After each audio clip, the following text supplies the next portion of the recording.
So were the girls free to leave the whole time? What he said he did in his videos, he is a sex trafficker, full stop. But you can never have a scenario where you basically detain someone and take away someone's... There's a guy who did an interview series with people who vouch for Tate, and he claims he's just trying to get to the bottom of it, but comes off like an Andrew Tate advertisement. Oh, yeah, of course. Yeah. liberty and then investigate and try and find the evidence. I'm putting myself in these girls' shoes. I get a boyfriend, right? And the boyfriend convinces me to do cam work. That was my decision. That's great that you think that. That's cool. Personal decisions, personal responsibility. That's great that you think that. Can you not cut me off? Can you not cut me off? Like, I'm just tired. We're gonna blame the men for your poor decision?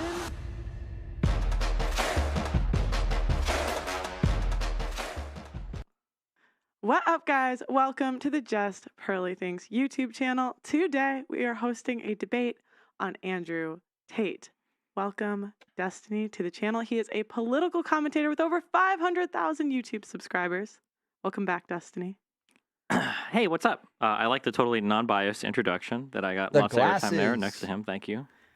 He's been freshening it up lately. The glasses, man.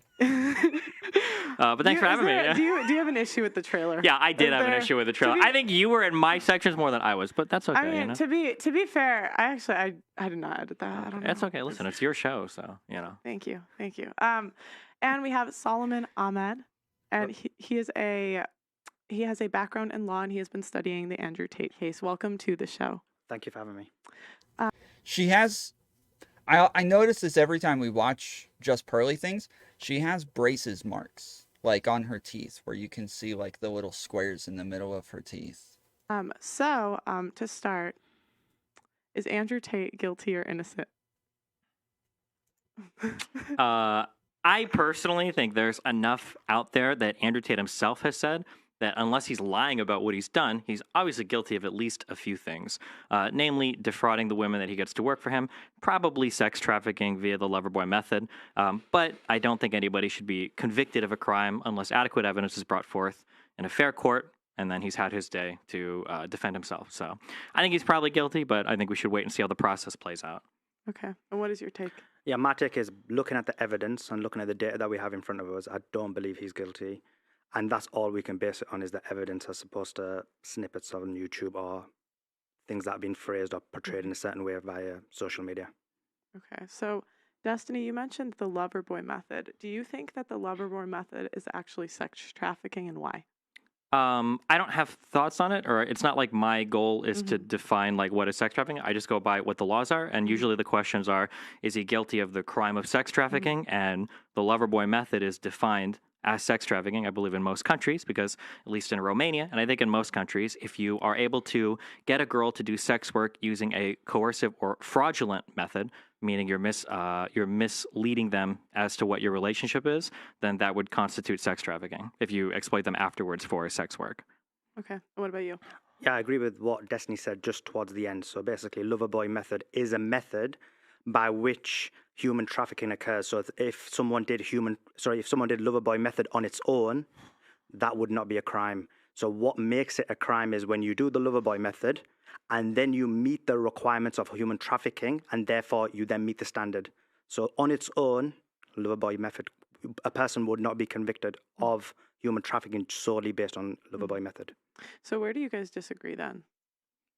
I mean, it seems like you're kind of on the same page. I mean, I actually don't know what Destiny's position is, so I'd actually like to... Well, my position is we should wait and see what the court system does. I think everything they've done up to this point has been A-okay, seems to be by the books. And then I think we should wait and see how the process plays out. I believe there's... I missed it. What did it? I was reading a DM. What did he say? That, like, he's been treated unfairly or something? What's up, Uru?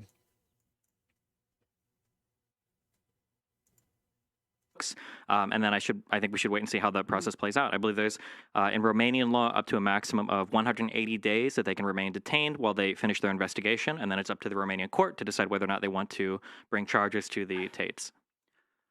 Right, so in terms of what This seems so awkward with them, like, looking forward like this. Destiny sitting like that with his hands folded. Just... staring straight forward. It seems so awkward. Destiny said, I don't think that they've done everything A-okay. That's the first point. And the second point is I do believe that they've contravened certain domestic as well as international laws. And then separate to that, even when you look at the remanding someone for 180 days, although that doesn't contravene law, I have serious issues with that as well. Yeah, they should have taken Destiny to the prison and had him debate Tate there. That's what they should have done. They're screwing up. That would have been epic. Could you say the second part of that again? Yeah. So the 180 days, although that is within Romanian law, I have serious issues with it, and I can expand on that if you want. Okay, yeah. Could you tell me why? Yeah, of course. So basically, we have a scenario where in Romania, you can basically detain someone without having adequate evidence to prosecute or convict. So essentially, you detain someone, take away their liberty and rights, put them in prison, and then say, guess what? I'm looking for evidence. Now, I understand a lot of people may not understand the problems with this, but coming from the background that I am, being a Muslim, being an Asian, a lot of our community have been through this, both in the United States and the United Kingdom, when your liberty is taken away without due process, without having a trial, without evidence being submitted.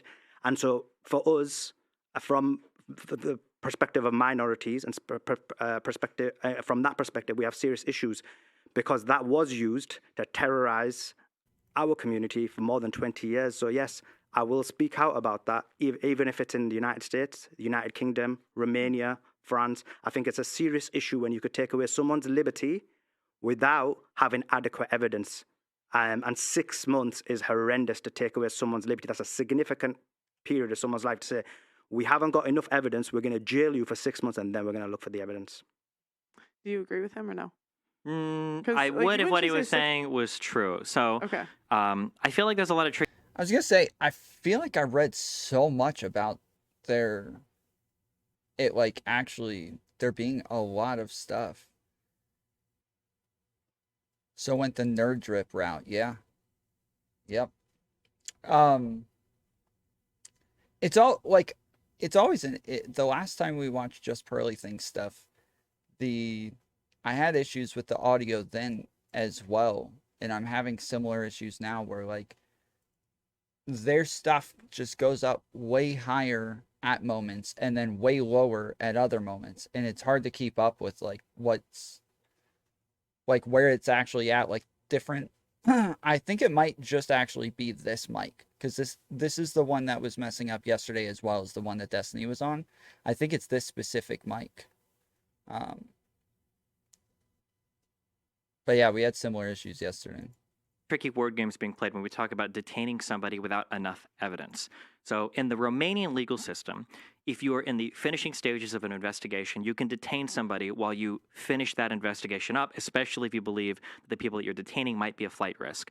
You can detain somebody without having enough evidence to charge them with a crime or convict them of a crime, obviously, but you do require compelling evidence to detain somebody, which is left to the discretion of the judges that are ruling on the case. I've noticed... Yeah, I don't know how interested I actually am in this debate. We might move on to the new video essay by what's his name in a little bit, but we'll watch this for a bit and see. You've quoted that document sometimes, the one that was released it was either November or December, where the judge said that there's not enough evidence to convict of a crime. You said that several times, but they're not looking for enough evidence to convict them of a crime. What the judge was supposed to evaluate was, is there enough evidence to warrant detaining them? And he did feel like there was enough evidence at that time. And the statements that he's made and the Romanian criminal code are all completely okay with the UN and with the United States and with any other international legal body. So I don't understand when we try to push against the Romanian legal system why we say things like it's against international law or it's against international freedoms when this is how the Romanian criminal court system has been structured. It's one of the reasons why Andrew Tate, verbally said he was going to move there. I don't agree that it's in violation of any international laws. If it is, I'd like to hear which ones. Sure, of course, I can answer that, Destiny. So I'll answer your first point about in terms of the level of evidence that was required to remand him. So my position is that it's unacceptable to remand. Free Tate from Mexico? Yeah.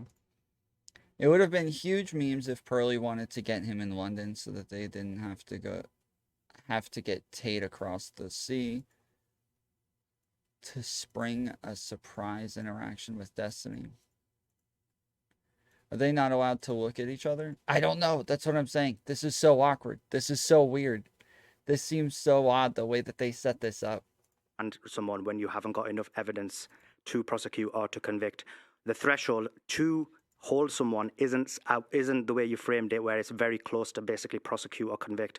The evidence is based on reasonable suspicion, so the bar is very low to meet that threshold, hence why I have a problem with it. If the bar was much higher, was close to beyond reasonable doubt, maybe even if it was balance of probability, we could maybe talk about that and look at the possibility of why that would be Beyond reasonable doubt is what you do for courts. That's not what you do for arresting somebody.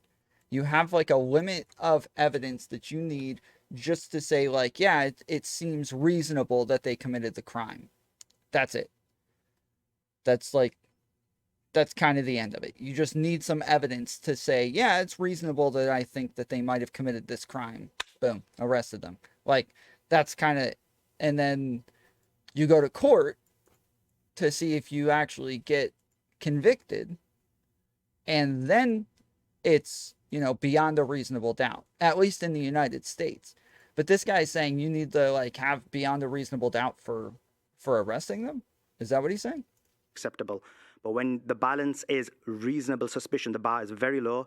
It's easy to meet, and that's why I think it's unacceptable. First point. Second point, in terms of where they've contributed. Yeah, he is. Yeah, he's saying reasonable suspicion. Yes, reasonable suspicion to like arrest somebody.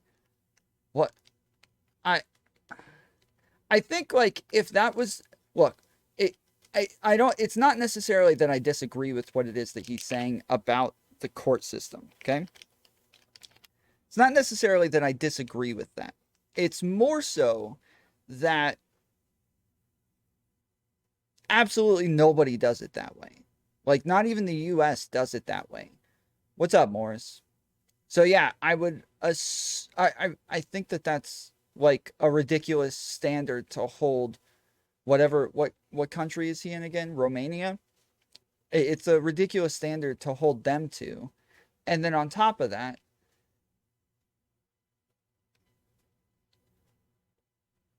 well,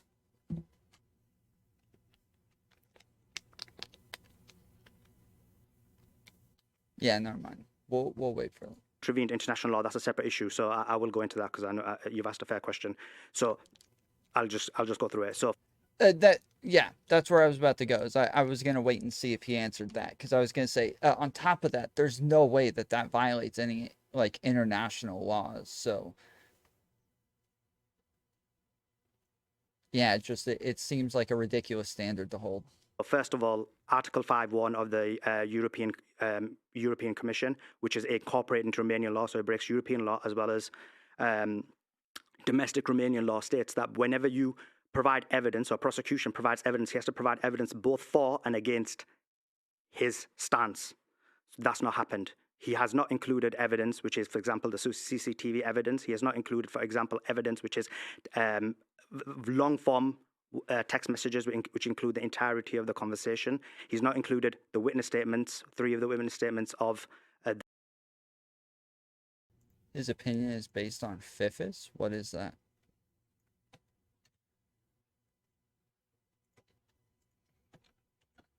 Oh, Fifis?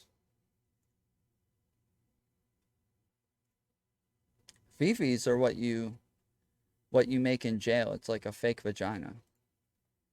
The alleged victims who say they're not victims. So those are examples of contravening Article... Yeah, Fifis. Yeah. 5.1. They've convened Article 9.2, which this one we can argue because the first one I don't think there'll be much argument, but second one, 9.2, is you can only detain on exceptional circumstances, and then 9... You take like a glove, you fill it up with hot water, and tie the fingers around. 4 is...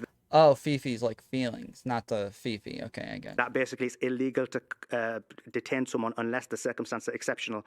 And in this case, the exceptionality or the illegality or the problematic issue was that basically the psych report was used as a basis to detain them.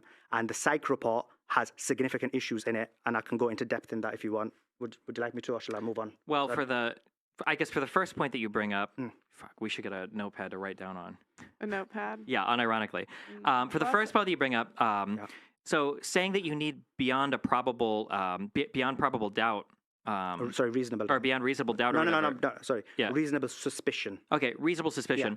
Yeah. I think it's maybe fair to. He didn't know. He said beyond a reasonable doubt was unfair, or that he said it should be beyond a reasonable doubt. And then he said a reasonable suspicion was not enough. To take issue with these things, but I mean, different courts across different countries are allowed to set up their legal systems in the ways that they see fit. And the Romanian courts are set up in a way that is in accordance with the European Commission. The judge himself references the EC and provides the evidence that they have for the EC in the statement that he released in order to make sure that it was on the up and up.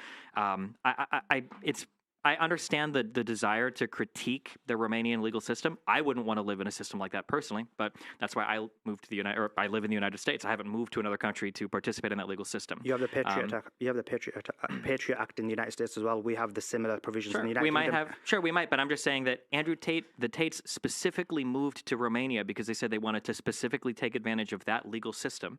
There are videos of Tate saying, "Lock me up in jail. I'll give him $1,000 and I'll be out and I'll have a masseuse and blah blah blah." And he's saying that, and he moved to that system, and that system is legal insofar as the EU framework is concerned, because nobody's challenged it, nobody has said anything about it, and I think that to try to call out that particular way of doing things now, I think rings a little bit hollow. Okay, I'll answer that, and then we can move on to the Article 5 point.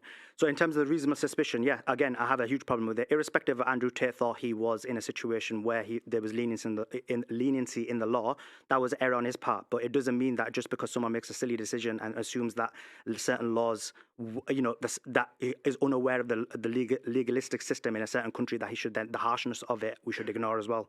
In terms of the harshness of it, the reason why we have severe issues is because I can understand why you may not understand it, but people from the minority community who have been abused and terrorized by these laws, they understand what the problem is by it. And so for us, we're not just hating on the Romanian system, we're saying anywhere in the world that has detention without having a significant amount of evidence. I don't know. So if I'm like in Romania and I'm a district attorney and I hear Andrew Tate saying the stuff about our country and saying stuff about me as though I'm corrupt and I'm just going to let him get away with stuff, I think I'm now more likely to go look into him. I think I'm now more likely to start looking for issues with him to prove him wrong. I think I'm more likely to do all of these things. It doesn't mean that there's some sort of corruption now just because there's like human bias that makes them more likely to go look into you than there would be otherwise. Yeah, it probably was dumb on Tate's part to sit there and act like he could get away with all of this stuff just because he's rich. Yeah, I think that we would all assume that if what he's saying is not the case, that he can't just pay off district attorneys and pay off cops the way that he was talking about, that, yeah, they would turn around and be more likely to try to arrest him now. Where you know you can prosecute or convict is something that we will speak out about, and it's wrong. So it's not just the Romanian system. I said Romania, US, UK, France, whichever country is detaining people with only based on minimal level of evidence, which is reasonable suspicion, is completely inappropriate, unacceptable, and we will speak out against it irrespective of who's being detained. And so we have that in Guantanamo Bay, when significant amounts of people from the Muslim community who are being detained without due process based on reasonable suspicion and have never been to trial.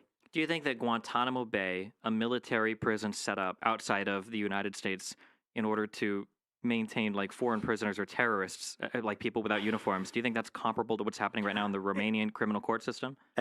So you make a fair... It really is so awkward, dude, with them just looking straight forward the whole time that they're talking. This is so strange. What were they thinking?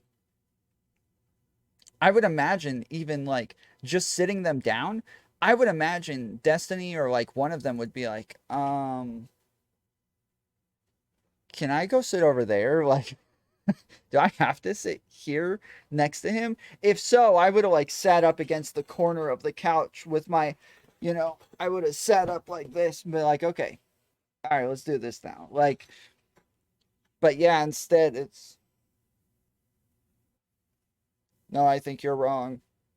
It's very, very awkward. Point because it's not comparable in the sense. And even when you're looking at their eyes, I'm wondering, what are they looking at? What are they looking at the whole time? They're not even like turning their heads to look at each other. I guess because they have to stay with their mouths in the mic. They just stay looking forward, but it's so awkward. Sense of the time length, because some of them have spent 20 years. Yeah. But it's comparable in the sense of the aspect of, and so I'd give that as an extreme example. That's an example. But also people get detained for like 14 days, 28 days, 3 months, 6 months, 9 months without it. All of that is unacceptable. So Okay, but to be clear, when you say unacceptable, you mean to you. It's not violating any international law. You just personally don't like it. Yeah. No. Yeah, they have their teleprompters in front of each one of them telling them what to say. Okay. Well, when I say I personally don't like it, I think it's something that as someone who is a member of the community of the world, irrespective of what it is, and because you don't experience it, you probably don't realize, but it's a major issue for all of us, and it has been for 20 years. That's fine, but we haven't been talking about it for 20 years. We've been talking about it for the past 3 months, really, with the Andrew Tate case. Well, we've been talking about it for 20 years. Sure, I'm sure some people have. Yeah. If you want to have a personal issue with how some people do detainments without, I guess, meeting a certain threshold of publicly available evidence, I think that's an interesting conversation to have. But I'm pretty sure that it's not specific to Andrew Tate at that point, and it doesn't seem like it. It doesn't seem like it would apply based on race anymore. This particular thing has to do with the Andrew Tate case, and these particular opinions have to do with opinions about the legal system, not whether or not it's actually violating international law. So Right. I don't like the framing of, I don't think this is fair, therefore it violates statements or guidelines by the European Commission, or it's violated, right? Yeah. That wasn't my point. So, Okay. Because you're conflating my 2 points. So my point was about reasonable suspicion, specifically why I have a problem with it. Very clear that did not break international law. I actually said it didn't. My proof of why it breaks international law, I cited Article 5, and I'm going to cite another 5, 6 more legislations what it breaks. That hasn't got to do with reasonable suspicion. That's got to do with evidence. Okay. So what So first one was Article 5.1, which says that basically the prosecution has a duty to. Okay, yeah. So he's saying 1 point, he doesn't think that reasonable suspicion should be allowed. It shouldn't be enough to arrest somebody. Number 2, he thinks that even with reasonable suspicion, they still have not met that with the amount of evidence that they have currently. To provide, so for example, in the United Kingdom, in the United States, what happens is the prosecutor gains the information. And this is the same in Romania, where it should be according to Article 5.1 as well as according to international law.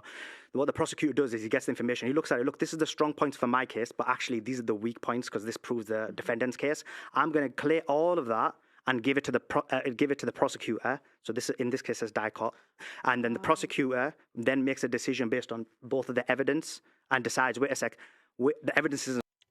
I guess Pearl just started talking. I thought it was my notification saying, I love you, Tom. Wait, where's that coming from? But I think she just said, strong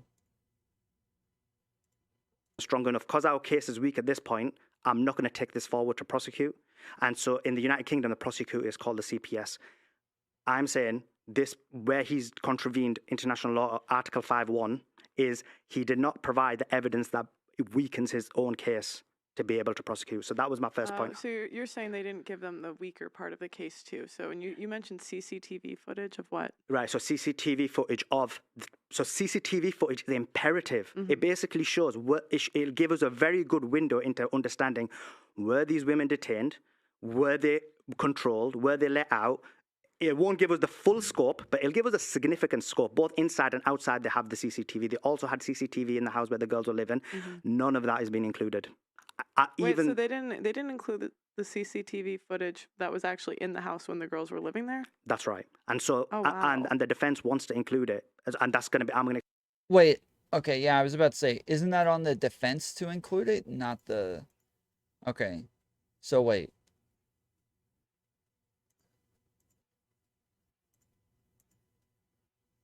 What exactly is Tate being charged with? Like, what exactly are the charges?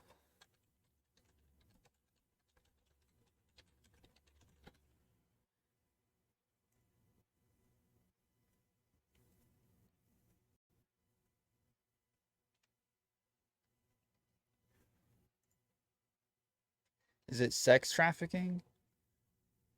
On charges of human trafficking and rape.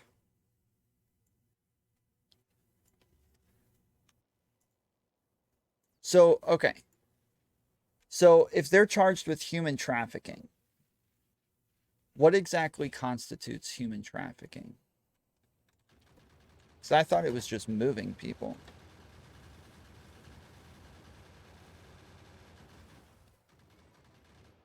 Oh, that's my freaking video game.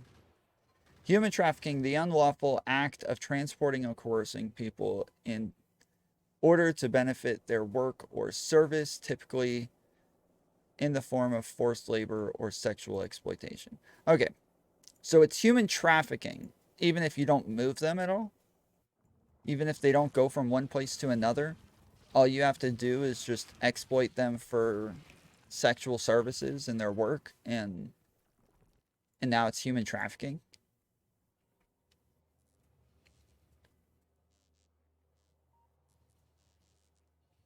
I don't understand why these would be conflated with one another. The unlawful act of transporting or coercing people in order to benefit from their work or service, typically in the form of forced labor or sexual exploitation. Why these two things are so different? Like, why are these in one category of human trafficking? Does anybody know? Human trafficking involves the use of forced fraud, coercion to obtain some type of labor or commercial sex act. Every year, millions of men, women, and children are trafficked worldwide. I feel like that's so weird to call it trafficking if you're not actually, like, if there's no traffic. Huh. So I guess they're saying, like, your product is humans. And so as long as your product is humans and that's what you're exchanging with other people, you are trafficking people. Okay. Okay. So then, yeah, so I suppose the CCTV footage would be necessary, right? Or does it matter? Because I guess, like, the CCTV footage would only show, why they want them to show it is to show that these people could leave. But even if they could leave, does that necessarily mean that they weren't being exploited? Of course not. They were still being exploited, right?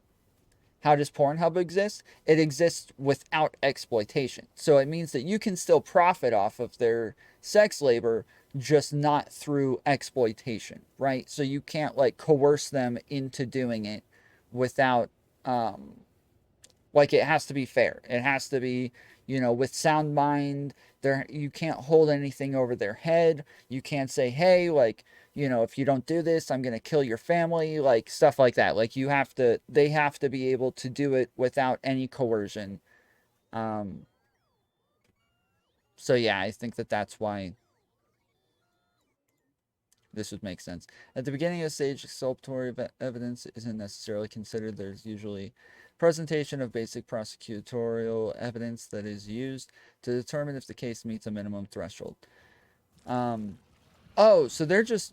Okay, so this is still just to see if they're going to detain him. Okay, so then, yeah, so then never mind. Yeah, they definitely wouldn't... They wouldn't include the CCTV Explain footage. why that violates other articles within international law, which is then incorporated into Romanian law. I don't think they have to. I don't think there's an obligation for the court to include every single piece of evidence. It's international law. No, hold on. To include every single piece of evidence that we would want the defense to include, right? At some point, I'm pretty sure that their goal is to just balance out whether or not a future investigation is likely to lead to some sort of criminal charge. Yeah, they're just seeing, like, does it make sense to detain this person for this thing?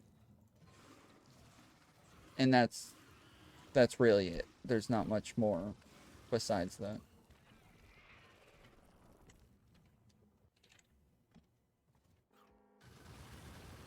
It's not to present the entirety of the defense's case at that point in time to see if they can dismiss the charges. It's just to see if there's enough to detain them there for the investigation to continue, meaning they're going to begin to, or they're already in the process of subpoenaing electronic records and devices and going through chat logs and everything. And the judge, insofar as the statements he's released, has felt like there are significant enough claims, and I think publicly, I think we can all see that it warrants detaining them, especially given that they're a flight risk, so that the investigation can conclude. And it might be at the end of that investigation they decide, well, there's nothing going on here, and then they release them. But I think right now what we've seen publicly is we've all seen there's plenty enough evidence out there to say there's probably something here that's worth investigating. That's not correct, because the reason why they have this process is because you can give someone who's been accused of a crime due process. He's given an opportunity to present the evidence, and then the CPS makes the decision. The reason for that is because everybody knows if you have a scenario in any kind of system where the prosecutor only provides positive evidence to try and prosecute, and he doesn't provide the evidence that weakens his case, you will end up in trial no matter what. And then what will happen is everybody knows, even if you're innocent, trial risk could go wrong. No, it's not about stuff that weakens their case. It would have to be stuff that shows that they weren't, like, that this isn't possible. It's not just stuff that weakens their case. So it would have to be like an alibi, right? Saying like, well, no, I wasn't in this area at the time that this person was shot, therefore I couldn't possibly have killed them, right? That's like something that you would provide in this part of the process.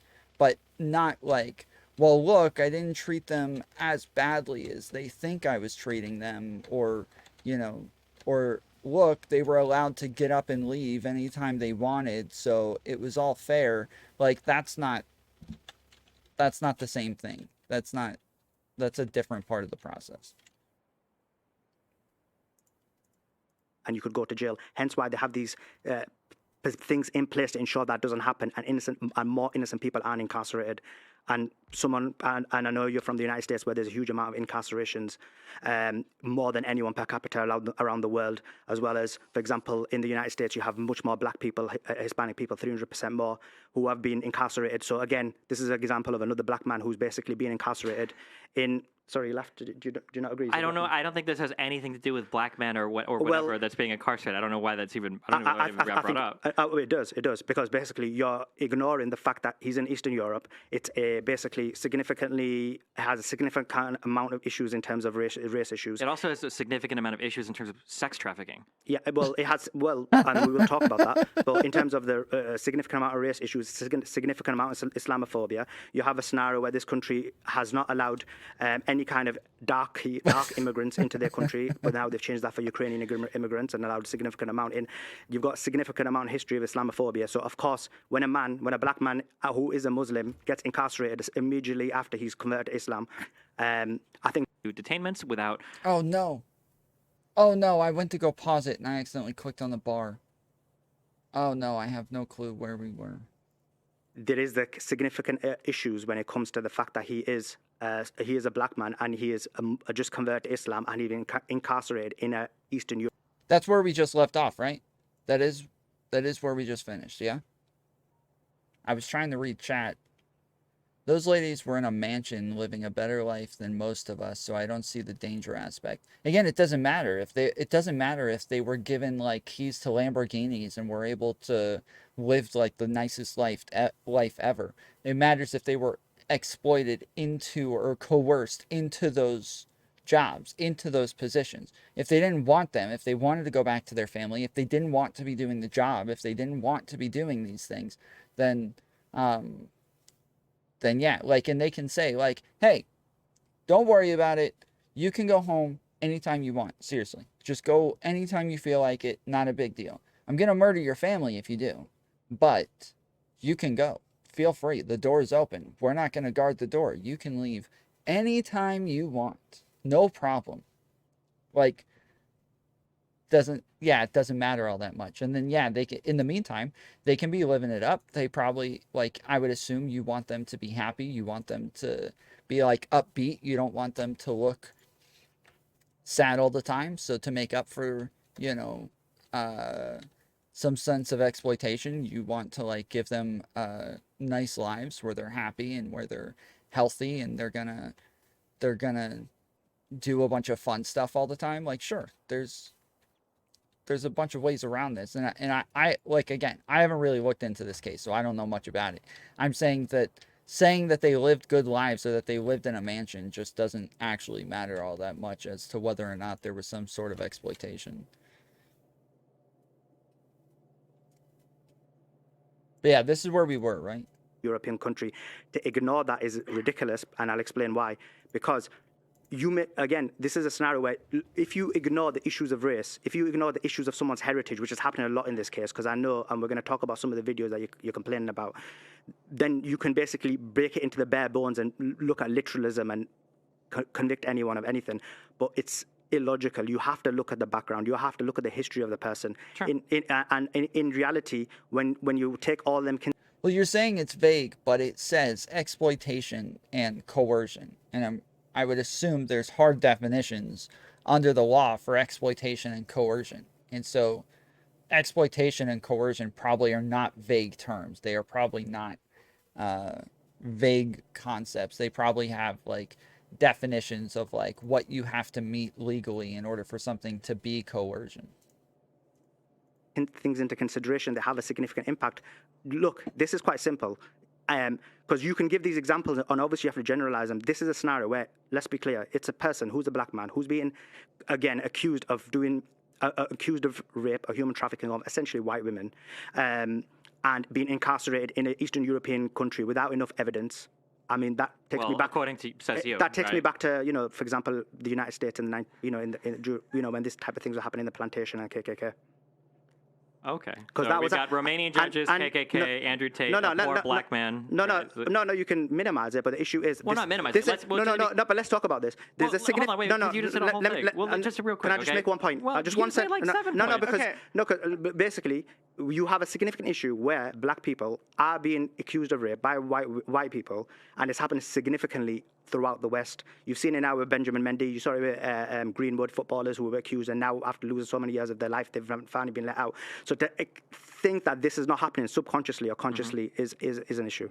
Okay, so this is a personal feeling that I have. I think that when we pivot to other cases, I feel like it's because we know that this case is very weak.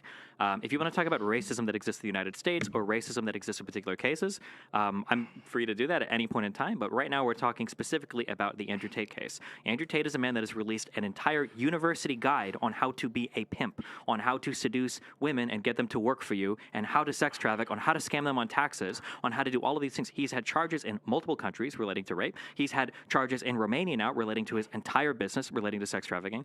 To try to handwave all of this and go Islamophobia and racism would be okay if we had even one iota of evidence, a statement that a prosecutor made, a statement that a judge has made, any type of evidence like this. But right now we don't have any of that. So I can only go by what I've seen in front of me. So then based on that, then you deny institutional racism, because you can never have a scenario where you can use specific evidence for generalization. But the whole point is we use generalization to we show many examples to then say, look, this is a general issue.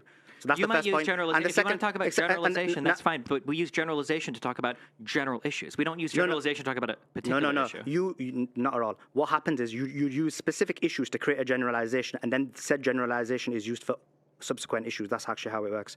In terms of coming back to the point, because you made quite a lot of points in terms of the allegations again, because this is another problem what we have, and because we're on the race issue, let's talk about it. So you have a scenario where you've basically got a guy who comes from Luton, England, who's basically got a background.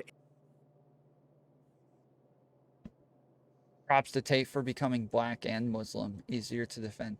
Well, so I'm pretty sure he said in the past that he's not Muslim, but he likes the Muslim religion or something like that, that he appreciates it or something like that. I'm saying that, one, we don't know the facts. Two, they are taking such a long time to formulate a case that seems sus. Three, some of the women in the house openly deny and say how crazy the charges are. Sure, there only has to be one person. It doesn't matter how many women say this didn't happen to me. There only has to be one person that says this happened to me, right? Like, in general, one person goes to the cops and says, hey, look, Andrew Tate did this to me. He wouldn't let me leave. He threatened me. He did all of this stuff to play mind games with me and blackmail me and blah, blah, blah, right? Like, they're just going to go and and arrest him if there's evidence for that. When you say we don't know the facts of the case, we know, one, that he talks about this, like Destiny said, like he talks about this and says and brags about like how he pimps women out, and he, like, it's one of the things that he talks about all the time on his show is how to be a pimp and how to exploit women, how to get over on them, how to blackmail them, how to like coerce them. He talks about this stuff all the time on his show. Like, I've seen clips of it a million times where he talks about these things, saying telling people how to do this crap.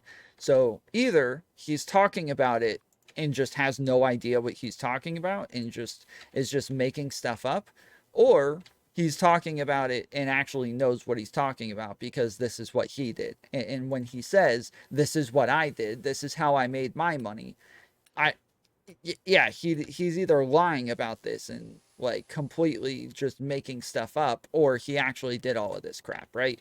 Like, the stuff that he talks about is, oh damn, is pretty bad. Like, a lot of the stuff that he talks about is illegal. I don't think it's as bad as, like, we listened to a lawyer one time talk about the stuff that he was saying, calling like everything that came out of his mouth fraud. And it's like, okay, that's not true. That you're stretching this stuff so far, bro. But a lot, that doesn't mean that, like, yeah, a lot of the stuff that he talks about is still exploitation in some manner, and it's probably illegal, and they're gonna go over these things. Now, in the United States, we have what's called a 72-hour, where I guess it's different in different states, but in Georgia, we have what's called a 72-hour. The 72-hour is where they present information to say that you are, that, like, this is why they arrested you, and they have enough information, they have enough evidence to arrest you. Not to charge you, or sorry, not to prosecute you, but they have enough to charge you. I don't know if that's the case in Romania. It sounds like under Romanian law, where they're extending it 30 days. It sounds like, and a judge did this, and like, yeah, it sounds like it's all legal under Romanian law. So I don't know what our issue would be here. Like, we're supposed to expect them to act like Americans or do things according to American law? I don't understand. Look, he was basically, if you give an American comparable, he's basically from the ghetto. He has a scenario where people from that kind of upbringing are talking in very much slang, humor, ghetto type talk. Oh, I'm a gangster, I'm a G, I did this, I did that, that girl, that, this, that, all that kind of stuff.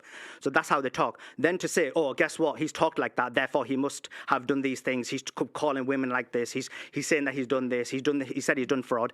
All of these things are hugely problematic in the sense of you're basically removing his history and heritage. Now, I understand as a white man, you may not understand the background and heritage. What? What is he talking about? And these type of things that he's going through. But the issue is, that's quite important. What? Is he for real right now? The guy admits to doing this stuff on camera. Okay, yes, this is evidence. Like, if I go and talk to somebody and I record them and they're like, yeah, I murdered this person for sure. I murdered them good. This is how I murdered them. I like to shoot people with this gun and blah, blah, blah. Yeah, I can go give that to the courts and they can use this as evidence. If Andrew Tate is sitting on his show bragging about these things, talking about doing these things, yeah, that's evidence. Where does removing his heritage come in? What does that have to do with his heritage? What? Do you not agree? No. Why not? Because me being white or black or whatever has nothing to do with him giving a detail. Now, I'm going to be honest, okay? Yeah. I've only been in London a few times, okay? Now, I haven't walked in some of the roughest parts, but maybe there are parts where you walk around and they're talking about how the top G's do tax fraud on their employees. Maybe that's just a way of speaking. But if it is a way of speaking and you detail it to an incredible level, and you have a business where you claim to do that, and you put that out on videos on social media, and then you go to jail for it, yeah, you're probably going to get in trouble. So let me finish responding, okay? Your entire point that this is just a way of talking is ridiculous. It is absurd. He has listed exactly a step-by-step guide on how he lover boys girls into his sex trafficking business. He uses actual prostitution to So what you're saying is that he openly says that he has a business selling porn, common knowledge, so he would assume the women going to his place is going to sell webcam vids. This might be a case of regret wanting new a scale goat. Wanting a scapegoat. Oh. Yeah, I don't think so. No, if you admit to crimes on your show, I'm not understanding. Like, again, you're ignoring the exploitation and the coercion part. Like, those are the parts that he's in trouble for. Like, those are the parts that they're using for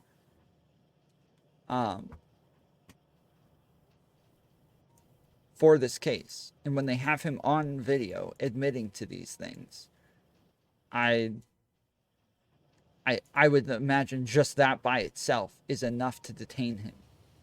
Like, that alone is enough to detain him. But I think that they would probably have to have, like, another woman. They would have to have a woman who says, yes, this happened to me. So it can't just be, obviously, it can't be, you know, he said he did this, and that in and of itself is enough, right? There has to be an actual victim here at some point. But I don't know if they have a victim. I have no idea. Damn it. Terms like bottom bitch to describe his relationship to some of the employees that he has. He talks about bringing women into his company to work them as sex traffic models, and then he specifically talks about defrauding them using taxes to steal money from them. I think it's a little bit racist of you to say that that's just how people from Luton, England or whatever talk, or that's how they function. I don't believe that is the case. Okay, so I'll answer your question. So no, again, your point is actually doesn't make sense and it doesn't follow. It's non sequitur, and I'll explain why. The reason is because when you look at what he said online, again, you gave the example of bottom bitch and so on and so forth. That's basically slang. That's how people talk, and that's what you're not understanding. In terms of, let's look at your example. Yes, it is slang, but he actually has the business. He actually has it. We know he actually has the business. So in this case, we know he's not using it as slang. What the hell? This is so ridiculous, dude. Which is completely ridiculous, because what you're saying is, guess what? He said this online, therefore he should be convicted based on it. Online. This is actually... well, that's the inference you're making. He's saying that they're like... Wait.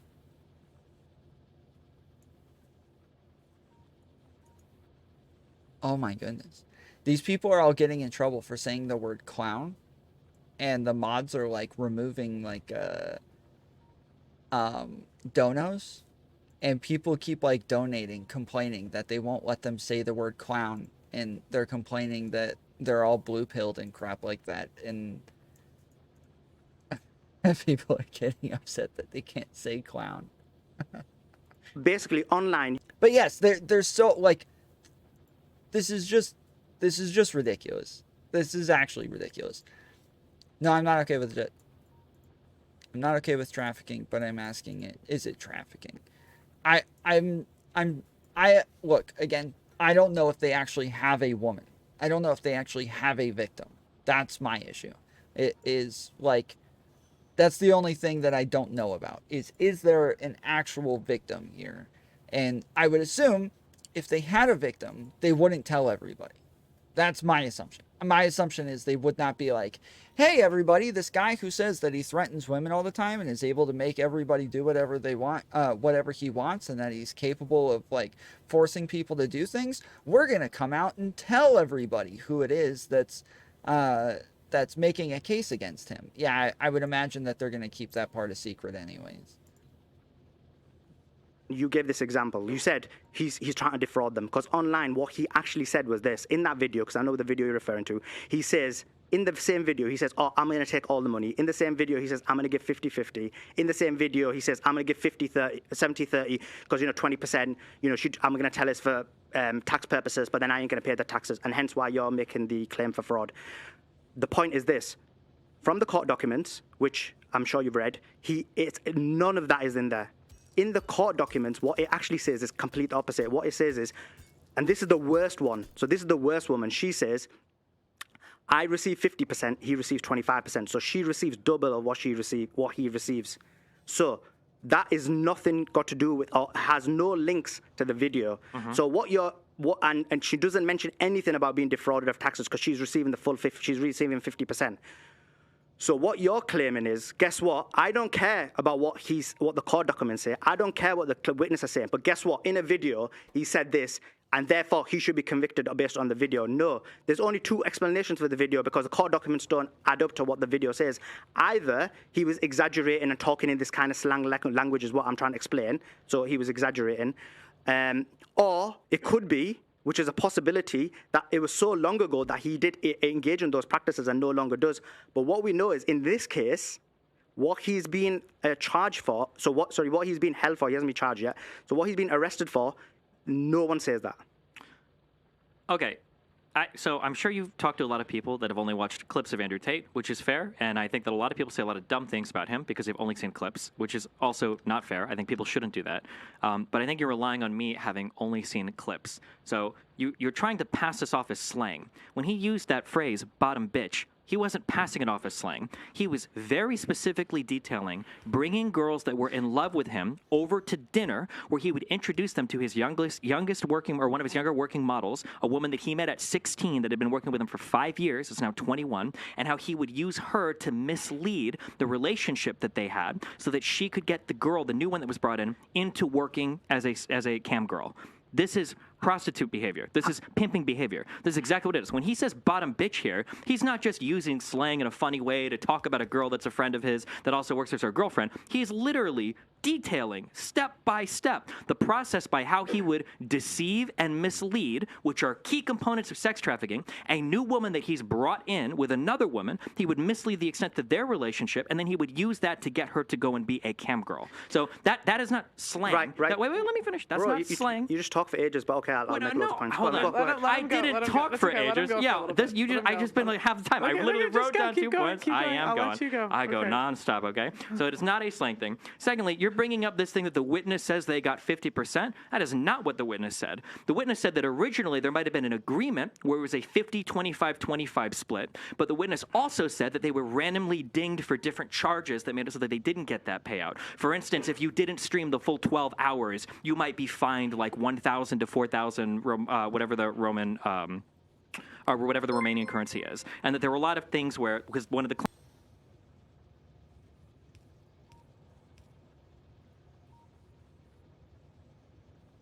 Oh, nice. The Trib joining the Fools One. Appreciate you becoming a member. Well done.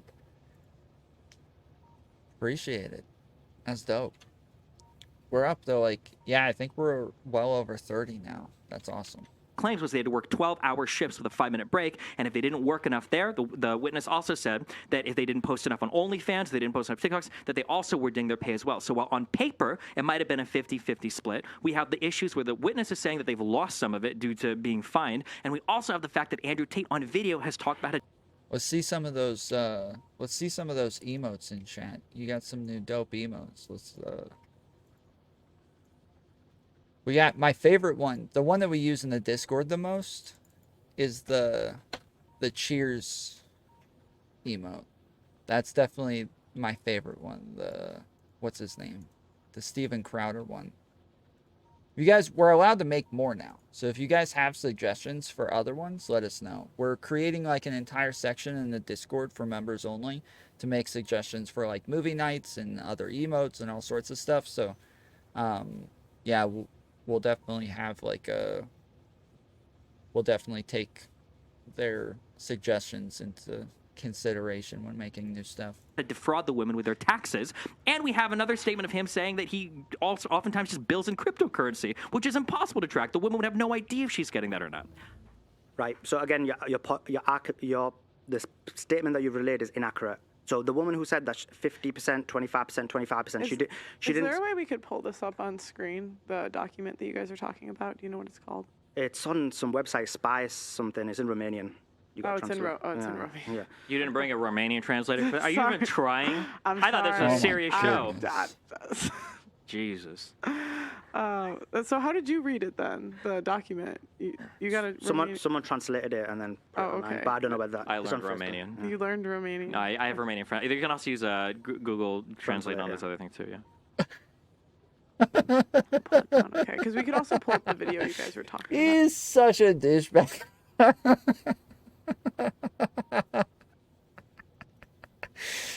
Oh yeah, I learned Romanian. There's also Google Translate, but yeah.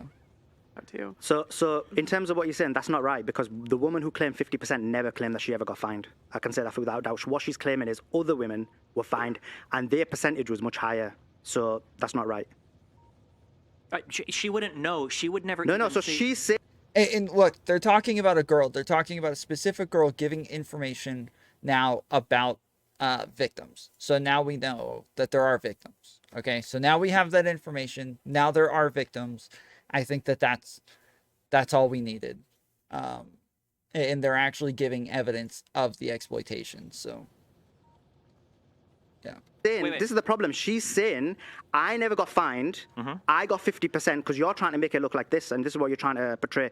You're trying to portray this point. She got 50%, then she got fined, so therefore the percentage reduced. That's basically what you're trying to portray. Can you explain? But what she said was, no, I got 50%. She never got fined. Other women who allegedly got a bigger percentage were fined. That's what it was. That's not true. But I'm That is just true. curious. How would she know she got 50%? Sorry? How would she know she got 50%? Well, she said she got 50%. I'm asking you how she would know. How would she know if she didn't? I'm going by Andrew Tate's statements to figure out what was paid or not. And Andrew Tate himself has said that he would try to scam the models. But I'm curious because No. you seem, Didn't he say- This is the problem, you see, because again, and another point is this. You know, when you said you used the bottom bitch method, and he used a woman to Laura and get another woman. There's no woman who's up until now, out of the victims whose information we have, no woman has claimed that occurred. So no woman has said that Andrew Tate took her for dinner, brought her bottom bitch, and then tried to lure her and convince her and then make her go abroad. No one has said that. They all have said that they all went abroad based on their own interaction with the Tates, and there was no other woman involved in trying to lure them. how many, do you know how many people right now are filed as injured persons, I think, for the case? Well, Yes. It's 8, right? 7. Are you sure? I thought it was 6 and then they added 2 more. It was 6, they've added 1 more. Okay, so it's either 7 or 8. How many women worked with him? What do you mean? Injured persons. Damn. Oh my goodness. Arguing on a couch looks weird. I bet it felt less confrontational though. Sure, yeah, it is definitely very awkward looking for sure. Didn't he say at one point that he had up to 75 women working at one time? That's what the website says. But Okay. again, this So- is the problem. So he did say that. One can assume, because you're right. Every bit of evidence, he's like looking at the evidence and being like, yeah, but why would we care about the evidence? Yeah, but like being a criminal in that way is normal within their culture, so you can't disrespect their culture. Like, it's all just the dumbest arguments in the world. He did say that. I'm not going to deny that. He said that basically I had 75 women working for me and that we could get rich together. He did say that. Okay. In terms of what the court information says, it doesn't say anything related to that. In terms of the BC documentary, they try and portray the fact that it's actually a very small operation and there was hardly any women. Has the prosecution leaked every piece of evidence that they have? Sorry? Has the prosecution leaked all of the evidence that they had? No, they haven't. So what they've leaked, no, they haven't. So what they've leaked is this. So what we know about, and then I'll explain to you what they've leaked. So what we have is the witness statement of the women, right? We have the psych report. Do you think the psych report's acceptable? I do, yeah. You do. Why do you think it's acceptable? It was done by a professional. What else can I go by? So you think it's acceptable that a psych report was done on the U.S. What is he saying? A psych report. Okay. I had to say it with my own mouth in order to know what a psych report. Like, what is a psych report? Moldovan woman, and then based on that psych report, the psychologist made a judgment that all the other women are brainwashed. So Jasmine and Beatrice, she never saw them, she never met them, she never did a psychiatric report on them, and just based on them girls' words, she decided that they were brainwashed. Do you think that's how? Do you think that's acceptable? I don't know the extent to which you can guess the other one. Why have we moved on to the psych report? Why did we jump from No, the because other you point? asked for the evidence. That was the second evidence. Well, no, I was asking.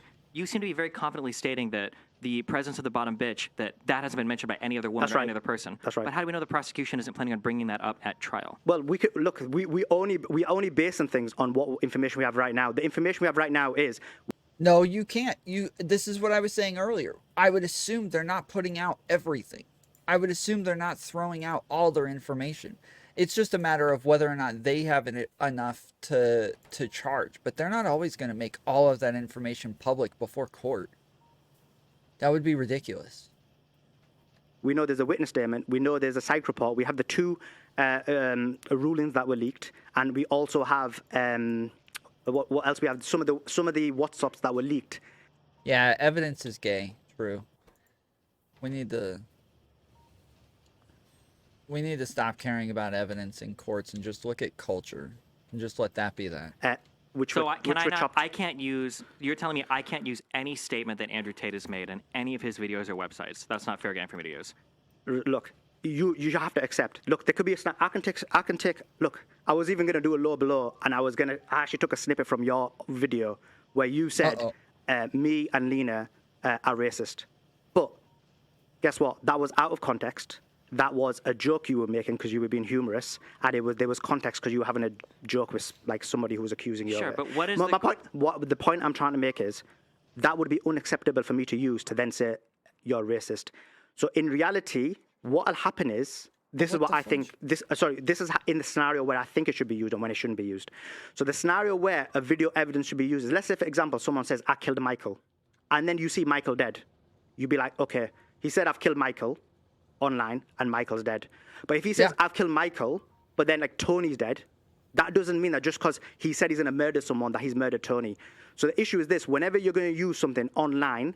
No, but if he says I killed someone and then Michael or Tony's dead, yeah, you can assume that he probably killed them. Like, yeah, if he says, yeah, I just killed someone on this day, and then either Michael or Tony ended up dead on that day, I think it's fair for us to be like, oh damn, yeah, you freaking killed Tony or Michael. The specific usage has to be used. So when you're giving the example of the bottom bitch, there needs to be evidence that actually happened, and there's no evidence that happened based on that all we've been presented with. Yeah, that we've been presented with. But we've been presented with significant. So I've done a significant amount of research on the Moldovan woman. There's nothing about a bottom bitch. I've done a significant amount of research on the US woman. There's nothing about a bottom bitch. Jasmine and Beatrice, the same thing. This UK, this woman number 7, the BBC did. She literally says she actually explains how she went abroad, and it was based on her own decision, her interaction with Andrew Tate. So we've got 5 women. So yeah. There is a small possibility that the other 2 women could say that happened, but right now, based on these 5 women, no.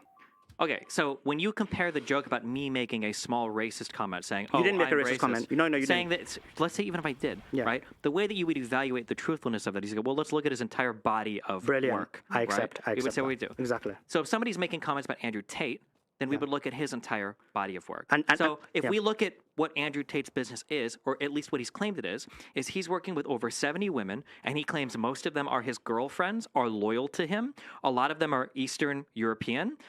He has talked about defrauding them on their taxes. He's talked about using a bottom bitch to rope some of them into his business.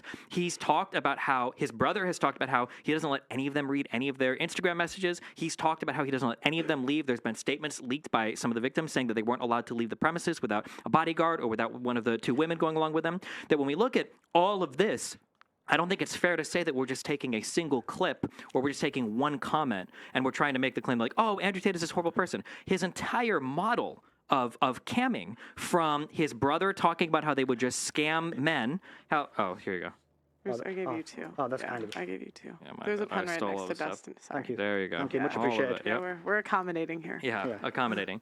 Andrew Tate and Tristan Tate's entire lives have been them openly talking about how they are scammers and about how they basically acquire women to use for their businesses in ways that to any sane person is going to sound like sex trafficking, where you're getting women that are loyal and faithful to you, that you're going to get to do camming, and in multiple statements they've said like, oh, and you know what, they're my property and I get all of the money, and then in other statements, Andrew has detailed how he defrauds them on their taxes. I don't see how any sane person doesn't look at this and go like, oh, you know, this kind of looks like sex trafficking. It really does fit the bill completely. So, okay, so basically 2 points. The fallacy of your position is this, and I'll get to the fallacy in a second. First things first, I agree with you. You should take a person's full body of information, and when you take Andrew Tate's full body, you've seen it online. There's so many of his fans have produced videos demonstrating the complete opposite. No, you shouldn't fraud the women. No, you should look after them. You should take care of them. You should respect them, so on and so forth.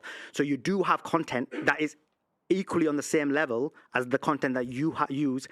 No, not the women. He said women, not the women. That would be very different if he said the women. But he didn't say respect the women. He said respect women. That is very different, where you're just like generally saying, yeah, I respect women. That is very different from saying, I respect these specific women, or I think we should be respectful to these specific women, rather than saying we should be respectful to women. Like, all women? Some women? Specific women? Like, and I'm pretty sure he actually gives examples of like, yeah, I love my mom. I love my sisters. I love, stuff like that. It's like, okay, that's not, I don't think we can apply this to frickin' prostitutes that you use for your business and be like, yeah, he respects his mom, so now he respects the prostitutes. Respect all femoids. True. What up, Sass? To attack Tate. And that's my point. When you use the whole body, there is a huge level of body of information out there that shows both the positivity of what he's doing and the negativity of these statements. That's the first point. In terms of the second point, again, this is the problem you're doing, because I know you have to do it because you know the case doesn't line up with your point. What you're basically doing is separating online content of what he's saying and saying, I don't care about what's happening in the case, that he should be convicted based on that. But guess what? I'm saying what he's saying online has no correlation with what he's done. So therefore, you can't use that as evidence to then say he should be convicted. What you should be doing, or what you can do, and I would find that acceptable, is if he's actually got a specific statement. So let's say the US woman says, look, he did X to me, specifically X, not the whole thing and trying to make it look like human trafficking. And then you went and found he did X in the video, then you could be like, he did it, but that's not what's happening. You're basically saying, he did this on the video, I do not care what the evidence states, I'm going to just say that he's guilty. So what you're basically saying is, guess what? I'm going to trial him, or I'm going to convict him based solely on social media content, irrespective of what the real life content is. And that's a problematic, because like I said, you're not understanding the point of, and I tried to explain to you from a thinking point of view, and you thought it was a race issue, but you're not understanding the issue of this. People talk in humor. People don't always. He's right that he's right that there's a lot of like bragging about stuff, right? So like we listen to a rap song and they'll talk about like being in gangs and being a pimp and doing all this other stuff. He's not wrong about that. He is correct. It's just that like when that actually, and he's saying, well, it has to correlate with real life. That is the whole thing, is that these are starting to correlate with real life, that there's actually people bringing up evidence and showing that these are real things happening in his real life. Was talking literalism. People exaggerate. People try and make their business look a lot better than they did. There's a number of reasons for that, but that's basically what happens. So in reality, when you're saying this, we need to look at it from a contextual point of view. So that's the first point. So now what you need to do is give me, if you want something as evidence, give me something in the documents, something that they've done that you say, yeah, they should be convicted. Because guess what? Right now, the judge doesn't agree with you, because the judge said there's reasonable suspicion, but there's not enough evidence to prosecute and convict. So that's why the prosecutor, for the last 9 months, as well as these 2 months, is looking for the evidence. Because if he had the evidence to convict them or prosecute them, even before that, he would have used it. But he knows that this social media content that you're talking about, that doesn't match up with what the real life evidence and claims of the women are. So what you are saying is, guess what? I don't care what the judge says. It doesn't matter that the judge says that there's not enough evidence to prosecute and convict.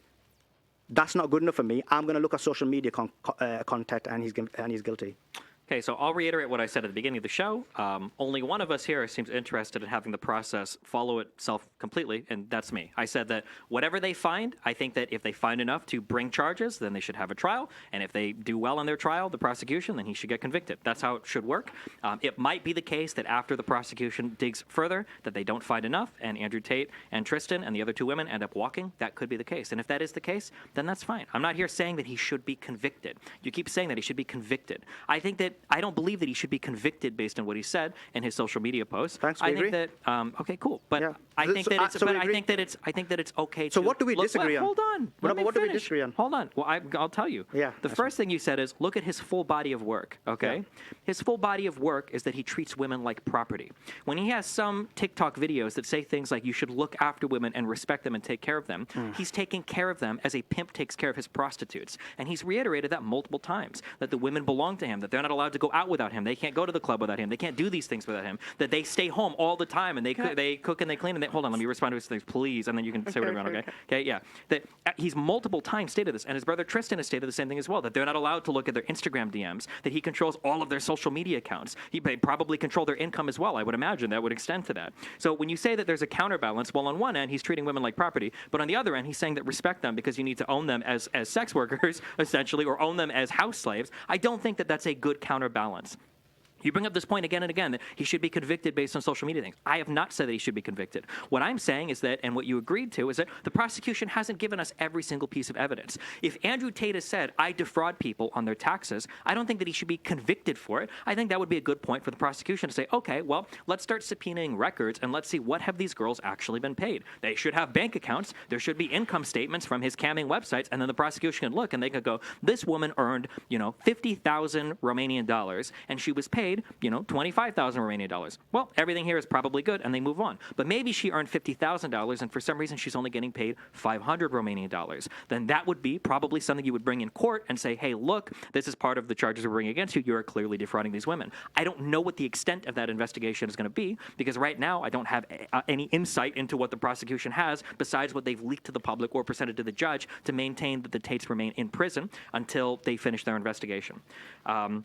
The people talking humor and all of this, again, I'm going by full-length videos that I've watched of Andrew and Tristan Tate explaining how they work with women and explaining their business. I'm not going by little quips. I'm not going by small clips. I'm not going by jokes. I'm just listening to how they describe the process of what they do. And if you listen to it, it sounds indistinguishable from pimping.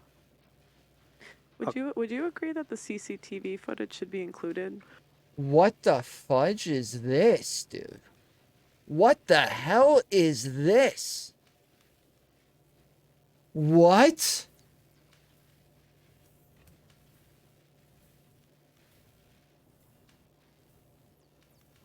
What? I've done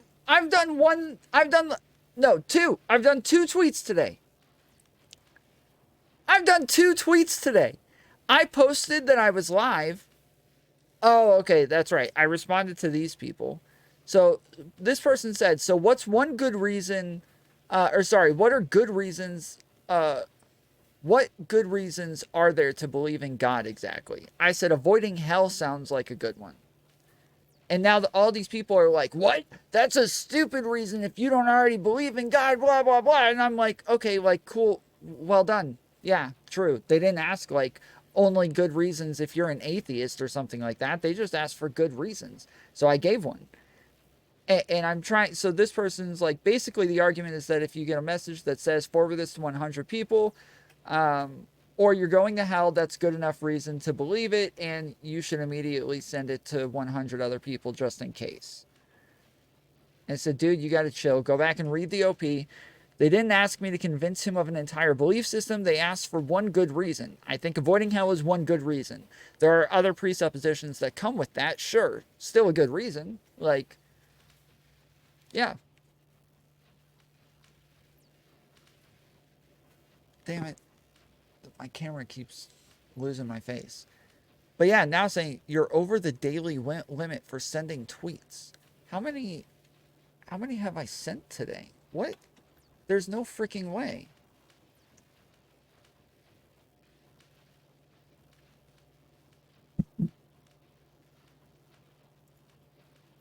Tweets and replies. Okay.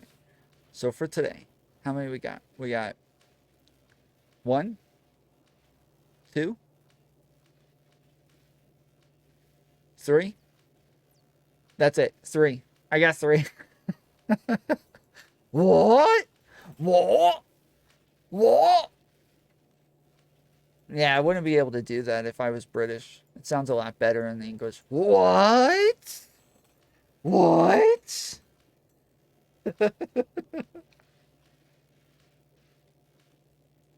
Try again.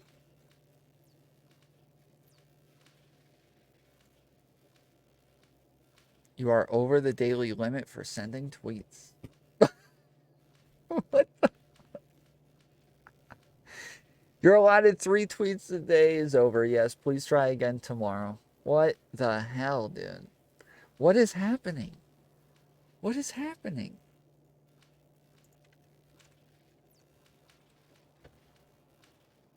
Direct messages daily. The limit is 500 messages per day. Tweets 2,400 per day. 2,400 per day? I'm at 3. What is happening?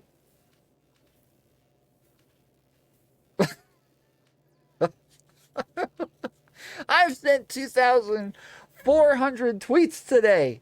Damn. I thought I was like not on Twitter at all. I thought compared to everybody else, normally they're like asking me about Twitter. I'm like, sorry, I don't really get on Twitter. But apparently I'm on Twitter at the limit. I'm on Twitter as much as you can possibly be on Twitter.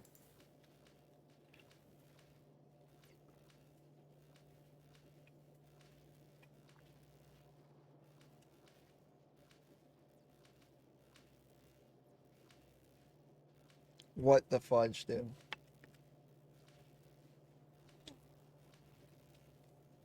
This is weird. Twitter's weird.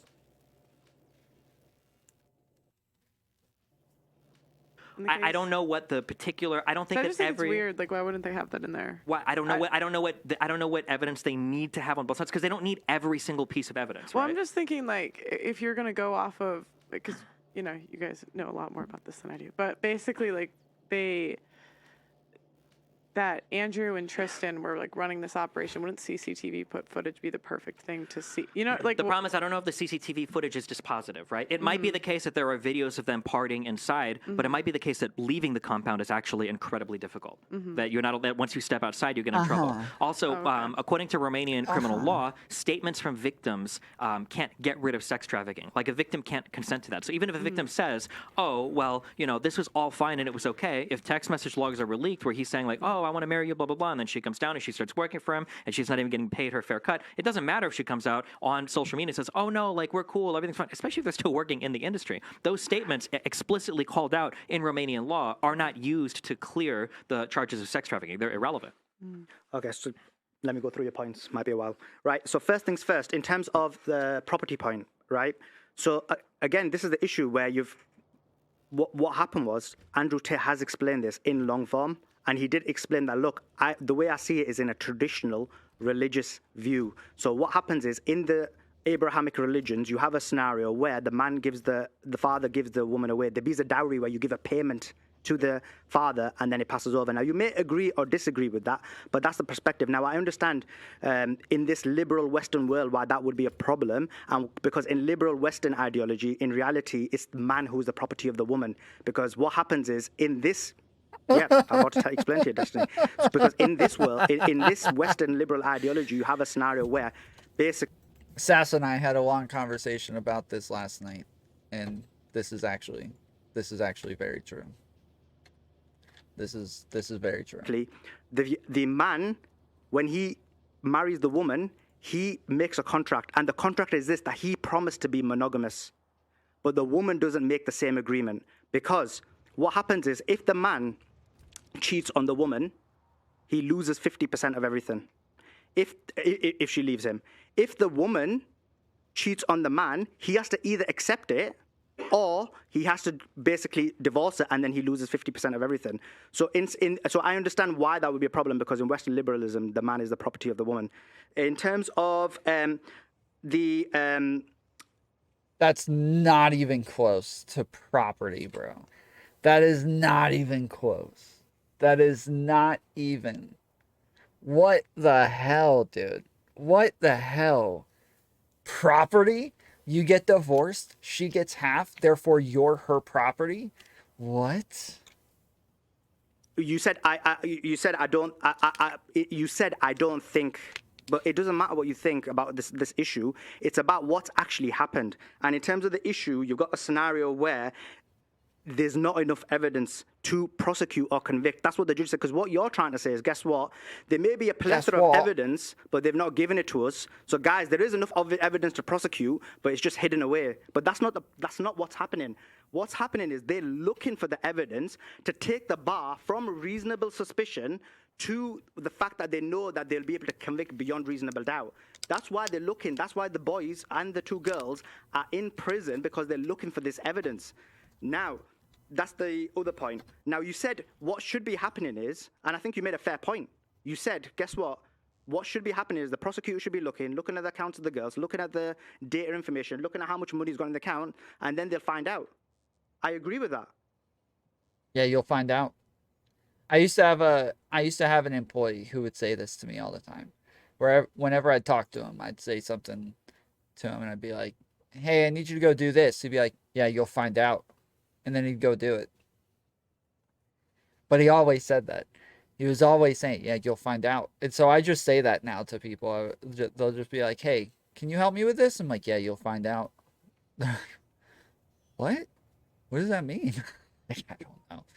I don't know, but it sounds good. And if they do that, then we'll have a better idea of what's happened. But up to now, or you do it. That's what, when I was in jail, when we were in county, there was always this thing where the cops, anytime they came in and they told the inmates to do something, everybody in tandem, all together in unison said, "You do it," like together, all at once, so that like you could all talk back to the cops, but there was nothing they could do about it. And so, yeah, so anytime they would come in and be like, "All right, time for everybody to clean up. You do it." Or like you'd be in bunks and they'd be like, "All right, time for breakfast. You eat it." Like, it was just what everybody said. So yeah, I that's just like a thing I do now without even noticing. Is just like people say, "Hey, can you do this?" And I'm like, "You do it." And then I go do it. They're like, "Why did you tell me to do it? I thought you weren't going to do it." I'm like, "Oh, no, sorry." It's just a thing that I say. I don't know. I can't really explain it. It's just how it is. now it's either they've done it and that doesn't give us the information that they want, right? And hence why they're still looking for more evidence. That's the first possibility. Or the second possibility is they've not even realized about doing it and they probably should have consulted with you and they need to do it for over the next 4 months. That's the other point. In terms of the CCTV, the problem is, because you and I explained to you, this is contravention of international law and Romanian law. I had to explain to you, it's Article 5.1, Article 99. Quit making him explain stuff to you, Stephen. Damn it. That's not fair. It's not fair that he should have to explain stuff. And Article 99 and Article 100 say.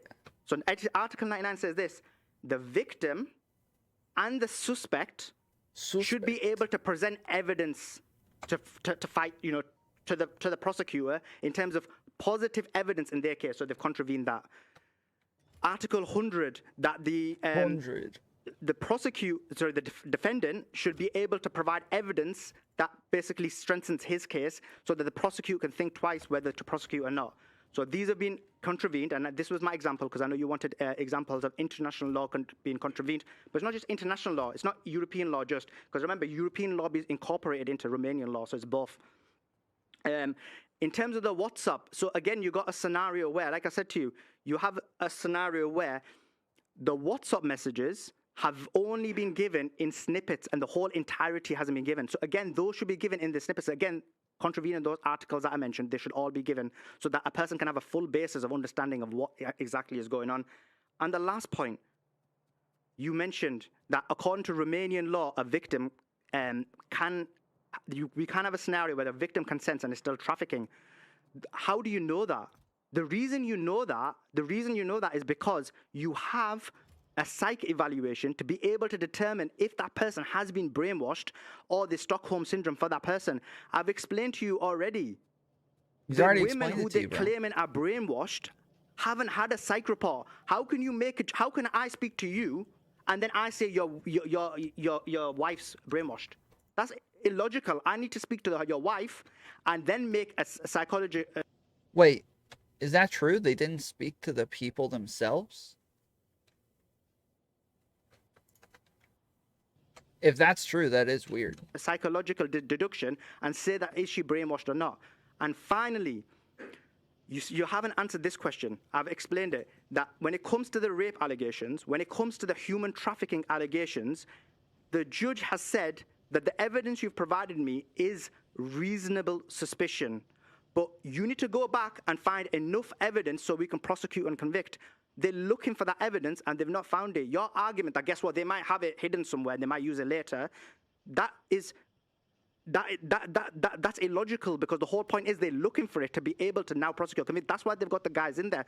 Unless you're saying they're basically, again, trying to torture the guys, keep them in there, even though they have the evidence, keep them in there for the full 180 days, and the girls to break them and then use that later. Okay, so the first thing, I just have a simple question.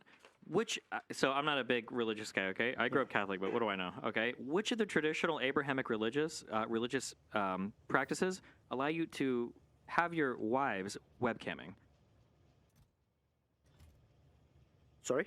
So which of the Abrahamic religions allow you to have your girlfriend webcamming? I'm just curious. Yeah, of course, that's a very good question. So in terms of which Abrahamic religion, it is wrong according to all of the ethical paradigms. I think it's wrong. So I think the entire industry... Okay, let me finish now, because you asked me a question, I can't give a half answer. So the entire industry, which is the webcam industry, whether it's the OnlyFans industry, whether it's the TikTok industry, whether it's Instagram, any kind of sexual exploitation of men, and some of it is exploitation of women as well, is not allowed at all. But in terms of because what you're trying to make it look like is, guess what? He's following religion in this and he's not following in this. But my point is this. We don't know, because when you look at his views, even in 2020, when it came to some of his views about Islam, they were horrendous. And he then apologized and said, look, I had these views and I no longer have these views. So we can only make someone's a determination on somebody's ethical framework on that given point, because people's ethics change. My ethics have changed. You change in terms of... Yeah, okay. So I don't know why we would ever appeal to any traditional statement then that Andrew Tate has made, because you just admitted that he made horrible statements on Islam in 2020, maybe 2021. I don't know when he converted, but I'm not going to then fall back on his traditional religious statements to defend earlier points in time when you yourself said he'd made horrible statements on Islam. He explained in the Piers Morgan interview. It sounds, which is recent. Sure, and I've seen the Piers Morgan interview, and I don't think that there was any redemption to be found for Andrew Tate in that interview. I don't think that you can say he was being traditional when he talks about owning women and then using them to webcam. I don't think there's anything traditional about that. There is certainly nothing in Christianity about that. I seriously doubt that anybody in Islam would be protecting that. No, I wasn't. No. Oh, let me finish. Okay, yeah. There's nothing traditional about that. So I'm not going to evaluate any of his statements as a traditionally religious statement. I'm going to evaluate them for what they are.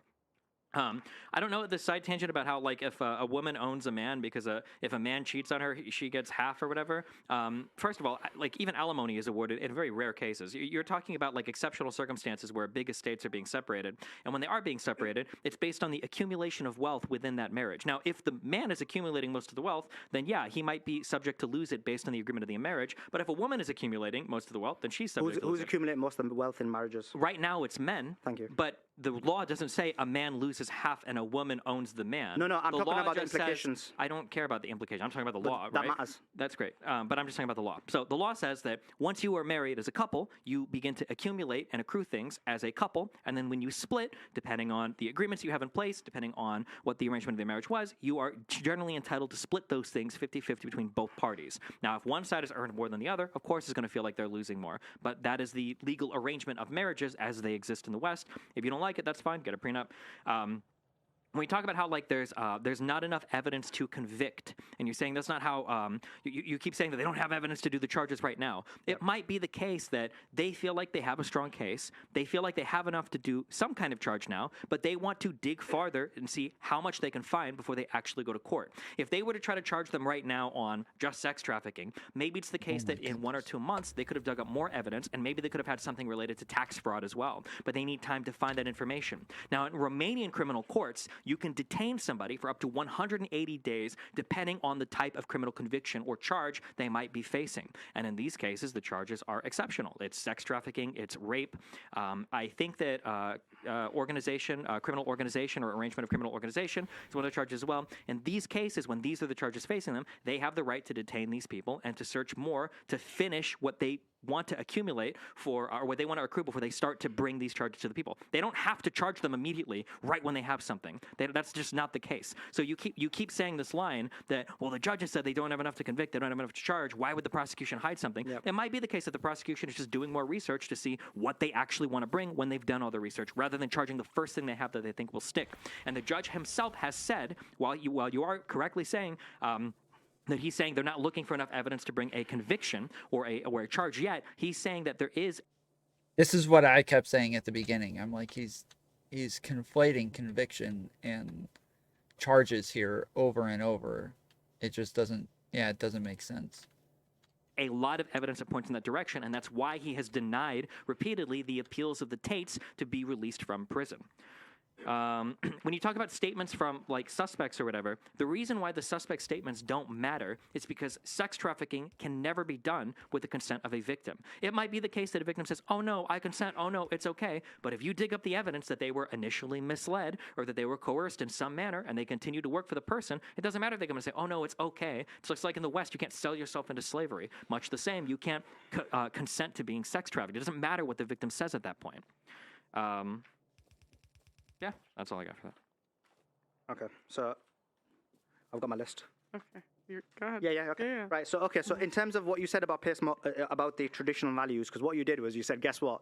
I explained traditional values in terms of the property argument, and then you said, guess what? Overarchingly, it needs to apply to everything. No, I just in the Piers Morgan interview, he'd already converted to Islam, so you saw that direction where he was basically changing his ethical framework, and so that covers that issue. In terms of accruing money, what you said, where men can earn. It doesn't. If he's telling you that the religion doesn't matter in this case, that it doesn't matter whether or not he's converted, but he keeps going back to that. And Destiny literally just said, like, bro, I'm telling you, like, it doesn't matter whether or not he was religious. And you keep making religious arguments afterwards instead of arguing why the religion matters. And he just did it again, where he's just going right back to saying, like, yeah, but he's religious. And more. What you're saying is it's all about the law. But the thing is that what the law does is, right now, it has a scenario where it severely impacts men, hence why I said men are property. And in terms of talking about marriage, because I did see a podcast from yesterday where you claimed that 40% of... That's what my family always calls my show, a podcast.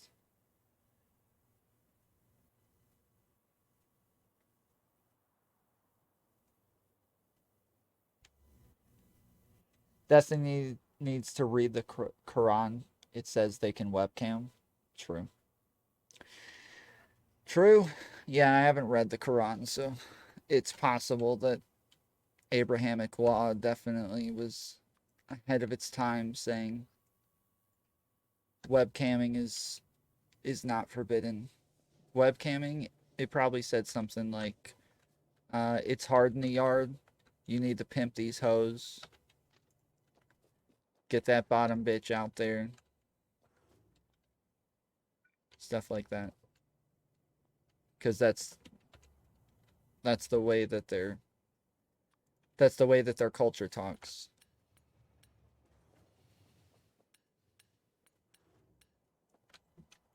Sorry, 60% of men receive custody. That's inaccurate. I did look into it because when I heard it, I was shocked. It's actually 80% of women receive custody, so that was inaccurate. And there's some data saying 65%, but it's actually 80% of women. So 20% of men only receive custody. So if you can provide us with your data, because I've looked into this significant amount of research in terms of what I said. Which sure. And let me finish. Oh, yeah, go for it. Sorry. Now, you said, guess what? My argument was this. They've not got enough evidence to prosecute and convict. The judges told them, go back and look for more evidence. Your argument is, maybe they're looking for other things. Maybe they might find other things. Maybe they're looking for tax. It doesn't matter what you think. It doesn't matter what maybe is. It matters what it is right now. Right now, the judge has said, there's not enough evidence. you need to find the evidence. So whatever, all the evidence that they presented, and they presented the WhatsApps, they presented the psych reports, and they presented the witness statements, that isn't it. They've presented the WhatsApps? Damn. They got him. How many times did he say what's up? Enough. Did he say what's up, fools? If he said what's up, fools, they definitely got him. They definitely got him then. So your argument about maybe, could be, possibly, irrelevant.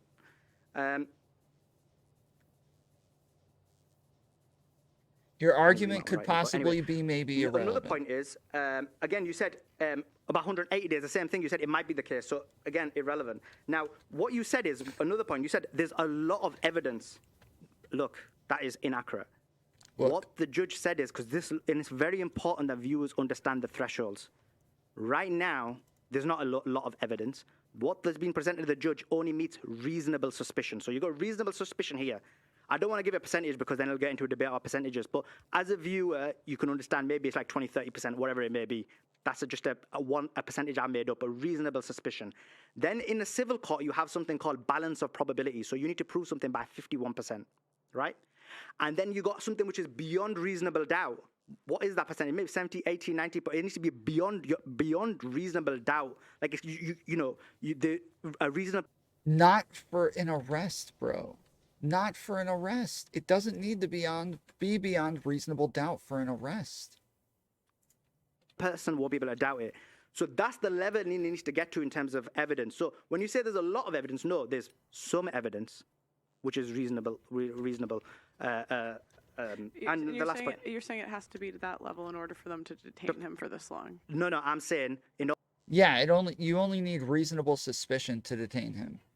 Do not pursue that of which you have no knowledge. Indeed, the hearing, the sight, and the heart about all those one will be questioned. And what is that supposed to? What is that supposed to mean?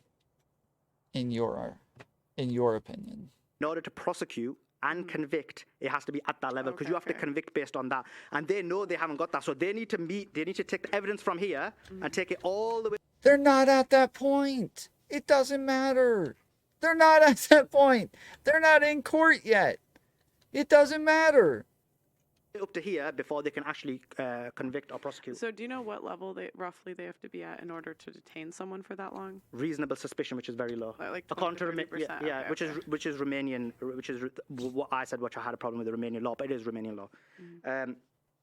The other point is this: you keep mentioning consent, and the problem is this: with what you're arguing, I can say you've been human trafficked, and you'll be like, no, I haven't been human trafficked. Yeah, but look, you got transported here, you're brainwashed. Pearl brainwashed you, and you're like, no, I never brainwashed her. She never brainwashed me. Pearl will be like, no, I never brainwashed her.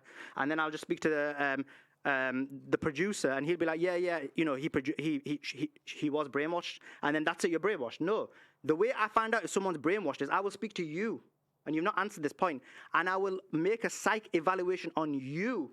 And I will say, based on this evaluation, this person does look like they're being brainwashed. This person does look like they got Stockholm syndrome. And then we can do it. Because if you're going to live in a society where I can randomly just say, this person's brainwashed, that person's brainwashed, just based on a random person saying it, or someone who knows you saying it. Look, this is like what he's explaining right now is like a terrifying concept. I think I agree with him here. Like somebody from the outside just coming in and interviewing other people and then saying you're brainwashed because these other people said so. I think I agree. That is like a really weird standard. Like, have you guys ever watched American Horror Story where the woman, I don't remember who it was, but I think it was a woman. There were a bunch of people in like an insane asylum who weren't insane, but they just, like, somebody decided that they were insane, and so they just threw them in the insane asylum, and they just had to stay there for an insanely long time. I get it? Insanely long time. But yeah, it's weird. Sorry, I just realized I had some missed calls.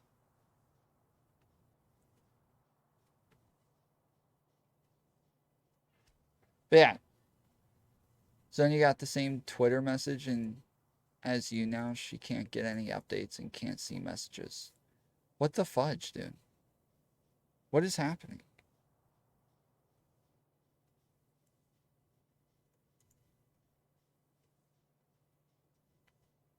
But yeah, it's like, it is a terrifying thought that that's actually like how a process would work, that somebody can just decide that you're brainwashed and then they go to court over it. Yeah, I don't like that. I think that sounds weird. That is a scary society to live in. That's a totalitarian society. And that's why I always say, as much as if you don't like Andrew Tate or you love Andrew Tate or whatever it may be, always remember, whenever you're making an argument, them arguments can be used against you, because whenever they used draconian measures against some... Because, yeah, if that's evidence to say that you weren't capable of consenting to something because you were brainwashed, but they didn't actually talk to you about it, they talked to other people to see if you were brainwashed, I don't like that. And I haven't heard Destiny argue against that yet. I haven't heard him say anything to say that that's incorrect or that that's not what happened. So I'm curious if that's really what happened. Someone, they always use it against someone you don't like, and then they apply it to everybody else. That's very important to realize. And so that's the whole basis that you can claim that anyone's brainwashed. You've still not answered my question about the contravention of the international laws and EU laws, which I cited. Well, nobody has claimed that there have been, besides their lawyers, nobody is challenging any of the Romanian laws in European courts, because I don't think that there has been a problem with how Romania conducts its legal system in the European courts. When you try to say that you could just say that I'm brainwashed and Pearl trafficked me, you could say that. If you went through and you dug through our text messages and Pearl is saying, Stephen, come to London, I want to marry you, please, and then I show up and she's like, you're going to suffer through 6 of my shows now, and maybe we'll get married by the end, and also I'm going to, then you would have a case. You would have a foundation for it. But it's not just a matter of I'm saying you're brainwashed, therefore you are, therefore you were trafficked. Yeah, sure, there is a process for it. But again, he says that they did it by talking to other people, right? Is that what he said? Or did they do it by looking at text messages and phone calls and listening to other stuff? Is that... I haven't heard how they actually came up with this information yet. That's not equivalent at all here, right? What we're looking at is a pattern of Tate communicating with girls, promising to marry them, getting into relationships with them, and then bringing them over, and then having them do sex work. That's what's being alleged here. And a victim's statement saying like, oh no, he really did love me, and that's not what's happening, that's not enough to overturn it. So if you wanted to make the comparison to me and Pearl, you would have to find some crazy messages from her to me that I don't believe exist, that show that she's promising me some kind of relationship or something that's getting me to fly out here and do content. That's what would make it equivalent. The actual evidence, the actual messages afterwards. When you keep saying here that the judge has said that there's not enough evidence to convict, I don't believe the judge has made that statement. What the judge has said is you do not require enough evidence for a conviction. You only need enough to bring a charge forward. And the prosecution right now is in the final stages of their investigation of doing that. I haven't seen it established that anybody was claimed to be brainwashed, just that you can't use testimony of these people at certain points to prove certain things before you go to court. Right. Well, no, they're saying that one of the reasons that it is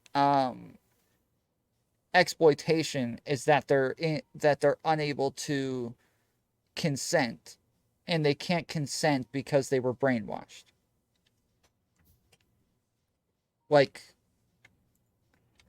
Because he is right. A lot of these practices are things that are normal for people to engage in, like webcamming, having somebody run the business of webcamming for the women and all of this other crap. That's all normal. That's all stuff that happens without anything illegal, sure. But it's the brainwashing that would say, yeah, they weren't capable of consenting to this. Why? What is happening? What are we missing here? What are you guys doing? What the hell are you guys doing? Oh, wait, green. We don't have any green? Oh, no.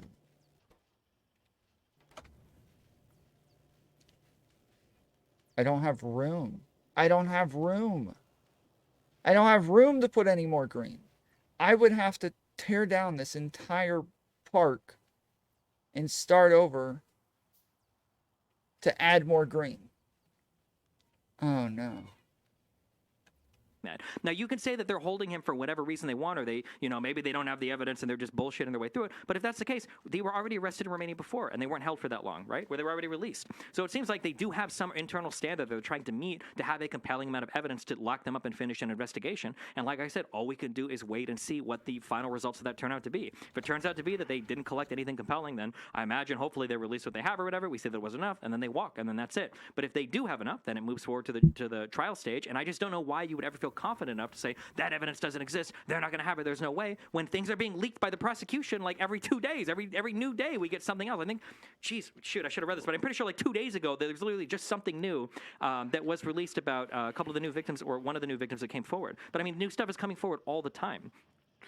When you Can I finish my 4 Yeah, go okay, ahead, sorry. go ahead. You mentioned that 60. I do think it's telling that there's a weird. When I try to evaluate the Andrew Tate stuff, I'm not trying to do this weird like East versus West, Islam, whatever. I'm just looking at the facts of the case. That's all I generally care about. I think it's interesting that there are so many of these points you're bringing up relating to like Western, Eastern, gynocentric, females owning men. You brought up that 60% versus 80% of who's winning custody cases. The claim that I made was that when men fight for custody, they win 60% of the time. I believe that women win 80 to 90% of the time, but that's because men usually don't fight for custody. But when they do fight for custody, they tend to win 60% of the time. Those are the numbers that I'm familiar with. When you say that laws favor men versus women when it comes to divorcing, it just favors whoever's made most of the money. And in this female-dominated world, as women are earning more and more money, maybe when men will rise up, and when we divorce women, maybe we'll start taking more from them than they take from us. But it just matters. The only thing that matters is who's earned more money, not whether you're a man or woman. And then for the final thing, the first thing you brought up was he was changing his framework on Piers Morgan. Why would I care about him changing his framework on Piers Morgan when the statements that he's made about owning women were done in the past when he owned his sex trafficking business? It might be the case that as of the past year, he's become a good, devout Muslim. He follows the teaching of Islam and all of that, and he's doing that great. That's fine. I don't care. That's not when he ran his business. He ran his business like 5 years ago. Would you agree with what he said on the psych evaluation, that those girls should have had a psych evaluation themselves? I don't know specifically how the psychologist is extrapolating to the other women. I do know that the two that go on to defend Tate literally have tattoos of him on their body, so I don't know if they would be, and I'm pretty sure they still work in the industry, so I don't know if those are going to be like the most exonerating types of evidence, but I mean, if the psych evals were the only thing that was keeping them in the Romanian courts, I think I would probably disagree with the judge's evaluation there, but those aren't the only things holding him in the court. The prosecution has linked a ton of different types of text messages showing criminal intent, showing organization of the criminal organization, showing threats made to some of the talent, showing different messages where Andrew Tate is promising marriage if a woman moves to Romania. To say that the prosecution rests solely on that psych eval, I don't believe that's fair. Okay, go ahead. Okay, so first thing. Okay, so yeah, now he's actually addressed that point. So there's a bunch of other evidence, not just the psych evaluation, that says that they're being extorted. Okay. Thing is, in terms of the contravention of the international law, you didn't give no answer. All you said is, I don't think it's a problem. It doesn't matter what you think. It's about whether the Or exploited, not extorted. or not. The second thing is, in terms of relationship, again, so what you're doing is you're basically saying, because I give the analogy about you and Pearl, so what you're basically saying is, if someone's in a relationship vis-a-vis, that means that they are human trafficked. No, those women, clearly based on the leaked documents that you are referring to, were in love with Tate, went to Romania on their own volition, and then they made the decision based on consent. Even the BBC woman literally said, I made the decision based on my own choice and my own decision. What you're saying is, guess what? They were brainwashed. And I just said to you, but anyway, you've conceded it. You said that the psych report is unacceptable that it happened. And in terms of the psych report, you're saying, again, I don't think. This is the problem. Your whole argument is about what you think. It doesn't matter what you think. What the judges said is there was three important there was three aspects of the evidence that were important in order to make a determination. In terms of the rape allegation, do you know what the two evidences are? It's only the witness statement and the psych report. So it's 50% of the evidence, because the witness statement and the psych report are equally weighted, and it's the statement of the woman. In terms of the other women being brainwashed, it's three. So it's the witness statement, it's the psych report, and finally it's the evidence that's being leaked. And this is the issue. The evidence that's being leaked is weak. Like when you look at the evidence, it does not demonstrate what they're being charged for. It's so weak. It's snippets of information, and that's what my argument is, that based on the evidence that we have right now, and the judge agrees with me, so based on the leaks, that evidence isn't enough to prosecute or convict. So that's the point. So you're right, we're getting leaks all the time, and yet we've not got a damning leak. So this is the problem. We've not got anything damning that says it. The other point you made is, in terms of we're talking about 5 years ago. Again, that's incorrect. We're not talking about 5 years ago. Maybe we're talking about 5 years ago in terms of the YouTube clips that you're interested in. But I already explained to you that's irrelevant, and I think you admit that it's irrelevant. Wait, when was this camming business? They're not being charged for 5 years ago. They're being charged for the last year and a half. Yeah, but we were talking about in the context of this camming business. When was this camming business? So they're not even being charged for the camming business. What they're being charged for is OnlyFans and TikTok. Yeah, but when did he do his camming business? When did he start his camming business? Yeah. Well, I've not looked into that. That's not relevant, because what's relevant? Well, because you're making because what's relevant? No, that's not relevant, because again, what you're looking at is social media. Your whole Why is Destiny asking about the camming business if that's not relevant? thing is tried by social media. Everything on social media convicts him. I'm saying it doesn't matter what social media says. Let's look at what's actually happening.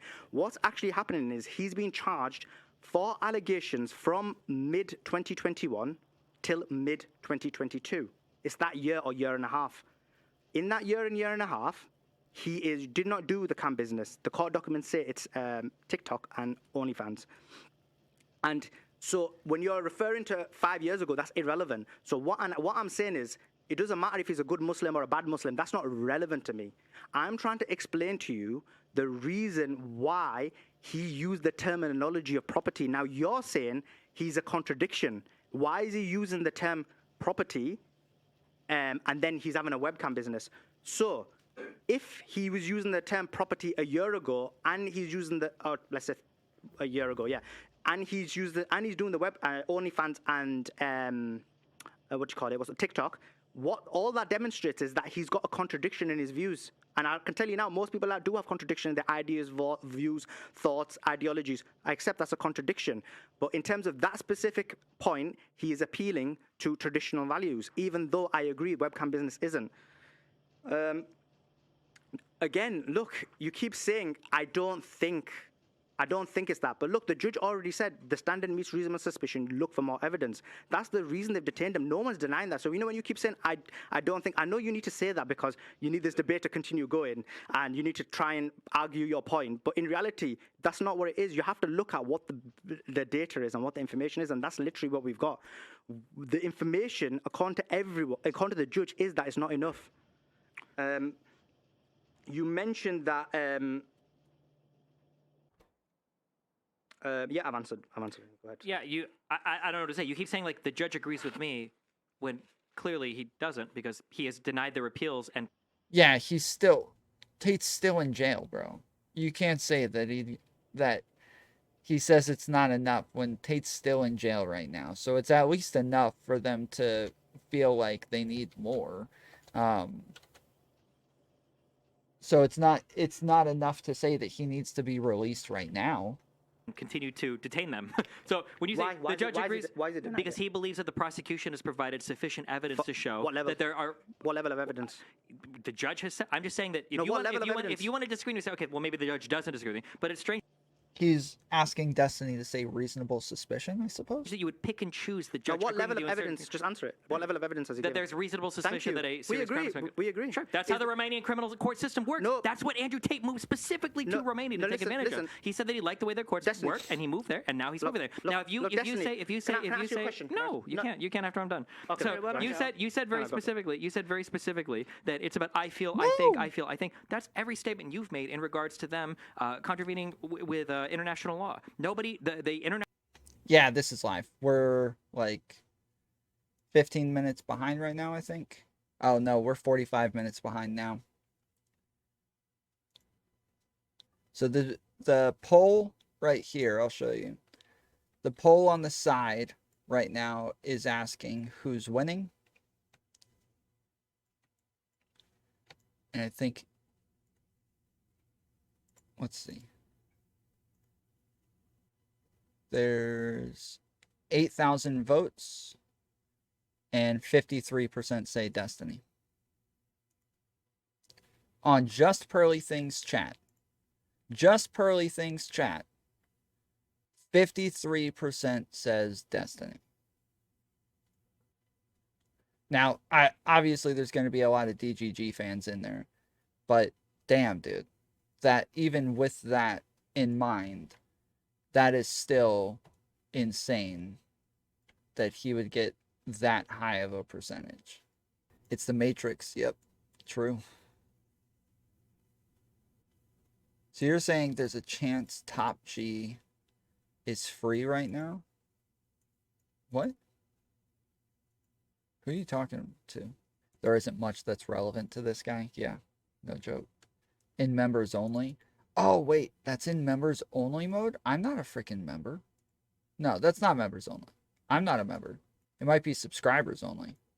Yeah, so I was able to vote, but I'm not able to chat. But I was able to vote. 45 minutes is a long time in the Matrix. Yep. I don't take into serious consideration the political or socioeconomic opinions of anyone with blue hair. That's a rock solid way of deciding whether or not somebody's correct. Yep. There's people in the chat saying, like, it's just comedy and satire. Like, why would we pretend that's real?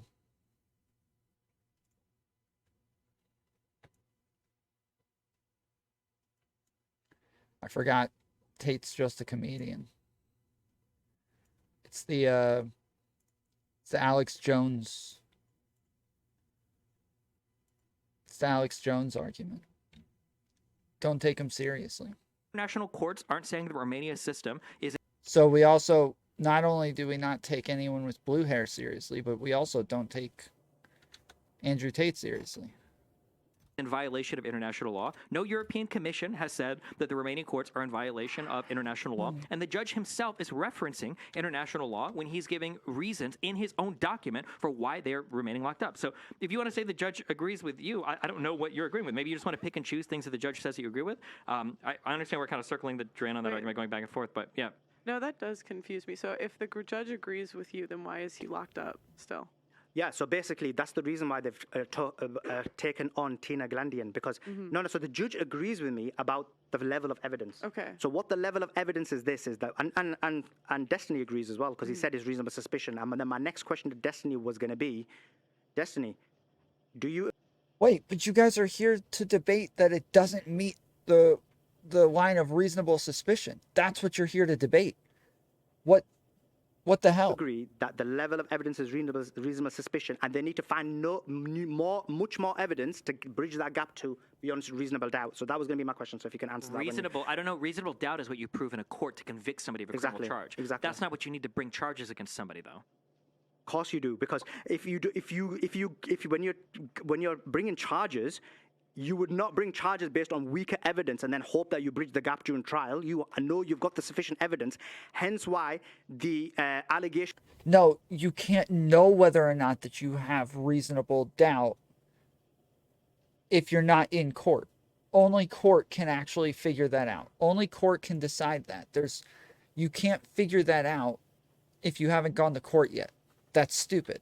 In the United Kingdom were not taken forward because they found that the women were colluding, and so they knew that they wouldn't be able to get beyond. Like, cops don't get to decide whether or not it's beyond a reasonable doubt. Nobody else gets to decide that.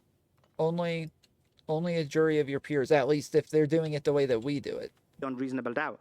Now, in terms of so that was that in terms of, but I think Destiny agrees. I think I'm not understanding where it is. I think he's saying I think, but when you say beyond reasonable doubt, that's in my mind. Beyond a reasonable doubt is what you have to prove in front of a jury. That's right. Yeah. So when a prosecutor takes the case to the court, he doesn't take the case based on weaker evidence. He's not like, oh, I'm 50% sure and hopefully I'll bridge the 30-40% gap during the trial. No. Of course.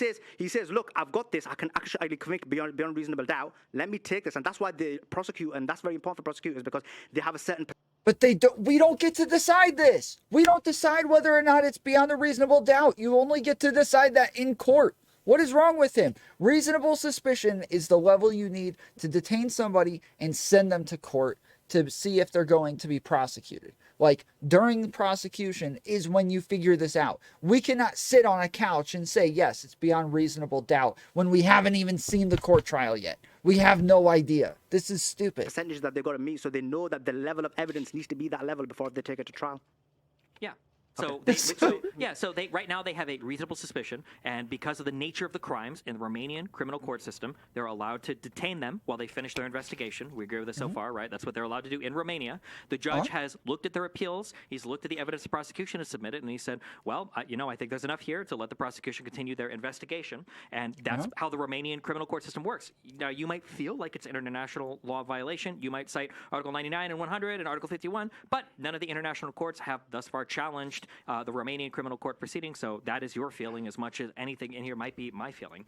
You mentioned evidence relating to women colluding in the UK on a rape charge. That's in dispute. We don't know if the women were colluding or not. I believe that the the police officer said that they didn't like that when the two women were texting each other. I believe the women said that we weren't sure if we should tell the police that he had gotten us drunk beforehand, and that the police officers considered that colluding. Now, it could be the case that the women are misleading their text messages there, or it could be the case that the police officers aren't being forthcoming with the text message. It's hard to say because I haven't seen those text messages myself, but I think it's not fair to just instantly claim they were colluding. I know that's what Tate likes to say, but Tate hasn't produced any of those text messages either, so all I can go are by the statements of the women and the statements of the police. In regards to that, when you bring up the rape allegations, I remember because you brought this up. I'm pretty sure it was yesterday. Didn't Romanian authorities find that there were 3 more rape allegations that had been tried to have been filed in a local Romanian police station, and they ended up not being followed up on because of the 2 women that were arrested, one of which was a police officer? Is that not the case? Did that not just happen yesterday? So, I mean, it seems like the prosecution is still uncovering things, and, I mean, like I said, we'll see in a month or 2 or however long it takes them, once they finish their investigation, what kind of charges are brought forth. But all we can do is sit and wait. Okay, so just to summarize what you've said, you agree that basically they're on reasonable suspicion at the moment. They haven't got enough evidence to prosecute or convict. That was basically my argument right at the beginning. Yeah, in terms of international law, let me be clear. What you keep saying is, I think, I feel, I believe. I've been citing international law. That's a big difference between what both me and you are doing. In terms of why that hasn't been highlighted, well, that's why they got Tina Glandian, who is actually an expert in international law and human rights law. And if the Romanian system does not basically follow what are the regulations, then I do believe that will be an avenue that they'll take. So there's a reason why there's a human rights lawyer that's now been included into the team. So, and she's explained that there is contravention, but how you find contravention is by applying and making an application. So that will be the steps that they'll be taken. So yeah, I've explained to you what the contravention is, and then I've explained to you that in terms of the lawyer. But the difference between what I'm doing and what you're doing is I've actually cited law. You're just saying I feel. It's all about feelings and emotions. That's basically what your arguments are. Tom, is your chat set to live or top chat? I just fixed it like 5 minutes ago. I didn't know. Yeah, it's been on top chat this entire time. My bad. In terms of the British women, incorrect. The British women said themselves that the CPS told them that because they were colluding, that's why they never took the allegations forward. Now, wait, the chat below me. Is that what you're talking about? This one below me? This one is just regular chat. It's always on live chat. I don't know why YouTube doesn't default to live chat and why. Yeah, I'm talking about the one that's on my screen for OBS. So this one right over here on the side is what I'm talking about. The one that's on stream, this one here, this is always live. That's always everything.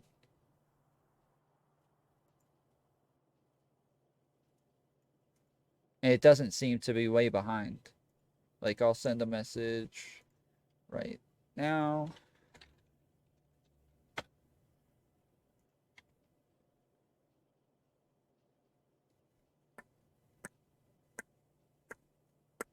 And there it is. See?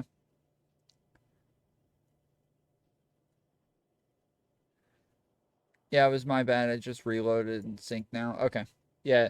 Sometimes the stream will lag for just a second and give you a couple seconds behind, and that'll happen like 10 times, and then you're Eventually, you're like a couple minutes behind. But then the women said, "Guess what? No, we weren't. We weren't including. We were talking about the, about the wine issue. But the women specifically said that the CPS told them that is the reason why it wasn't taken forward because of the voice messages that they."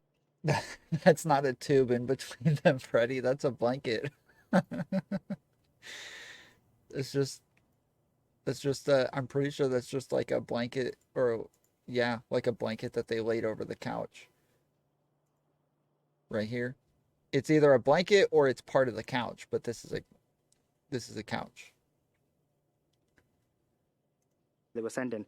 In terms of the 4 extra women, it's actually 4 extra women that who have made claims. Again, none of that has been presented to the court. None of that has been verified. That is being stated in the newspaper. But again, I can't comment on that because we haven't got enough information about that. We haven't got enough allegations on that. And they're not rape allegations. They're basically, again, saying that he's been a bit... Again, when you look at the allegations, they get very, very weak. They do not amount to human trafficking. And that's my point.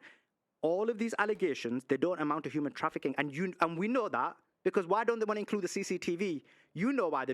No, he's saying that they don't amount to human trafficking if they get rid of the brainwashing stuff. And he's saying that the brainwashing stuff is not good enough. But the brainwashing and the testimony are 2 things that they are using. He is discounting those in order to say that that's the case. But that's not. But Destiny's already explained why he's incorrect on that. He's already explained why that's wrong. So I'm not sure why he just keeps repeating the same points over and over after they've already been argued against. They don't want to include the CCTV. I know why they don't want to include the CCTV, because the CCTV will demonstrate that actually these women had freedom of movement, freedom of doing what they want, and it would give a great window into seeing that. And hence why they're not including it, because they know they'll damage the case, and that's why they're not including it into the prosecution evidence. And sorry, in the last bit, the psych report, again. Oh no, so you already conceded that. Sorry. So do you think that the international law will change, or do you think that Romanian law will change after this case? If this truly is a violation, it's a very good question. But that's the reason international law is there. Very recently, Romanian law changed because what happened was Romanian law had it in there where women weren't allowed to work as long hours as men. International law it violated international law, and very recently it was changed. So yes, that's the base. That's the reason we have. So I'm just asking, that's the reason we have EU law and international law. So do you think that the law will change after this Tate case? About this issue? Yeah. So this issue is that they've just not applied the law. So they own. This is part of their own. In your opinion? No. This is not my opinion. Your opinion. It's your opinion. No. He's saying, in your opinion, will Romania change the law after this case, not international law? No. This is not an opinion. I'm saying they already have this in Romanian law. No. The problem is what you're about. You're saying the judge and all the court cases are violating their own law right now? That's an opinion. That's a feeling that you have. No. It's not a feeling. An opinion. The articles that I have cited are part of Romanian law. So what I'm trying to say is that has been overlooked by the judge. So he should have looked into. This is the first time he's saying this. Why is he just now bringing this up, that they're violating Romanian law, when this entire time he's been saying that they're violating international law? Why would you quote international law this entire time if they're actually violating Romanian law? That would be a much bigger deal. Why would you make this case this late in the game, dude? What the hell? Why would he do that? Into it, so maybe he will look into it in the next one. But the point is, the judge has overlooked it, and that's incorrect because you wanted me to cite examples of where international law is being contravened. Sure. And so that's why that's in your opinion. That's all. That's all that is. That's your opinion. It's not an opinion. It's the judge is the judge. It's their legal system. You feel like they haven't adequately addressed the international laws. That's right. The judge obviously disagrees with you. That's your opinion, though. I don't know why you think that that's like a fact that you can state. Obviously, different people. You probably have an opinion that the Patriot Act or something also violates international laws, but that would be an opinion. No. So I know that the Patriot Act doesn't violate international laws, and neither does the Romanian system. I'm saying what should happen is in terms. Wait, neither does the Romanian system. What? I am so lost, dude. I am so lost. What is he talking about, dude? What is he talking about? What is his argument now? I'm so lost. In terms of the Patriot Act, in terms of the same rules in the United Kingdom. Oh, okay. Sorry, I paused, Andy. That one. In terms of the Patriot Act, okay. Terrorism Act, in terms of the Romanian system in the 180 days. I'm saying that I said it right at the beginning that my argument based on that isn't based on law. So that is my opinion. That should be changed, because I think that's unethical that you can detain someone, especially when most of these people who are being detained are from minority communities. Sure, and you think for the Romanian law, you think it's a statement of fact that the judge is violating their own laws. That whole process right now, every member involved. Look. That's not how law works. If you think that the law works, that a judge basically applies certain laws in a scenario and doesn't either consider. Because that actually happens. Judges sometimes don't consider certain laws, and that can be an oversight. Or it could be that the judge doesn't agree with it. That could have happened as well. So I'm not saying that the judge did. He's been quoting international articles this entire time when he could have been quoting Romanian law. This guy is giving me a headache right now. I'm so lost now. This is frustrating. Okay, so... so now I need to know what in Romanian law actually disagrees with this and what says that the judge can't do this. Why would we be talking about international law this entire time? Did it on purpose. It's possible it was just an oversight, or it could be that the Tate's legal team didn't even present it. That could be it as well. But and that's why they've got Tina Glandian in the fray now. You keep bringing up Tina. She's not their lawyer, though, right? Isn't she just their U.S. lawyer? She's not even the one that's allowed inside the jail. So if they were serious about getting somebody to challenge this on like an international rights stage, is she bringing an international case forward? Like I thought that she was just the U.S. representative they have. She's not part of the Romanian legal team. So I think you just hit onto a very important point. So Tina Glandian can't represent them inside the Romanian court, but she can represent them in the international stage. So yeah, if this went further into the international stage, she would be able to represent them. And based on that, she should be allowed to see them. So again, that's another contravention. Don't you think that's unacceptable that a lawyer who we are saying there's a possibility that these articles are being contravened is not allowed to see her clients to be able to mount and understand their position and their arguments and then mount that defense in the international court? Don't you think that is an actual violation of you? No, I've never heard of that. It's that if I get arrested here in London for doing something, that I can necessarily demand a U.S. lawyer that flies over to here and has rights to access me in prison or in anything else. I've never heard that as international law before. That's a requirement. No. You having access to your legal counsel is an international law. They have access to their Romanian legal counsel. They have access to their Romanian legal counsel for their case within Romania. Yes. If this case was to be taken to the international stage, they would need access to the international lawyer, which would be this person. But it's not at the international stage yet. How does a case go into the international stage? You basically retain someone, they speak to you, you build your case, and then you mount it. What are you talking about? That's literally what happens. So basically, in your mind, what happens is your retention is only made when you make the application. That's literally not how law works. That's literally not how the system works. What are you talking about? My guess would be that in the middle it doesn't of matter you what your being guess is. Okay, the fact of the matter is in the middle of an investigation for another case, you probably couldn't bring an international case at the very same time. That it's a fact. I don't know. Prove that it's a fact. Prove that yours is a fact. What I'm saying, prove it's a fact. I've explained to you how the law works. You're saying that is she even retained for an international case right now? Has she filed an international case? I've just explained to you. Okay, so everything you're saying is an opinion. You have no basis to even believe that she will file an international case. You have no idea about that. I've just explained to you that there's a reason why that there's a human rights lawyer involved. There's a reason why she's actually stated human rights laws within the public sphere. And what I'm saying is, it could be that they don't file it. The issue is this, because that actually happens. The whole point is she should be having access to her clients to be able to determine if the case is going to be strong enough. Because what if they reveal something to her and then she thinks that's not a good avenue to go? What if they don't want to go down that avenue? And that's why you need to have access to your lawyers. That's your problem. I don't think that in every country, I don't think that you can demand to have an international lawyer step in when you're in the middle of a local a local criminal court proceeding. In every country, not in every country, but in international. I just googled. It says the right requires the accused to have access to a lawyer at all stages of criminal proceedings, including the initial period of police detention, questioning, and investigation. Of lawyer, yes, they have that to their Romanian lawyer. But what he's saying is they also have a U.S. lawyer that they feel should be able to come in and represent them. Yes, they have a lawyer representing them this entire time. It's just the Romanian lawyer. From an international case. You should have access to all your lawyers. I'm not sure why we're arguing this. Like this, if you're... No, even in even in the United States, we have different law in different states.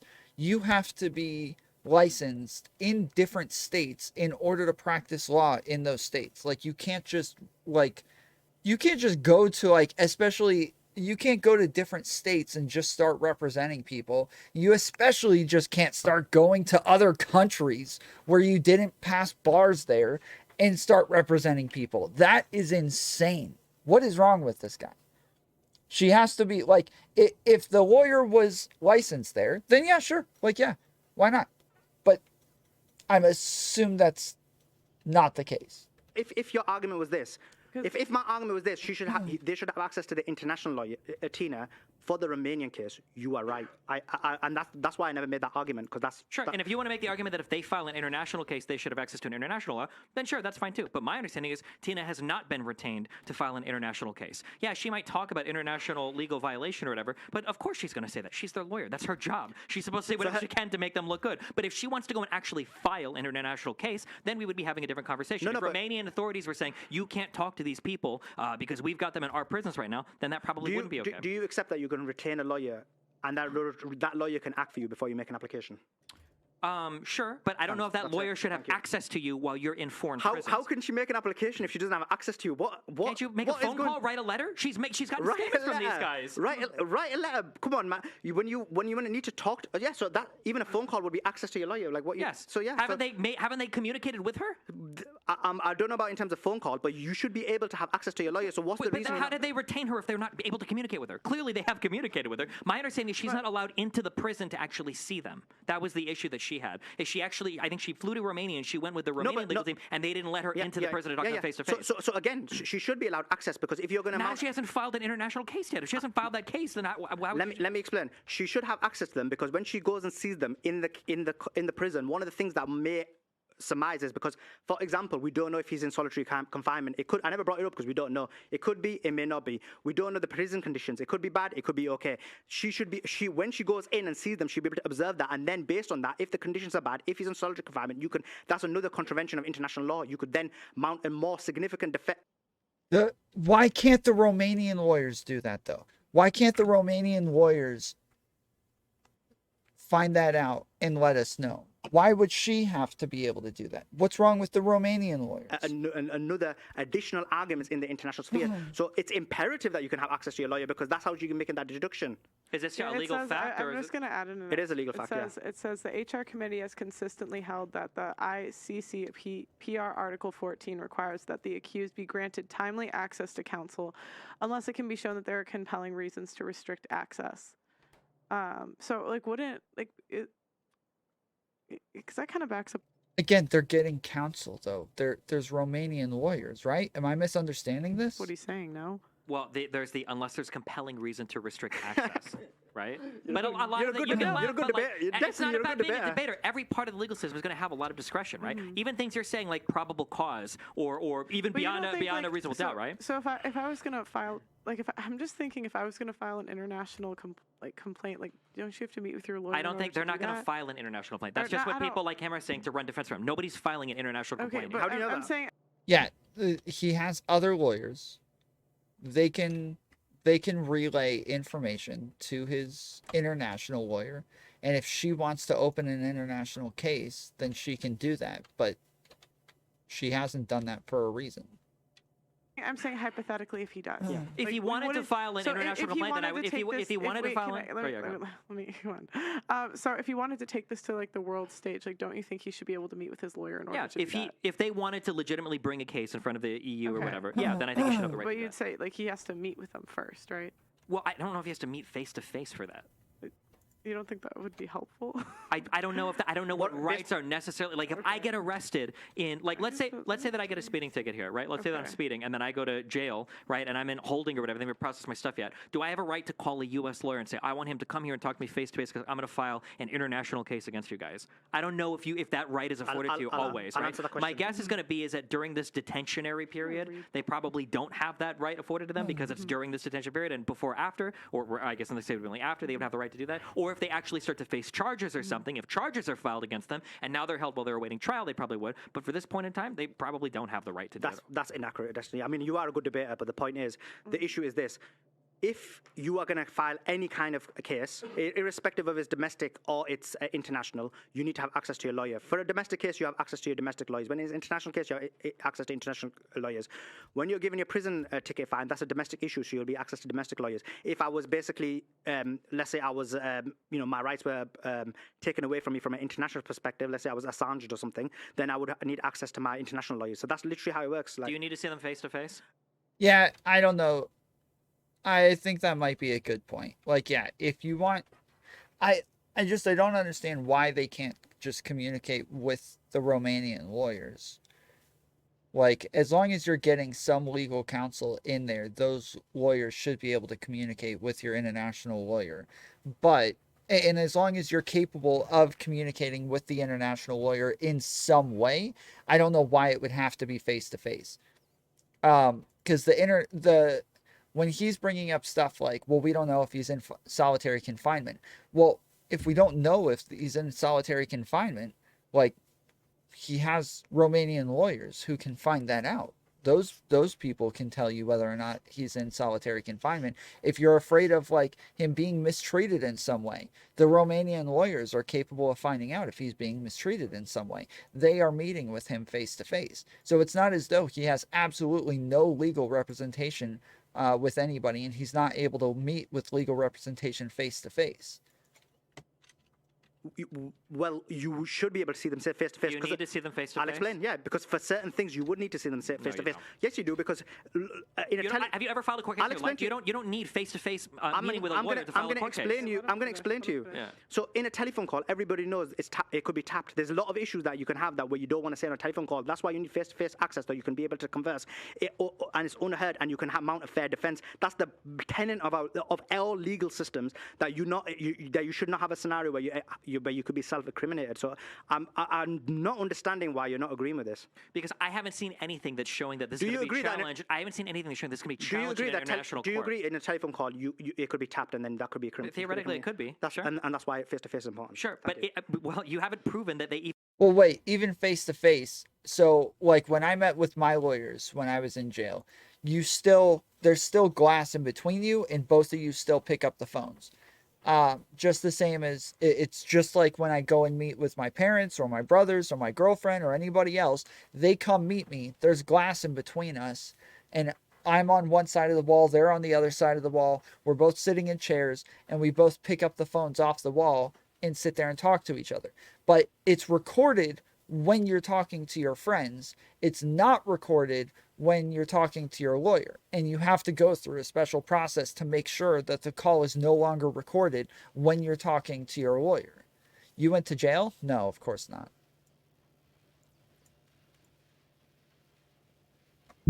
even have a desire to take this to any international court?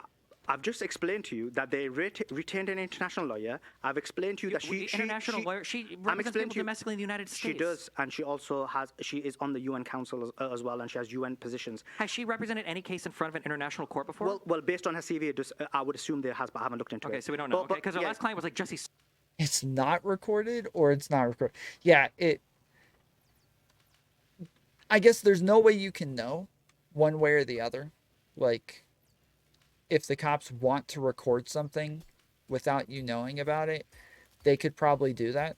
And it would be really hard to prove that they recorded your calls. Like, it would be, it's like impossible to find out. But it is like a human rights violation. So I would assume most places are not going to take the chance of possibly getting caught.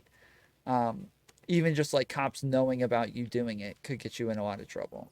So, like, yeah, other guards included in the process of recording the call, somebody could eventually, snitch, and then you're all super screwed.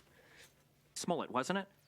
It was, yeah. Okay, so I don't know what internet. So when you say human rights, that could just be local criminal defense in the United States. Listen, right? But the issue is this: she's talked about the human rights violations, right? Oh yeah, not only would they throw out the case, but these cops' entire lives would be completely ruined. Like,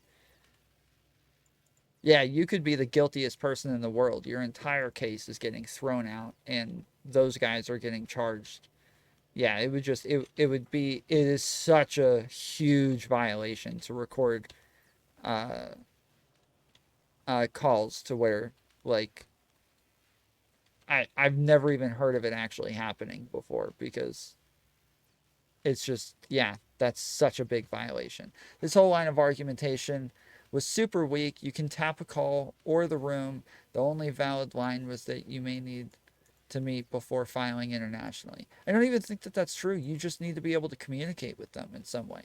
Like, he has lawyers, right? He has legal representation. He has Romanian lawyers. He has people meeting with him. There are people who can inform the international lawyer if there's something wrong happening, if he's being detained or if he's being mistreated or any of these things. There are ways of telling. Like, it's not like they have no access. Nobody has any access to him whatsoever. He has Romanian lawyers who are going and seeing him and could tell the international lawyer if there was something messed up happening.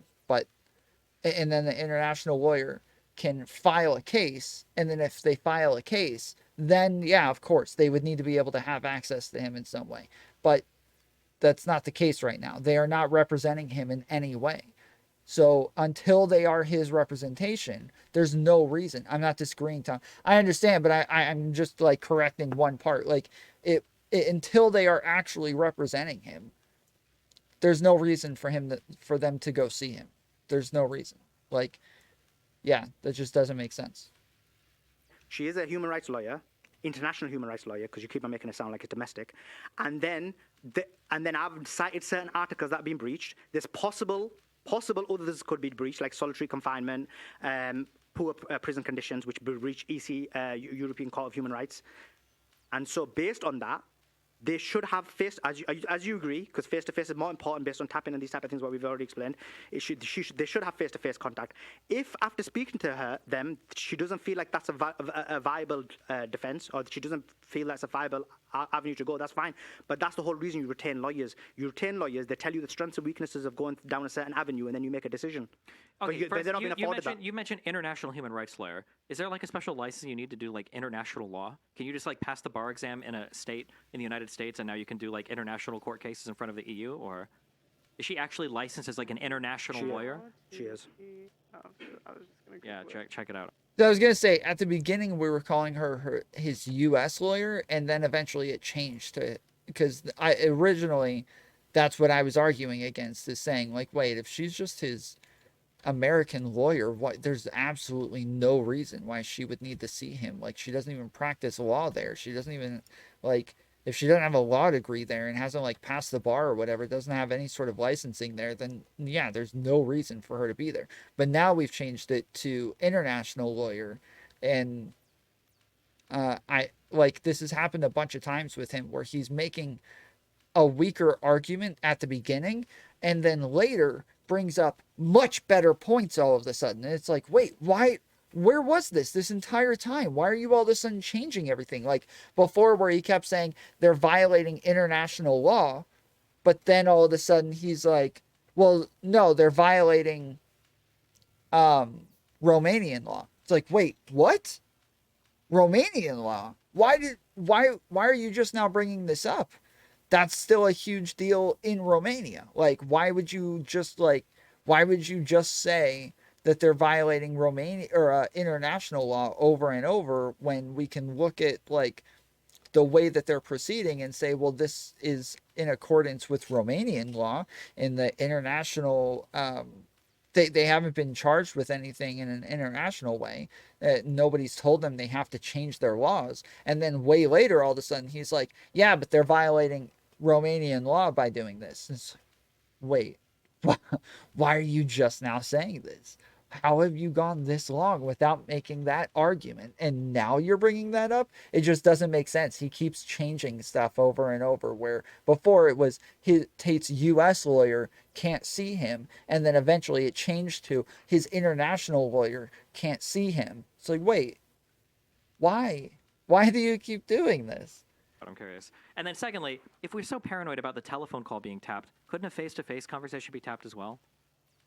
that's possible. But then at the same time, it's less likely. Hence why you have face-to-face, and there's a requirement that you basically aren't. So I agree. There is a Is it possibility. really less likely? It is less likely. Do you agree?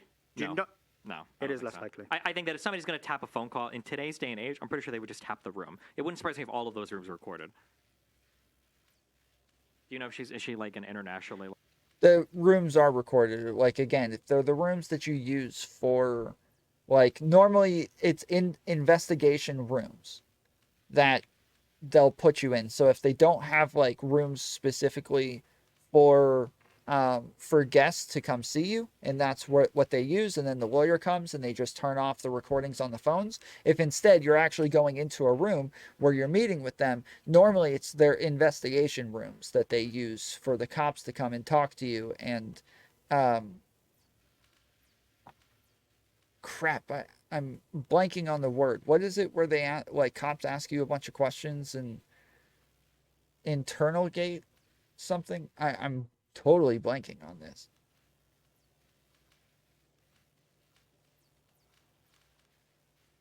Interrogate. Yes, thank you. I knew it was something close to that. I don't know. But yes. Thank you. Okay, so yes. So like it's their interrogation rooms normally, and they'll put the lawyer in there, and then they'll turn off any recording devices. So normally there will be a camera that sits up top, and the camera will record both audio and video, and there's supposed to be a light or a button or something that everybody can see. Now that camera is turned off, and that's it. Everything's turned off, so now the lawyer can come in and talk to you. It says to work as an internet. Oh, you want me to look up the actual? Oh yeah, I'm just curious if the actual Tina. Tina, what's her name? Glandian. Glan. Oh, Glan. Yeah. Dian. Should we move the argument on, or should we carry on? Let's wait with bated breath. Cool. Tina Glandon is a U.S. legal advisor who's a partner. Wait, hold on. So you want to know like what specifically? I'm just curious if she practices international law because she even brings this case. She does. I mean, you can check it later, but she does. I'm just Wikipedia. I'm sure it'll say it. It says she's a U.S. legal advisor who's a partner with a law firm. I don't know how to say this. Garagago. They're gonna make fun of me. Garagos and. What was her name again? Tina what? Tina Glandian? California litigation firm. Defense to fortes into international human rights matters. Yeah, so it's just, wait. Civil litigation to high-profile criminal defense to forays into international human rights matters. So it just says forays into international human rights matters. It doesn't say that she actually has like any sort of, it says international human rights matters instead of international human rights laws. Or, yeah, international human rights law. Yeah. No way. No way, dude. Not buying it. Garagos? Okay. People can check that out anyway. It's online. It's the same attorney that defended Jussie Smollett? No way. Juicy Smollett. Wow. And I think I highlighted it Summer, I highlighted it in hers. She is. So do you guys? Everybody take a second and hit those thumbs upsies. We appreciate you joining. Send me all your money. Clear out your kids' college funds. Send it all to me. Make sure you hit the subscribe button. Any one of those things. Thumbs up, subscribe, or send me all your money. Any one of those things would be perfectly fine.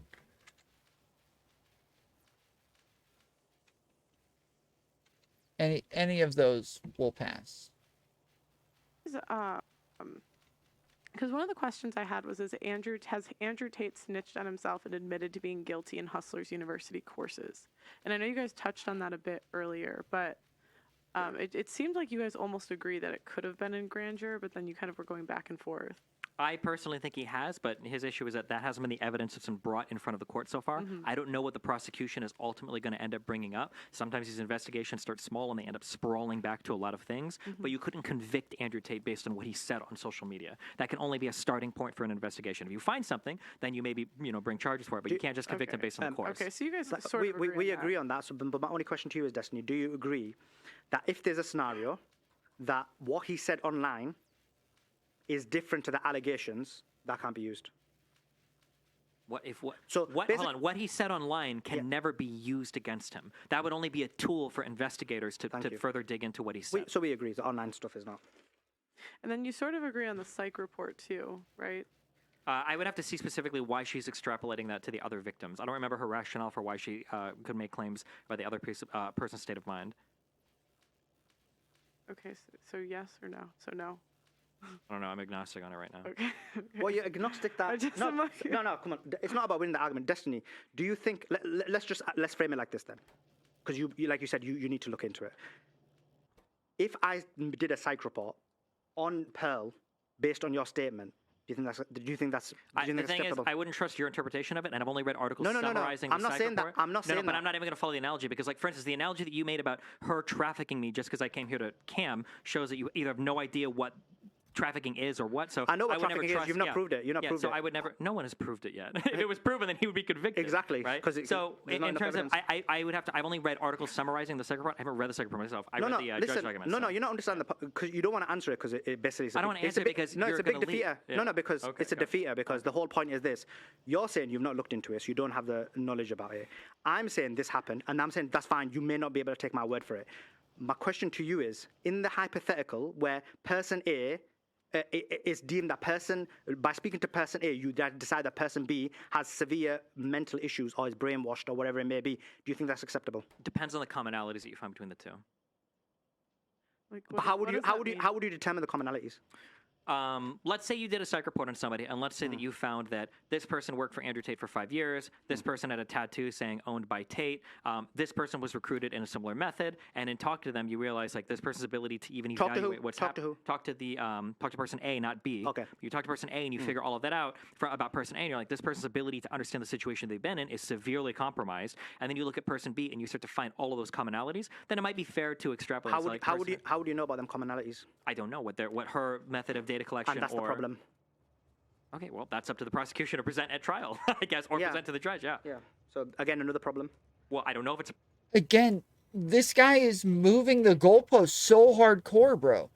I don't know why Destiny's not calling him out for this. He keeps doing this. They're here to debate whether or not Andrew Tate is allowed to be held right now. Like, that's supposed to be the debate.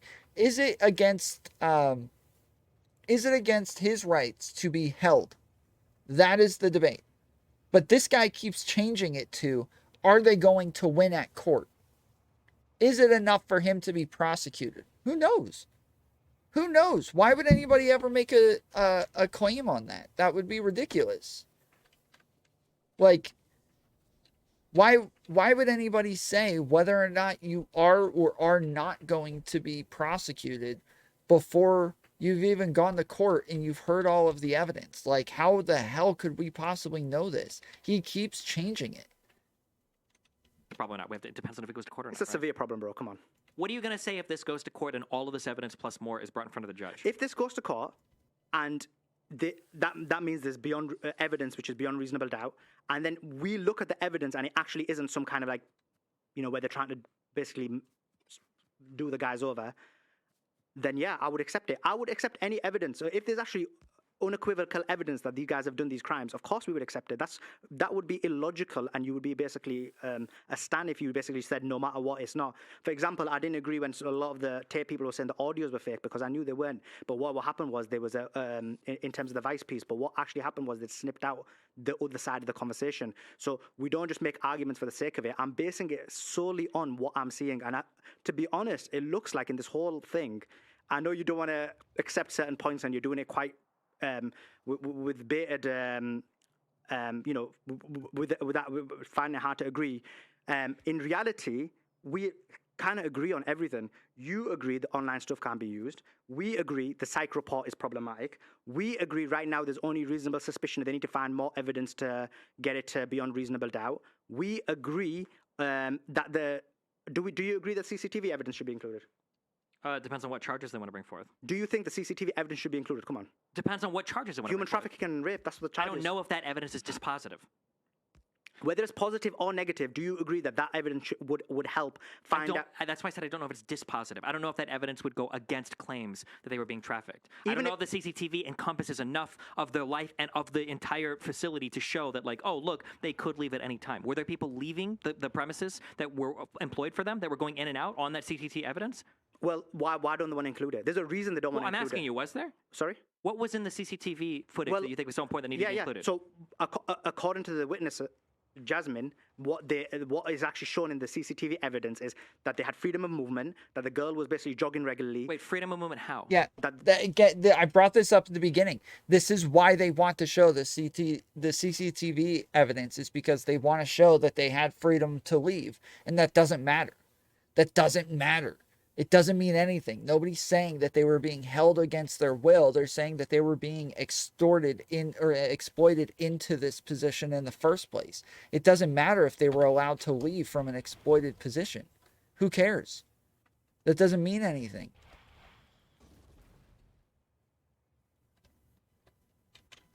For example, the woman was one of the victims allegedly was running, go for runs on her own.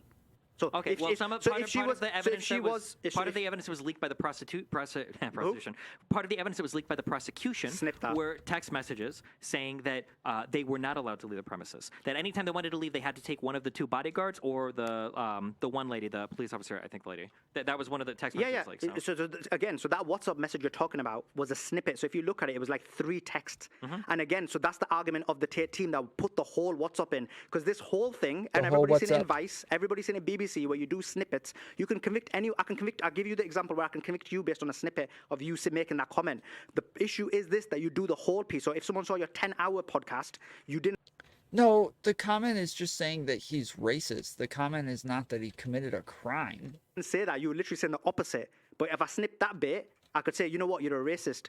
The issue is this: you give the whole of the WhatsApp, and then that's how you decide. In terms of the CCTV, what it shows, according to Jasmine, one of the alleged victims who says, I'm not a victim, she's saying that it shows that one of the alleged victims, not her, used to regularly jog on her own. That shows freedom of movement. One of the important aspects of human trafficking is that you don't have freedom of movement. That breaks. One example of breaking the human traffic allegation, the finances breaks the allegation of human trafficking. The reason I brought these up is because they... No, that doesn't matter. They can still be threatened to the point where they wouldn't, like, it. None of that would matter. There can still be threats against their lives. There can still be things that he holds over them, that he could still have control of all of their money. He could still be threatening their family. He could, like, there's so many other possibilities to where it doesn't matter that they had freedom of movement, unless the claim is that they weren't, like, the claim has to be specifically that they were not allowed to leave and that they were locked up.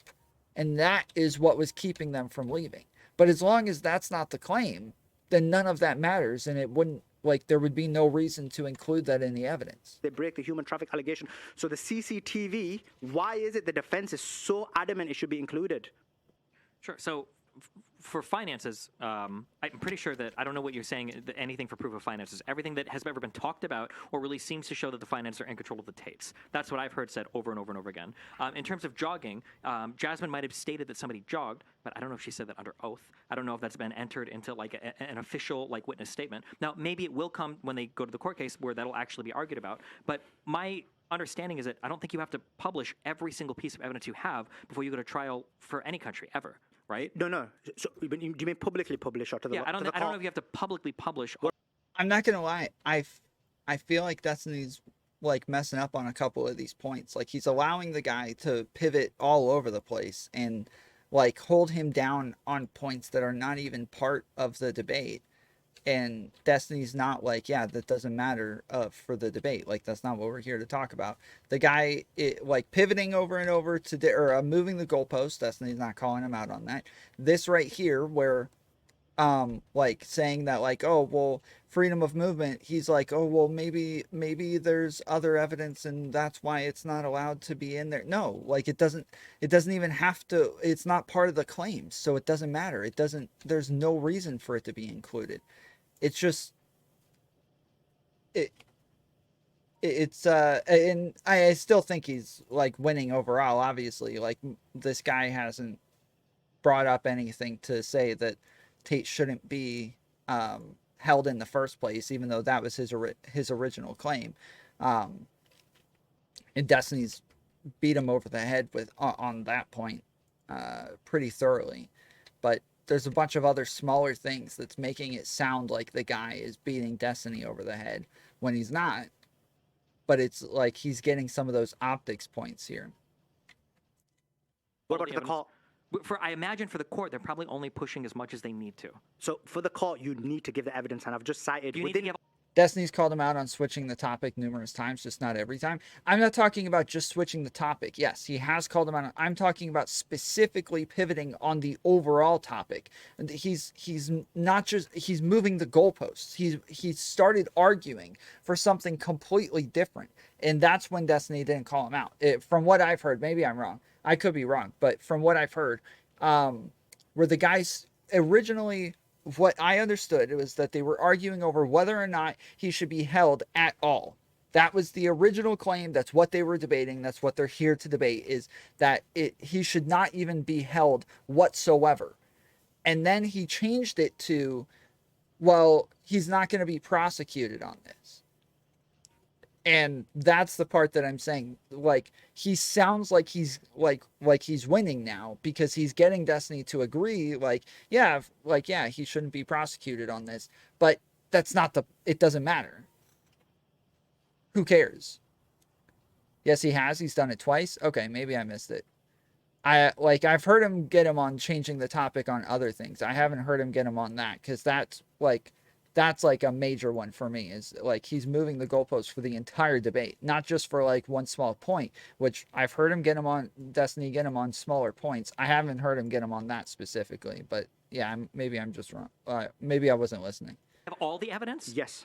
Every piece of evidence you found, you have to give to the judge in order to hold them. Yeah, isn't it just enough to show that you have a reasonable suspicion that your investigation will turn over more? Because you need to demonstrate to the judge that basically you have got the evidence to demonstrate that what you've got. So in reality, what they need to show is that they've got evidence right now, because that shows that they will be able to get beyond reasonable doubt. Because but the problem is they haven't got the evidence right now. So that's why they're looking for evidence. So I don't need that evidence. We agree that they don't need that evidence, right? You don't need evidence to hold somebody for up to 180 days for that beyond a reasonable doubt. Sorry? You don't need the evidence to show them beyond a reasonable doubt for that 180 days. Yeah, I agree with that, because for the 180 days, you need reasonable... See, right there. Okay, so Destiny's saying, we agree on this, right? And he's saying, yeah, I agree on this, but he's going to move past it. Whereas I would say, we agree on this, because this is the overall debate. If you agree with me on this, then that's the end of it. That is what we came to debate. That is the topic. If you agree on this, then the debate is over. You agree with my entire point now, and so the debate's over. This is what I'm talking about. It's like right here, he's saying, yeah, I agree, and then moving past it to other bullcrap, and I just feel like, for me, that's a little frustrating. Suspicion. What the judge has said is, when you've given me the evidence, that evidence only... Look, it's a lot easier for me to sit here and Monday morning quarterback this, pausing it and thinking about things and looking stuff up and all of that. So I'm not saying that Destiny's doing a crappy job or anything. I'm just being critical of him right now. I'm not saying he sucks or any of that crap. Agreed, he shouldn't let that get past. Yeah. Only amounts to reasonable suspicion. That's the reason they're investigating and looking, unless they're basically violating their rights and keeping them for 180 days to break them before they say, guess what, now we've got new evidence. But in reality, we've seen it. They're doing raids. They're finding new women. Them 4 women that you referred to have just been found very recently. We have to look. Tom, Destiny has to follow along the lawyers, dude, because he doesn't want to seem like he's running away in front of a biased audience. Yeah, sure, but my point is that he wouldn't look like he's running away. He would make the other guy look like he's running away. That's my entire point. He would make the other guy look like he's running away. Look at their backstory, look at whether it works. So this is not information that they held on to and then thought, you know what, we're going to use it later. They're looking for evidence. So what the problem is this? They've been looking for evidence for 10 months. And they've only got a reasonable suspicion. They're not given the CCTV evidence because it's quite clear.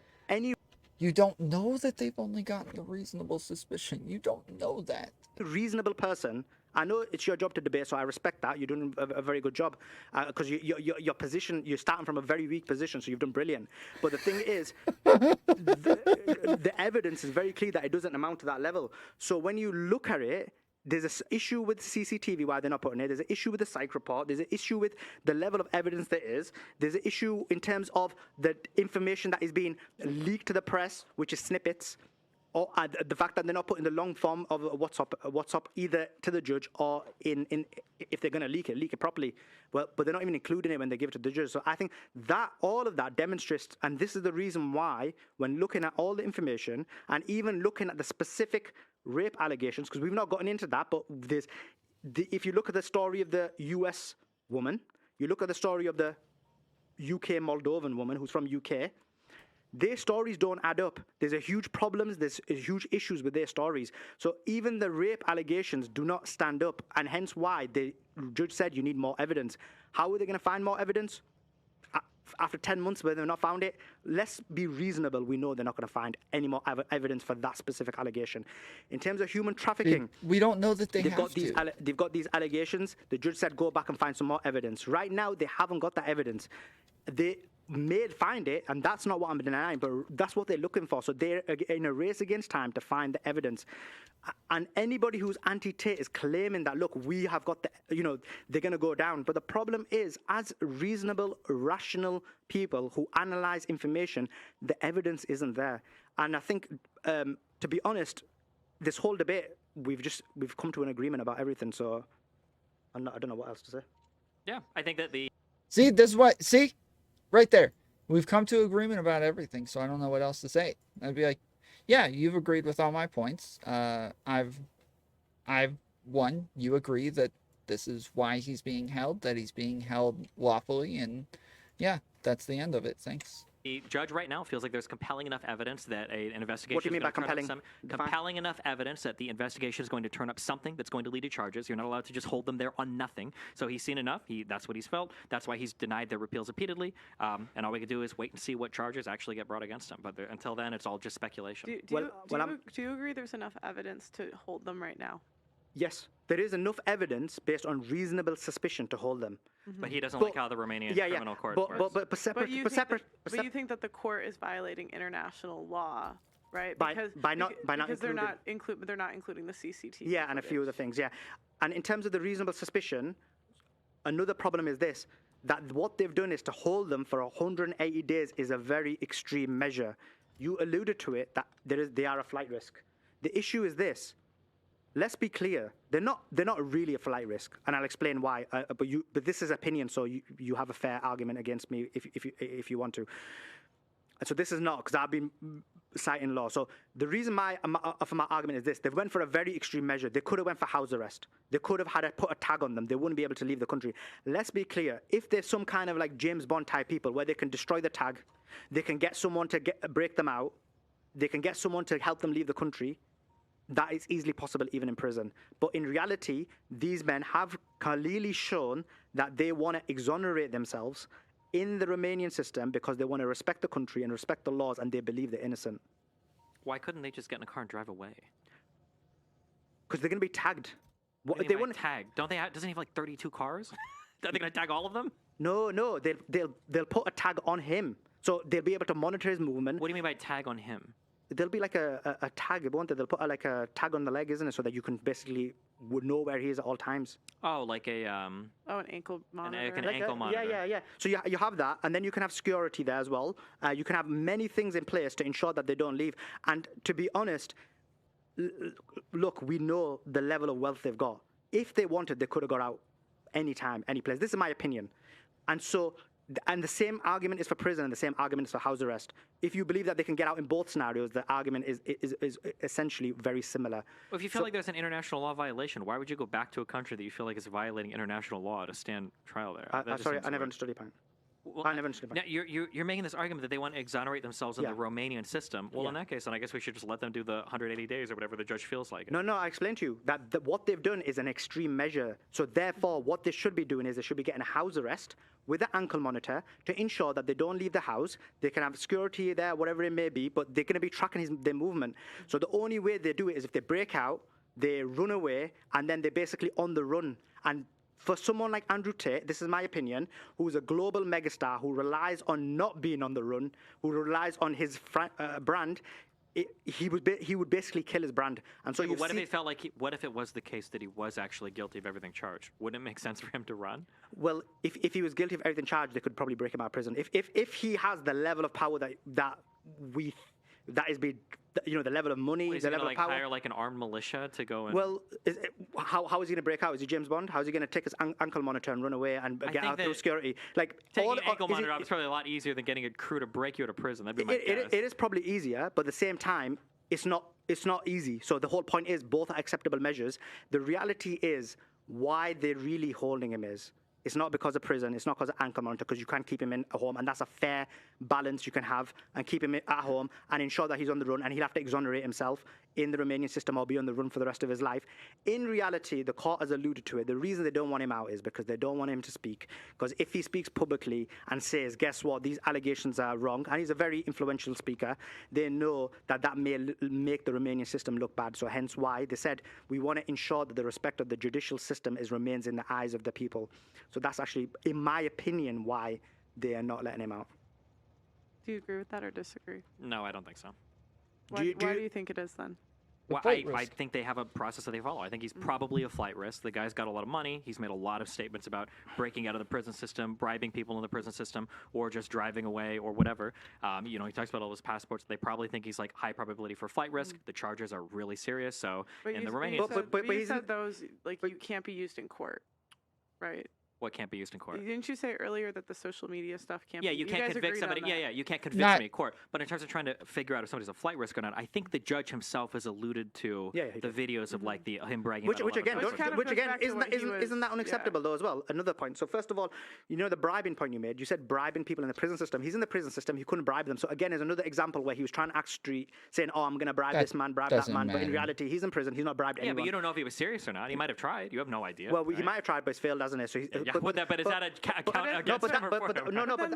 that's an example about the prison system. But we're saying house arrest. So your defeat was about the prison system, not about the house arrest. The second point was in terms of passport. Again, another problematic issue. They said the judge, the court system. They took his video from where he says, "I've got like so many passports, whatever it is." That again for me is unacceptable. Why would you take a video where he's saying I've got so many passports and use that as a judgment to say that that he's a flight risk? Does he have multiple passports? And you've asked a very important question, and that's the question that should be asked. Does he have multiple passports? Contact embassies and find out if he's got them. That's what a legal system is meant to do. Well, have they done that? No, because they've said in the court systems that they've just used the video on social media. In the Romanian, so again, problem. You mean for Romania, they have no idea how many passports he's got. According to the court documents, right now, they've based it solely on social media. Have they said that they only went on the social media? Or was that a leading thing that they used and upon further investigation found out he did have like 4 or 5 different passports? They said they used social media to make that decision. They did not say anything about contacting embassies and find that information out. So yeah, that was the basis. Okay. I think it's weird that I don't believe that that's true, that they can't use a YouTube video in court. How the hell is that possible? There's no way that's true. There's no way that's true. I don't understand why they keep saying that. How the hell does that make sense? Why do they keep saying that? It's like, okay, so what? So a video of Kyle Rittenhouse gets posted on the internet of him shooting people. And now we're like, oh, well, it's on YouTube, so we can't use it now. Even though it is like footage of something that happened, or it's footage of people actually saying these words and admitting to these crimes, we can't use it because now it's on YouTube. Like, there's no way that's true. I don't know why Destiny said that so many times. That doesn't make sense to me. How in the world is that possible? Am I crazy here? Am I capping here? I think it depends on the video. It can be used alongside evidence. Yes, so I don't think you can use a YouTube video in and of itself. Sure. That of course. But they keep making it sound like you can't use a YouTube video at all. And right now, Destiny's conceding a point that pretty much says you can't use a YouTube video at all. So again, I am like so lost on how this guy is getting away with some of these statements. This doesn't make sense to me. This actually came up in the Rittenhouse case. You can use video of a crime itself, but you cannot use video of someone incriminating themselves circumstantially. So, okay. So I go, you murder somebody, okay? So Andre, you murdered somebody. I get a recording of you saying that you murdered somebody. All right? I come and I talk to you about it. You don't know, and I've got a secret recorder on. And I got you admitting that you murdered somebody. And now I go post it on YouTube. It's circumstantial now, like because you admitted to it and it's on YouTube. Like, I don't understand. It doesn't make sense. If you're actually sitting and talking about something on YouTube, this is evidence of you admitting to a crime on YouTube. I don't see how this can possibly be true. In that scenario, yes, but that isn't what we're talking about. What's the difference, though? That's what I'm asking. What's the difference? They're both video of somebody admitting to a crime. So what's the difference between one and the other? Legally.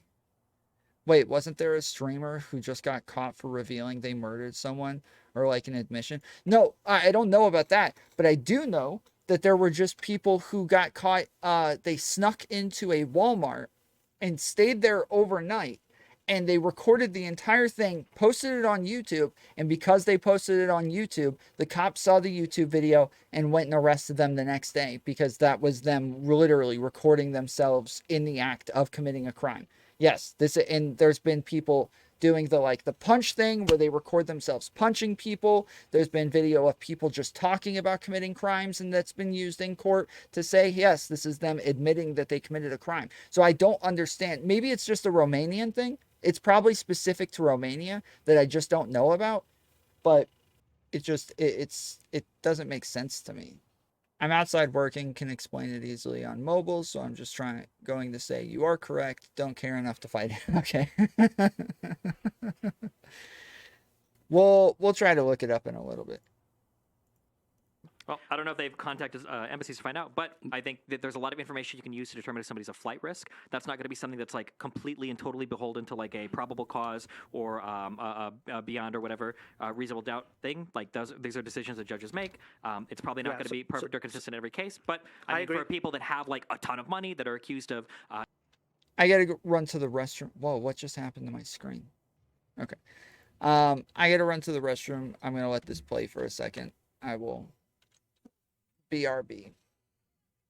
Charges that would be like incredibly with extreme gravity. I imagine that you're probably in most cases going to detain people like this. That would be my guess. So my problem is this: you said that they're probably not. It's not perfect and not consistent. My argument is they should be consistent. So therefore, based on consistency, these guys should be on a house arrest as opposed to being in prison. Every criminal justice system in the world is going to operate on some level of discrepancy, especially when we're talking about being consistent. When it gets to cases of this magnitude, you might only have a handful that ever happen in all of humankind, right? Like this is probably a really unique case. I don't know if anybody's one-to-one comparison of a guy that did online, had women, and then everything else that's going on. I don't even know what consistency would mean. It's probably a one-of-a-kind case. So in terms of what my position is, so if you can answer this, my point is this. My view is this, that prison is an extreme measure. You could still succeed in your point because part of the Romanian system is that the 180 days can be preventative where he has house arrest. Do you agree that that would be an acceptable way of making sure that you don't go to extremities and basically show that you're not out, at least there's some kind of balance in the system? So you... Would I trust house arrest? I mean, if it was my call, I would probably arrest. If somebody had that much money, that much like opportunity, I think you would probably just arrest them. Because getting around an ankle bracelet or something. What does arrest mean? As in like detain them somewhere, not like give them an ankle bracelet and hope they don't flee the country somehow. So yeah, so that's where we disagree. Well, do because we all agree here that if Andrew But that's Tate opinion, wanted to, so, yeah. but if Andrew Tate wanted to fool an ankle bracelet and leave the country, could he do that? Hypothetically, he could do that. Hypothetically, he could probably break out of prison. But hypothetically speaking, but in What would reality, be easier though? but it would be easier for ankle bracelet. But in reality, he won't do that because he won't want to be on the run for the rest of his life. I don't know. Well, we don't know that though. No, we know that. No, we don't know that, because if he's actually guilty, the amount of time that he's facing, the other like things that he has planned in his life right now that he might want to get done, that like this prison time could really screw up. Like there's a million ways where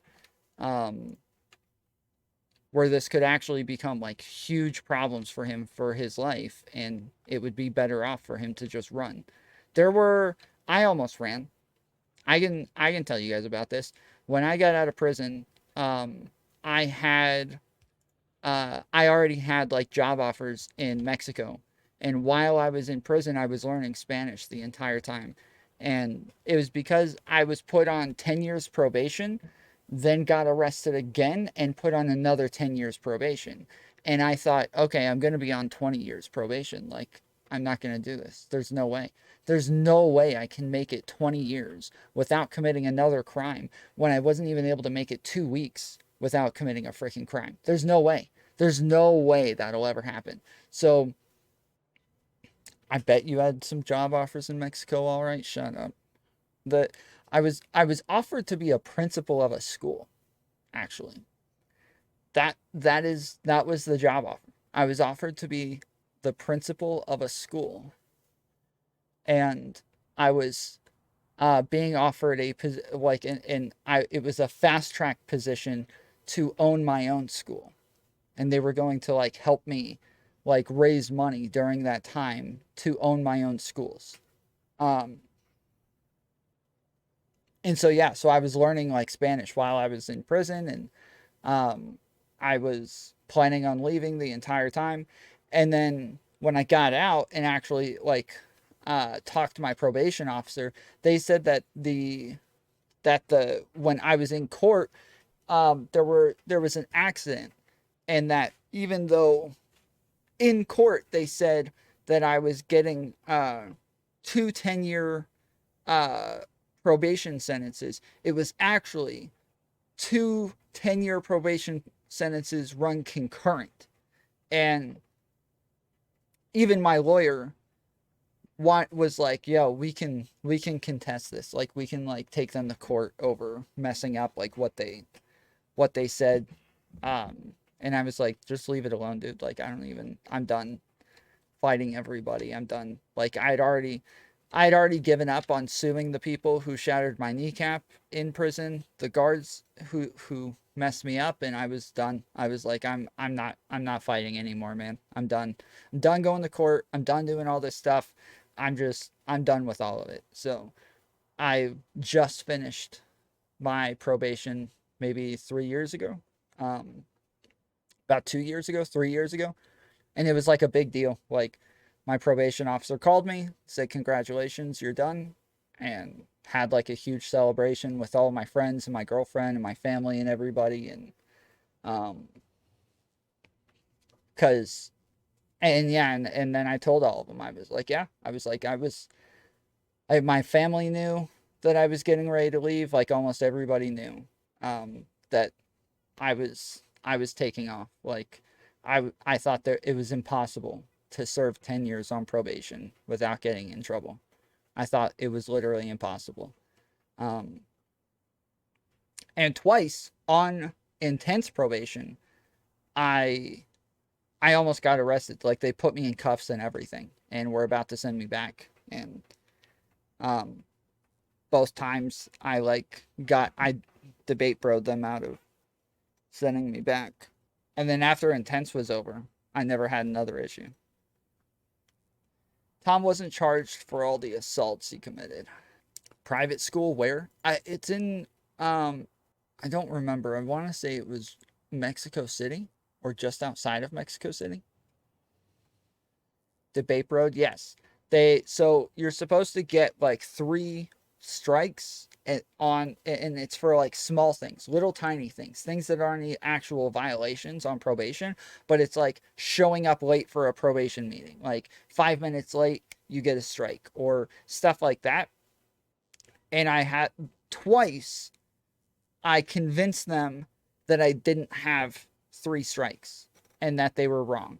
And so one time, the first time, because I did have 3 strikes. I did both times. I definitely had 3 strikes. The first time I told them, I was like, no, that other one was not me. I promise that other one was not me. And they're like, are you sure? And I'm like, yes, I promise that was not me. And every time I came in, there was a line of like 20 other people. So I thought there's no way they even remember who I am every time I come in here. There's no way they remember me if this is how it is all day, every day, where they're just running through people just for these short meetings. So yeah, the first time I convinced them that that one of the strikes was not me and that never happened.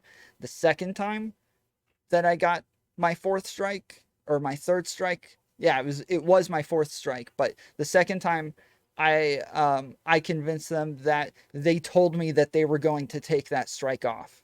And I threw a fit and I was like, no, you guys told me. And I'm like in cuffs, like getting ready to like, they're like walking me out to a car. And I'm like, no, you guys told me that you were taking that off.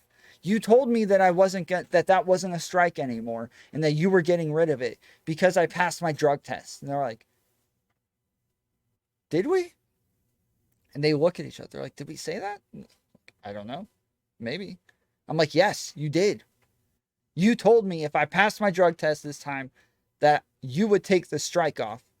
And I was like, and I didn't have to take a drug test that day, but I agreed to take a drug test anyways, and you gave it to me, and I passed the drug test, and you said that you weren't gonna consider that a strike anymore. And now you've gone back on your word. They're like, we wrote it down here. Like, maybe you wrote it down, but I didn't. I was like, but you agreed afterwards that you were going to get rid of it. All the white privilege. Hell yes. Hell yes. Because if you know that because you're assuming he's innocent. But No, if no, he's no, no, no. actually guilty Even of if everything he's- he's done, No, he no. would want to be on the run for the rest of his life because he might go to jail for 30 or 40 years. because the problem is, even if you're guilty or innocent, if guilt is equal so if let's say if he's found guilty and he's on the run, or it's almost the same because he loses everything. The only difference is that you're in prison, which is obviously much worse. But my point is, so for him, when we look at the evidence, it would be silly to go on the run. It would be ridiculous because you're basically giving up everything. Yeah, but he doesn't know. Well, we don't know what he's done. Neither of us do. If he's actually guilty of this and more, then it would make sense for him to Well, run, we don't right? know as a matter of fact. So you're talking about certainty, philosophical certainty, but Yeah, both of you right now are taking guesses as to whether or not he would run. Both of you are just making stuff up. So you can't be like, well, we don't know for certainty. Yeah, no duh. You didn't know anything when you made your statement either. So shut the hell up. in reality, what we know is based on the evidence.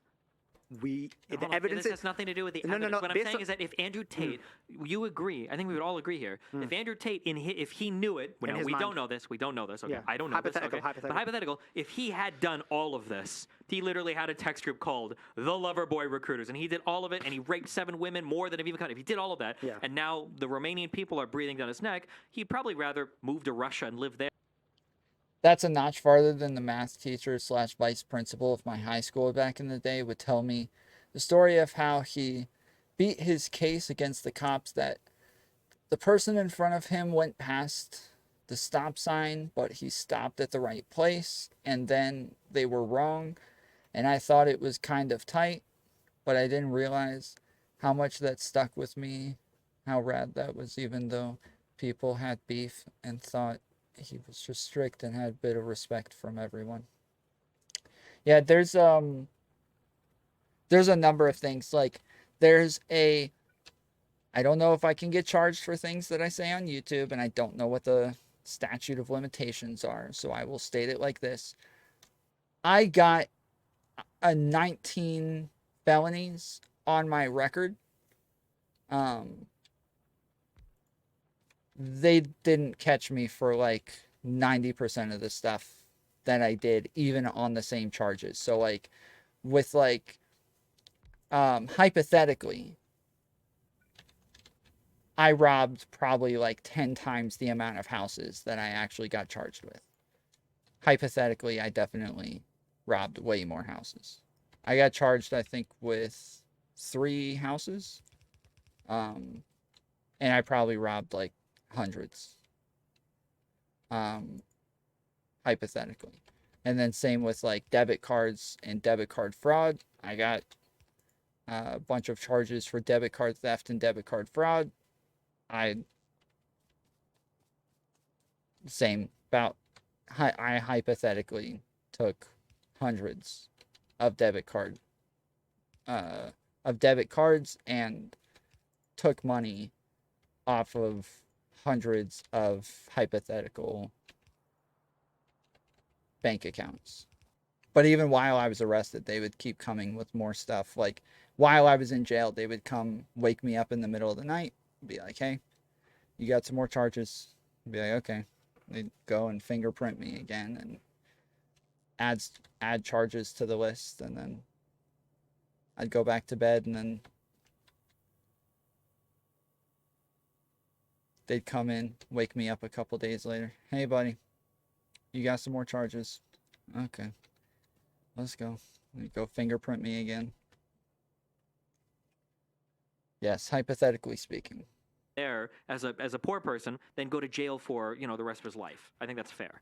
If he definitely did that, that would be fair. Mm-hmm. But evidence doesn't suggest that. What the evidence suggests is that argument's weak. If anybody's I once got out of a stop sign when I told the cop I was driving too fast to see it.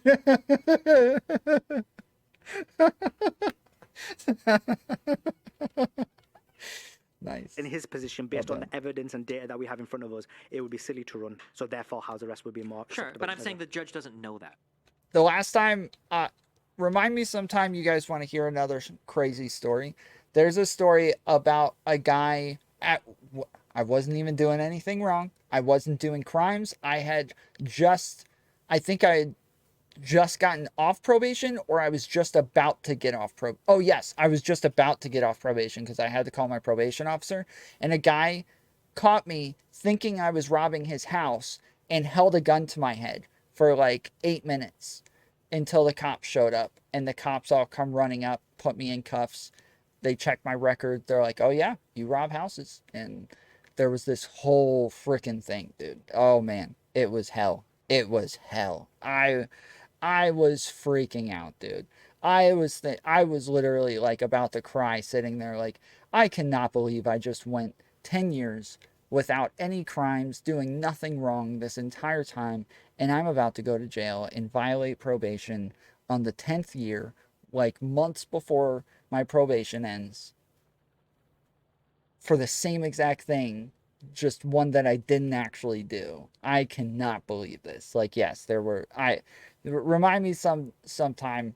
We can do it later, but whenever we're not in the middle of like a review, when we're in between stuff, you guys want to hear this story. This is a good one.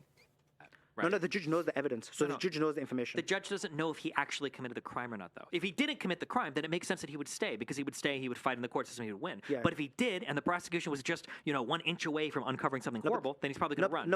But the judge never makes his decision based on what he thinks that the person thinks that he would have done. The judge makes his decision based on the evidence that he has in front of him. And based on the evidence he has in front of him, it's very weak. And so based on that, one would surmise that this person wouldn't go on the run, and therefore house arrest would be an appropriate measure. Sure. That's your opinion on the evidence, obviously. The judge disagrees, but I accept that this one was opinionated. Sure. Okay.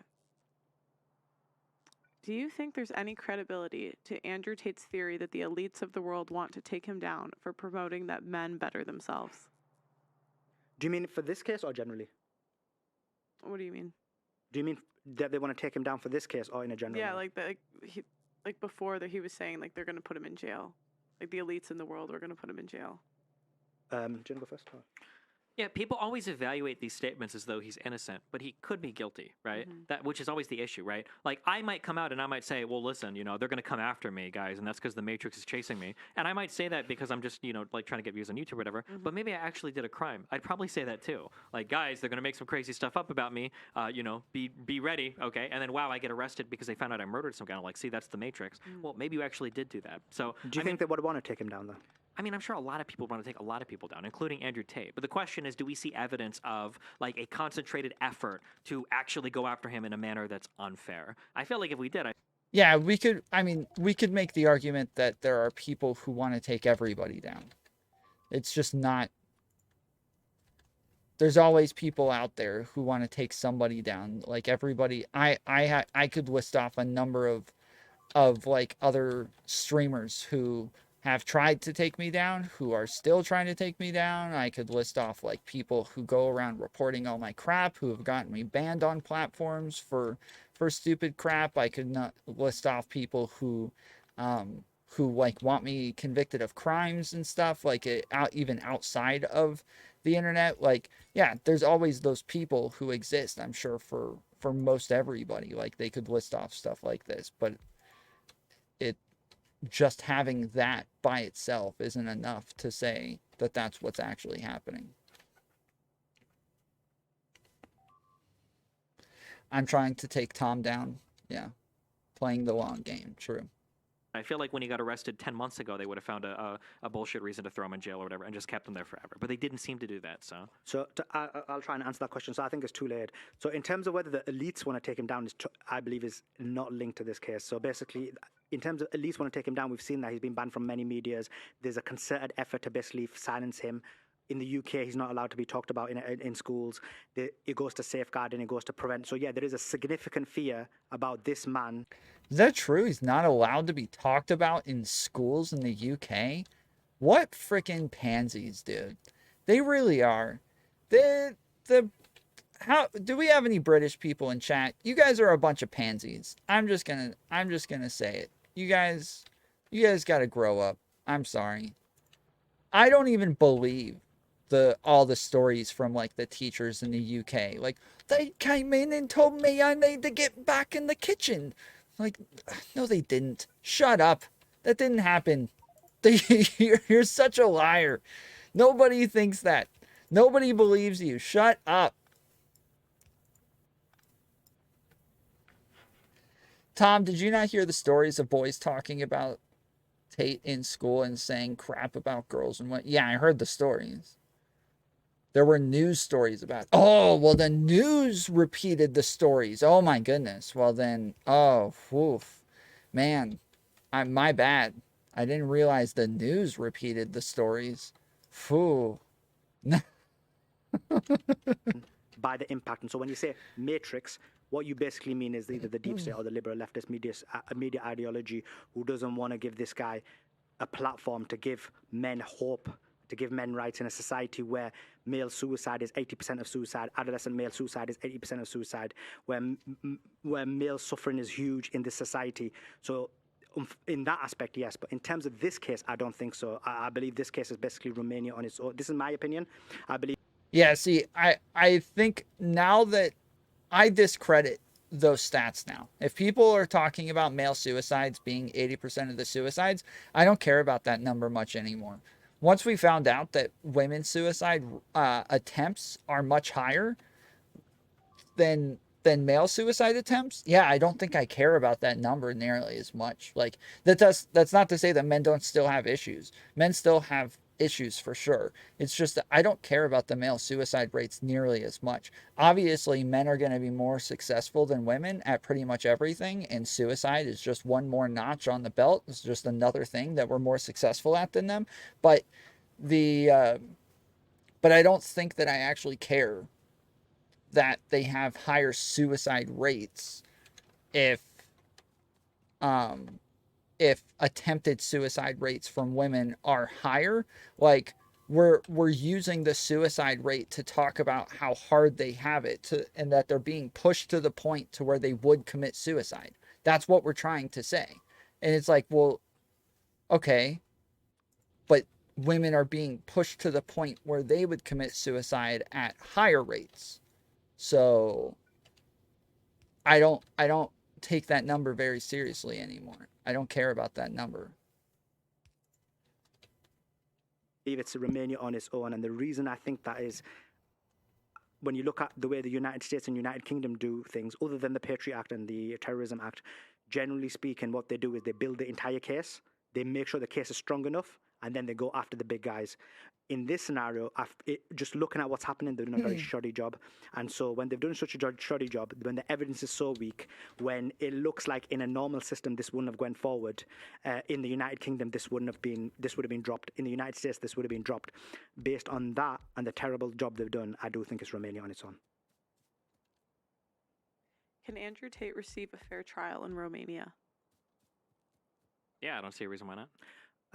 So again, this is just opinionated. So I believe, based on what we've seen up to now, I don't think so, because I believe that the actions that have been taken have been very extreme in all regards. And so if this continues and he's kept for the full 180 days, which I believe is probably going to happen, and then he's taken to trial, and then based on that, I do think, yeah, he will not receive a trial and be convicted. But based on the evidence, I don't think he should be convicted of what we have right now. What is your ultimate prediction for the outcome of the case? I think he'll be charged and convicted at the very least with like something related to financial crimes, but it's hard to say what the prosecution will ultimately find. I don't even think I would answer that question. I would straight up say I don't think I want to answer that question. I don't have a clue whether or not he will be prosecuted, and I don't want to guess, because then I feel like that would like hurt all of my arguments ahead of time to make it sound like I'm biased. Like if I'm going to guess as to whether or not somebody's going to be prosecuted, when I admit that I don't have all of the evidence in front of me and that there could be like compelling evidence to the contrary. Yeah, I don't think I would want to answer that question. We're better at suicides, so how about that, women's? Yeah, take that. When they say male suicides, I wonder if it's LGBT. Like, are we making a distinction? That's a good question. But I mean, they're only like 1% of the United States. I doubt it's actually that high. Like, even their suicide rates are not, they're not much higher than men's. So and they're only 1%, right? So it doesn't matter. I don't think that would make a difference. Both us and Romanian lawyers work with the law. Let's see. Women will drink a bottle of NyQuil and tell everyone that they are trying to end themselves. Men just do it since no one cares to listen to men's issues. I mean, I don't think men are committing suicide because no one cares to listen to men's issues. That's not why men are committing suicide. Men are committing suicide because they have personal issues in their personal lives. Men are not committing suicide because they're like, no one cares about men. It's a collective thing that's making me kill myself. No, that's not how it works. So I think he will be convicted, but I don't think he should. In terms of financial crimes, I did have the same thoughts as Destiny previously, but after the BBC documentary, I'm not 100% now, and the reason is because the BBC documentary tried to relate as though they found a treasure trove of evidence based on money laundering, and there was zero evidence. They flopped really badly, and so based on that, if he did this massive investigation into money laundering and flopped, there may not be evidence. Now, I accept that the Romanian authorities will have a lot more powers to look into certain regulations or look into certain accounts that they wouldn't. So there is a possibility, but I would say based on the evidence, he should not be convicted. But based on it looks like a Romanian agenda, I think he will be. Has Andrew Tate been a net positive or a net negative for society? I'd say a net negative. I think that most of the advice that he gives is pretty stock copy-paste advice, and I think that the entire way that he's, outside of any criminal stuff, the entire way that he's built himself. I don't think that that's ever a good argument. I hear people make this argument about a ton of people, and I don't think that matters. Like, it being stock copy and paste advice for men doesn't matter. It's about whether or not you're capable of getting men to listen to that advice. If it's just copy and paste arguments, why aren't men listening to it then? Why are men having so much trouble actually like listening to this advice and taking it seriously? It's important that there are people out there who can get you to take this advice seriously. And Andrew Tate was definitely one of those people. So there's other reasons as to why Andrew Tate like is a net negative, and I'm sure he's going to list those off as well. I don't like that as a reason normally, because yeah, that's like, people say the same thing about like Jordan Peterson, right? And I'm normally like, yeah, I don't care that like he's not saying anything new. That doesn't mean anything to me.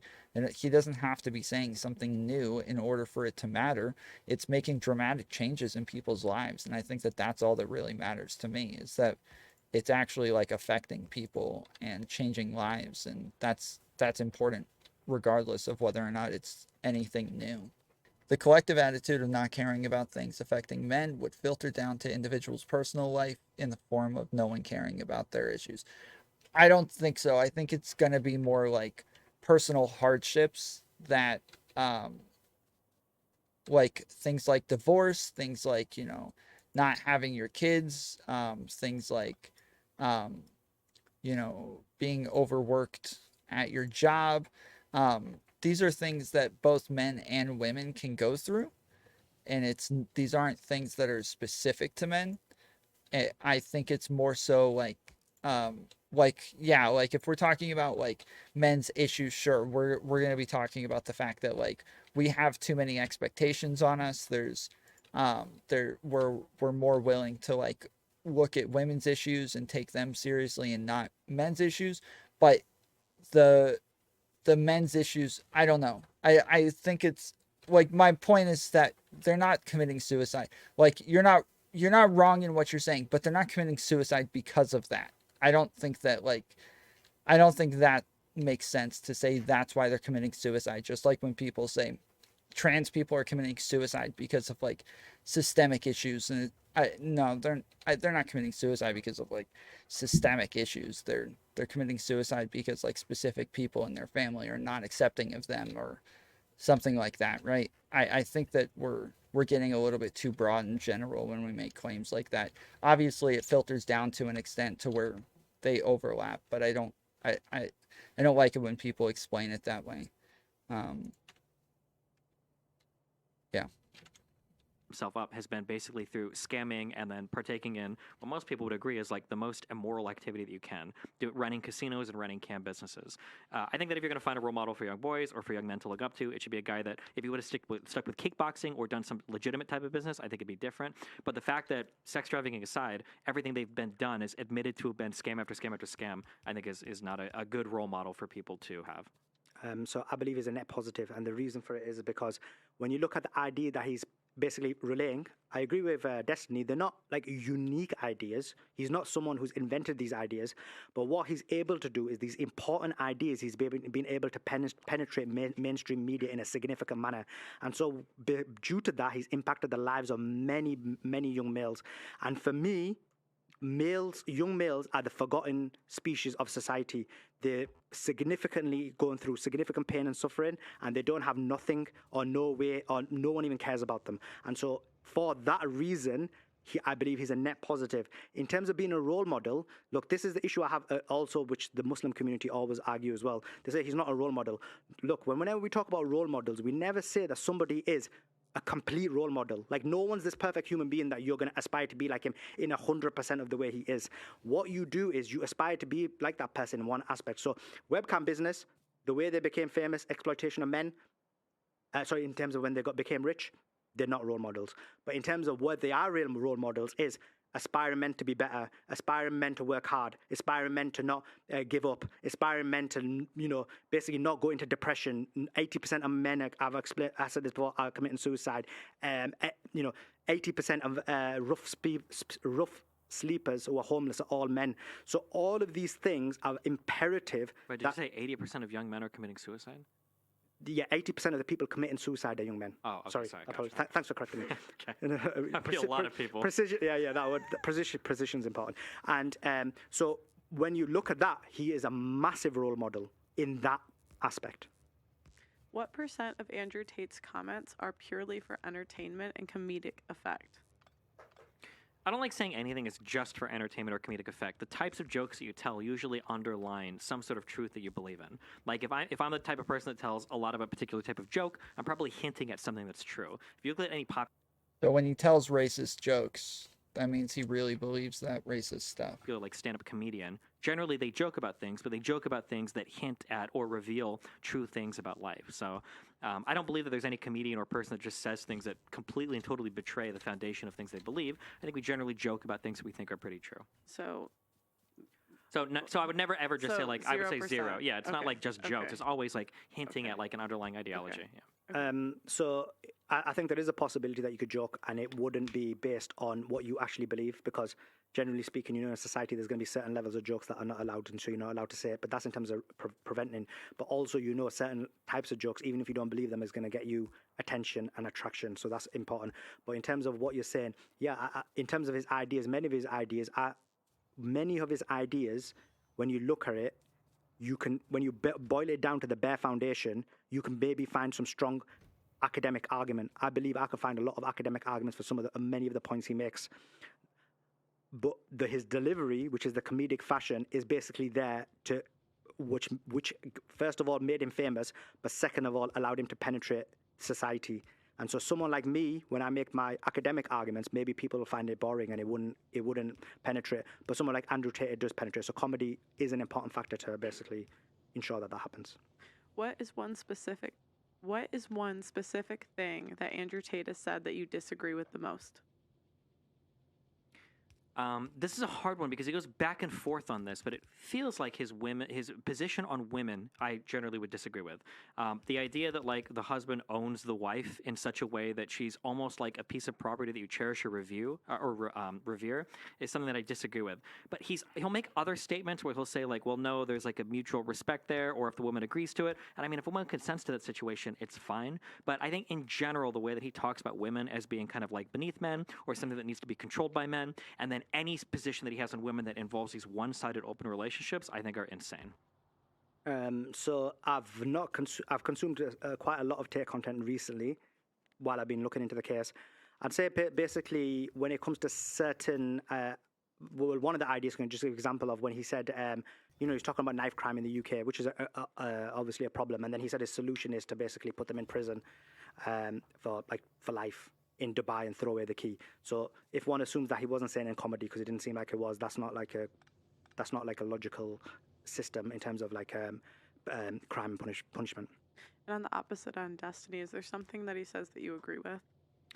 I generally like messaging that like you are the only person that can rely on yourself. I think that people need to be a lot more internally driven. I think that right now we have a really hard time in society with people facing and overcoming any type of adversity. It feels like we feel like in order to make a good life for somebody, you have to remove every single obstacle in front of them, when we should probably be preparing or teaching people how to deal with obstacles. And of all of Tate's messaging, I like that part the most. The part I like the most is, which I've mentioned already, is the impact he has on young men, gives men hope. You know, in a society where, as I said, men are forgotten, men's pain is not considered. It's all about female pain and female suffering. You got a scenario where this guy actually gives men hope, gives men opportunity. And just from my own perspective, and I'm just a small guy within the sphere of social media, but the amount of people who've told me that he's basically impacted their lives in a positive manner, taken them out of depression, given them focus, given them a goal, I think is the single most important aspect of what, if he is incarcerated, which society will lose. And I believe that is a significant loss. If not Andrew Tate, then who should young men look up to? I've thought about this one. I had answers like 20 years ago, but I'm 34 now. I don't know in terms of role models that young people have. I would have said growing up that people like Mr. Rogers, even people like Bob Ross, I think that these are like generally good figures to look up to, like people that send messages. Mr. Rogers is getting canceled now. I called this a couple years ago. I posted, I think, just a year ago. I said, I forget who it was, but it was like, when the Cat in the Hat stuff was happening and everybody was freaking out about Cat in the Hat, saying the Cat in the Hat was like had a bunch of racist messaging in it, and we went over it on one of my panels.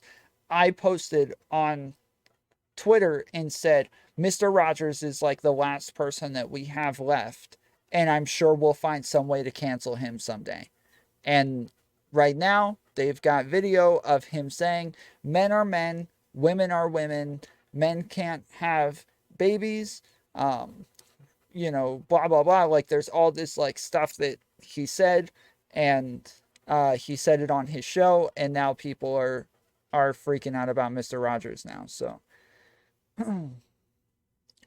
being facetious is just being annoyingly insensitive or purposefully obtuse. Being facetious or hints that you're intentionally saying something you believe is ridiculous, but the reason is wait, I lost where I was. But the reason it's facetious suggests you believe there is a different true thing than what you're saying.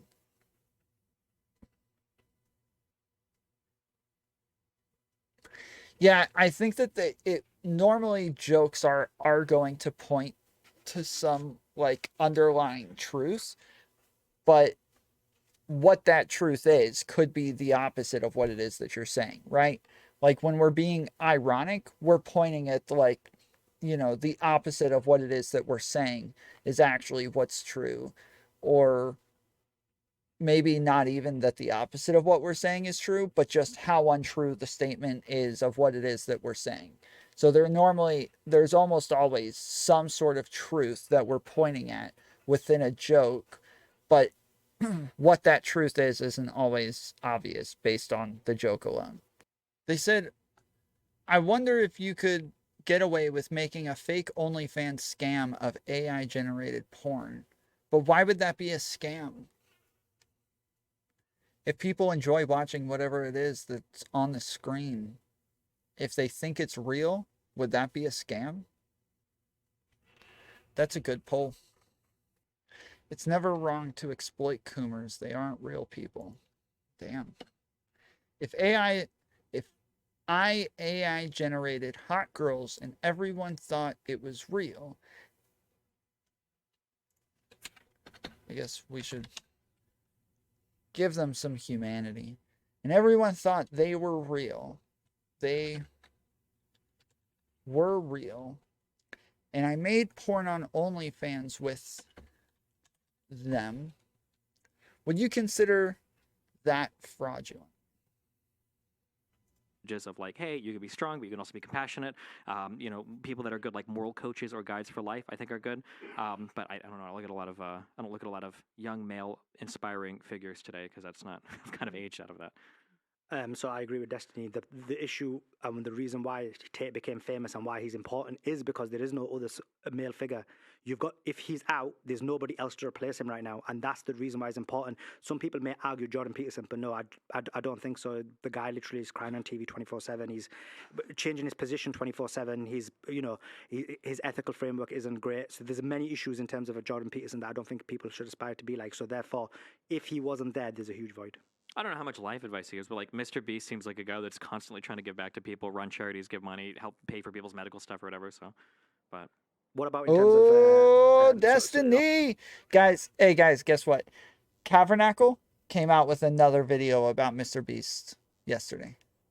He came out with another video about Mr. Beast. This time it's about his Squid Games series. So we got some content on deck. Tom was too busy making a Twitter poll to notice. Yeah.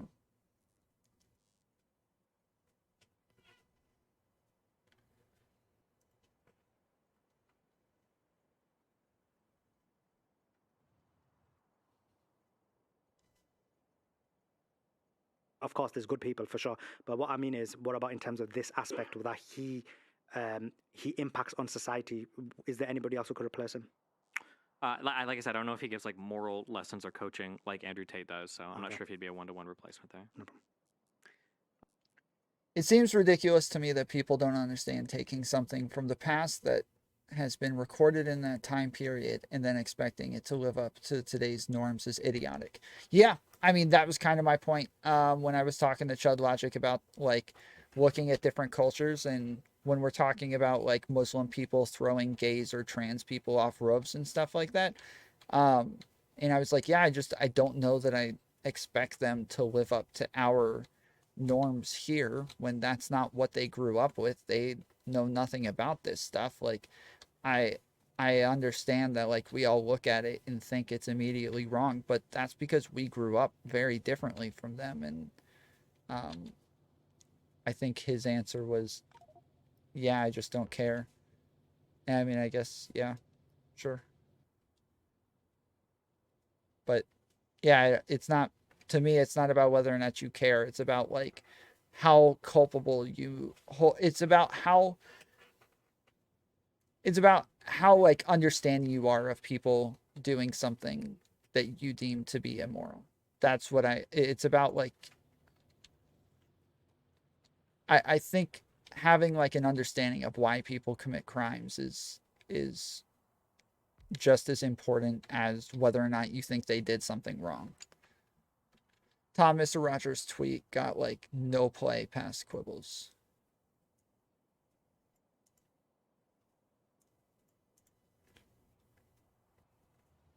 What are we talking about?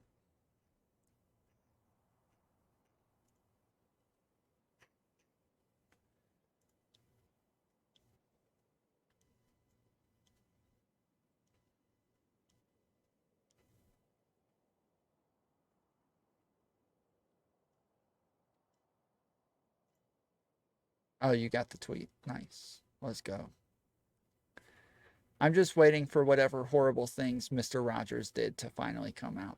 Based. Let's go. Thank you. Somebody knows how to use Twitter. Oh, it's because I have an apostrophe S there. What the hell? Why is there an apostrophe S on Rogers?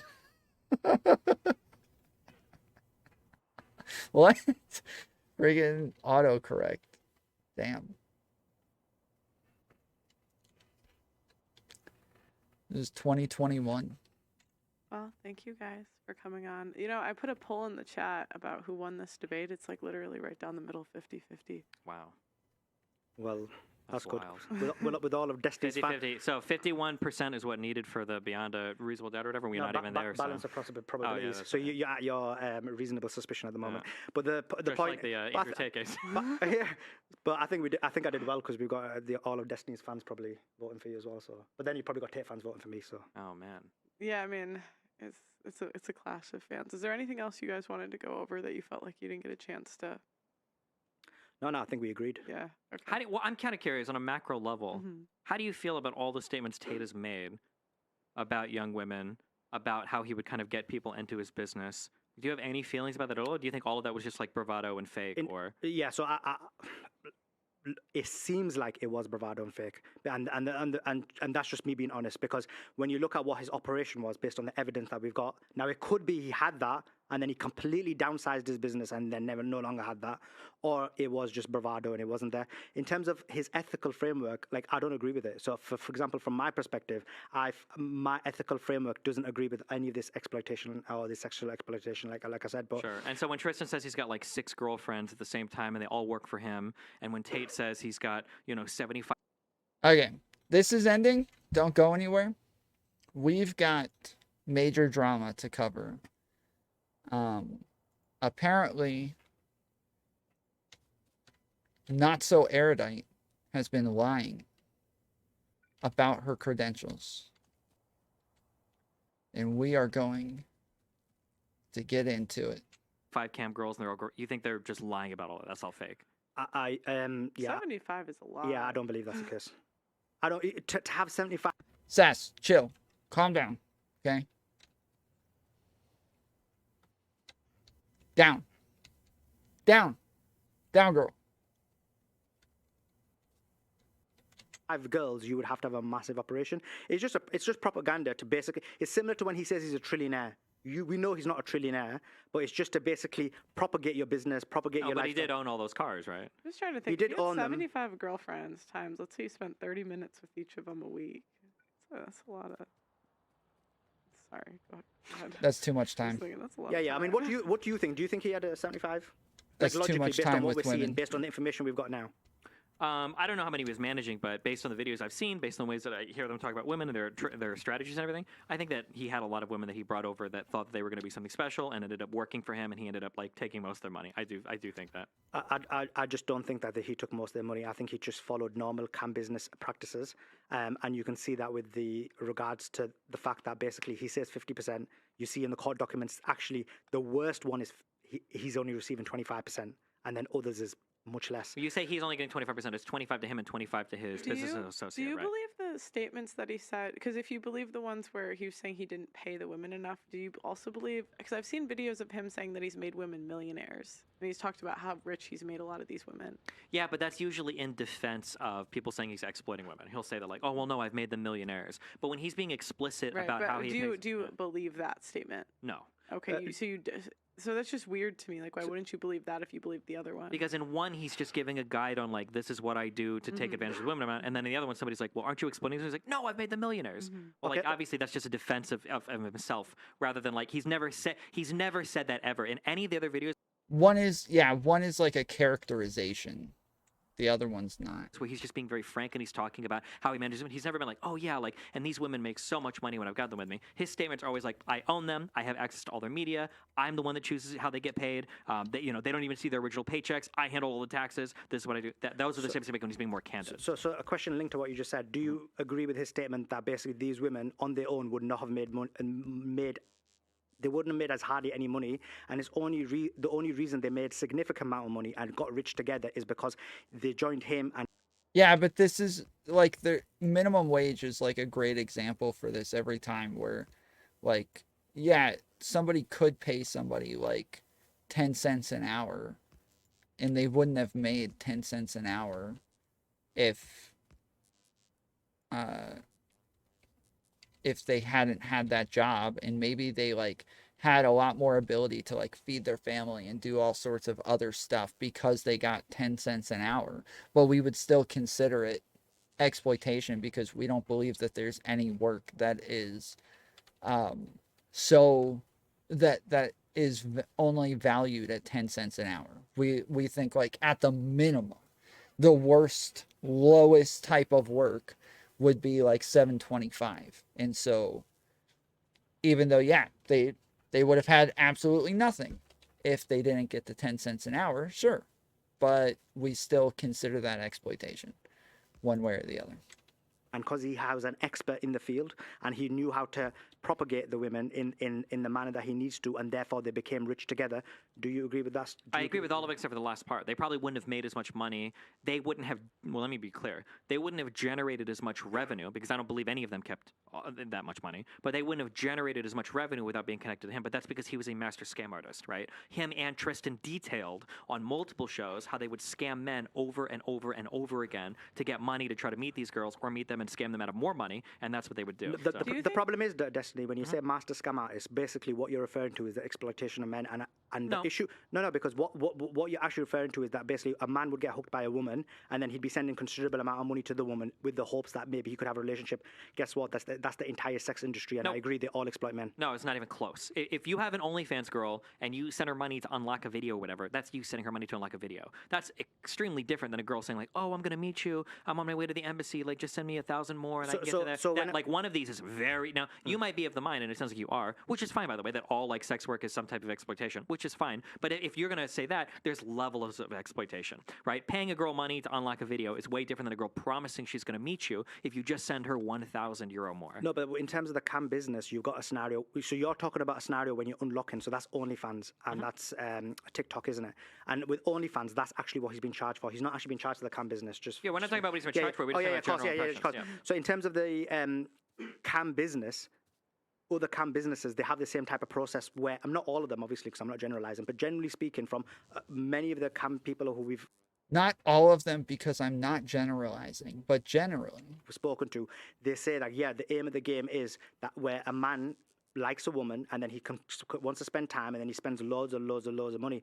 Now, where's the level or extent of that money? We don't know, because only these guys have spoken out about it in such a crude manner.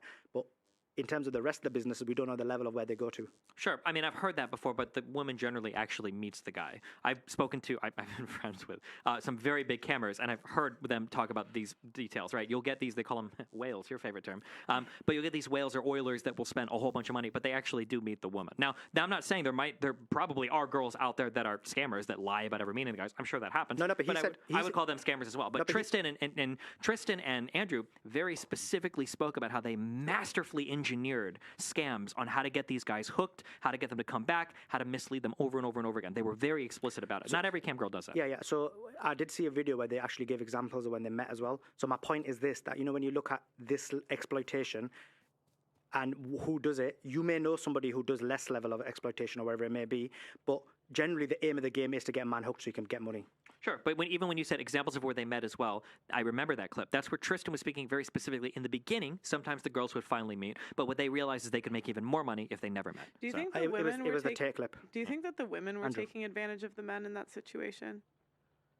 If they're receiving a percentage or maybe a greater percentage. That's a really hard one. The classic. See, this is the problem. Like, you never want to blame women. It's always the guy. It's never the women. I was just about to give an example. I know you're very ideologically driven on the male versus. I really couldn't care less about it. That's not what I'm interested in. The example that I was going to give, and there's a really difficult question to ask, because the Indian scammers for like calling you and like the blah blah blah. There's always a question of like, should they be held accountable for what they're doing? And I don't know if you're like a cog in the wheel of an entire scam business versus like the head. I don't know what the level of responsibilities are. Personally, it's a hard one for me to say. Like, are the girls themselves participating in the scamming? Yeah, it seems like it. But like, how responsible are they? Well, what percentage of the cut are they getting? Would they be doing it on their own? Are they being directed to do that by Andrew and Tristan? Like, these are all things that are going to factor into the autonomy that person has to be a scammer. The problem with your argument is that basically you're saying they're a cog, but actually in reality, when it comes to scamming that individual person, they're basically the whole show. So it's the individual woman who's basically exploiting that specific man. So what you're trying to say is, guess what? Andrew Tate is directing, let's say, 10 women, and all them 10 women are exploiting. So therefore, he has a greater responsibility because he's partaking in 10 aspects of it.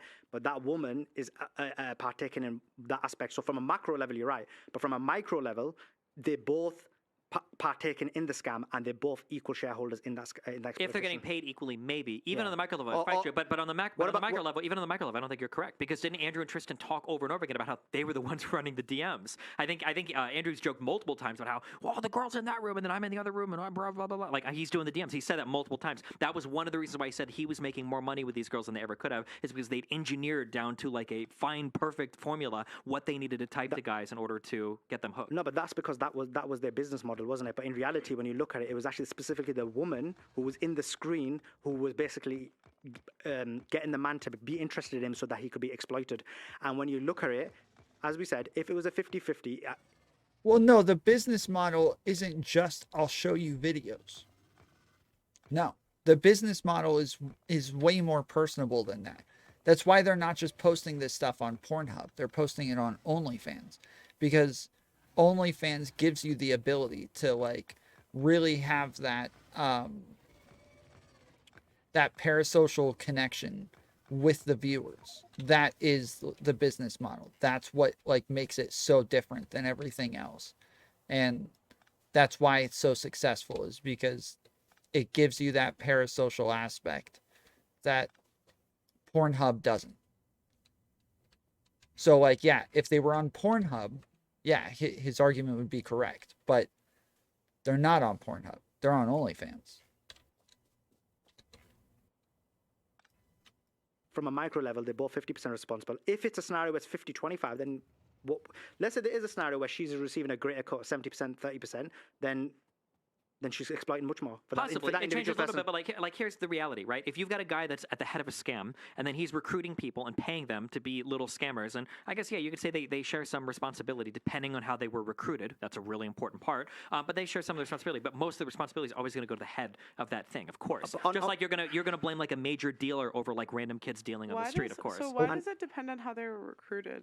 Well, because if somebody says like, hey, we're going to go and scam a whole bunch of men, you want to sign up, and you sign up, well, at that point, you're kind of like, you're part of the scam. You're along for the ride. That's kind of your fault. But if somebody says like, hey, like, I really love you. I want you to come to Romania. I want you to be with me. We're going to work together. We're going to be a team and blah, blah, blah. And then you get there and he's like, listen, I need you to work for 12 hours a day. We're going to handle your DMs for you. It's a lot different, the level of responsibility. I love you, but we're going to scam a bunch of men. Did I Yeah, we just listened to a girl the other day, um, who Mary mentioned, or what, somebody, we were watching a movie and somebody was like, yeah, she was in America's Next Top Model. And we went and looked her up and we watched a clip. And she stands there and starts telling Tara Reid and all of these people, or is not Tara Reid, that's not her name.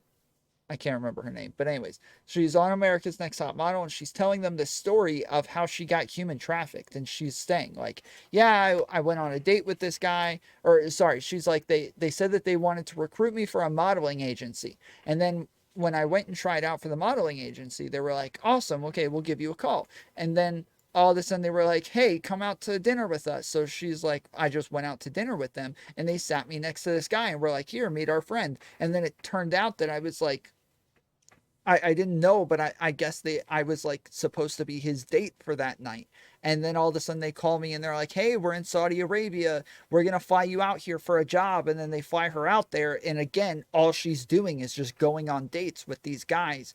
And, um, and she wasn't sure if these were like business business lunches and dinners and stuff that she was doing, if this was like the big boss that she just needed to meet and like, you know, and woo him and like getting good with him, or what. And yeah, eventually she figured out that like she was being trafficked and she was, and they were getting her to like do more and more stuff, and it was all under this guise of like, this is what you're just a model. And then yeah, she thinks she's gonna go take like photographs and do other stuff, and instead they're pimping her out to guys. Like, it's it all depends on how you get hired and what it is that they're telling you and how that actually plays out in reality. And like all, yeah, it can all be dramatically different from what you think you're signing up for. And if that's the case, yeah, why would we hold you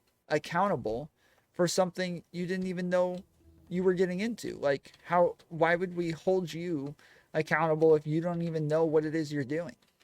Ever say that? No, but that's basically what you said. No, that's not what I said. As you, What I said, basically, if they're dating and then she does it, it's a different level of responsibility. I just don't understand why. If you're yeah, of course. Like once you're married, the relationship changes significantly, right? If I Yeah, you're like a business partner now. I found a random girl on the street and I started to get her to scam people. I was like, hey, we should scam people. The level of like autonomy that she has as a person is going to change versus like my wife, because I probably have a lot more leverage over my wife because we're married, right? Or my wife over me, right, is going to have a lot more leverage because we're married. So yeah, that's going to change. The relationship is going to change quite a bit there. The relationship would be different, but the actual impact would not be.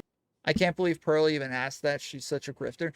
Oh, dude, she's asked this like a million times where she's like, but they're choosing to do it. Like, it's on their own accord. So, like, why does it matter? Like, even if they did get coerced, like, in the end, it's still their own decision. So, it's not like they're like forcing them to do it or anything. Like, she's made these arguments a million times.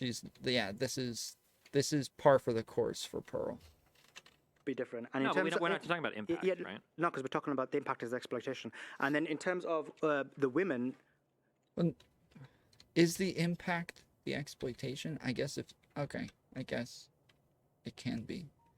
when you look at the women that he's been, who are basically in this case, all of them have been in, all of them up to now, what we know about, have all been in the sex industry before. So again, it's not a level of exploitation where you're getting some victim or from a poor country who basically didn't know about any of this and then you're making them into it. But nearly all of them are have been in the sex industry or have been in a more severe version of the webcam industry before they ever met him.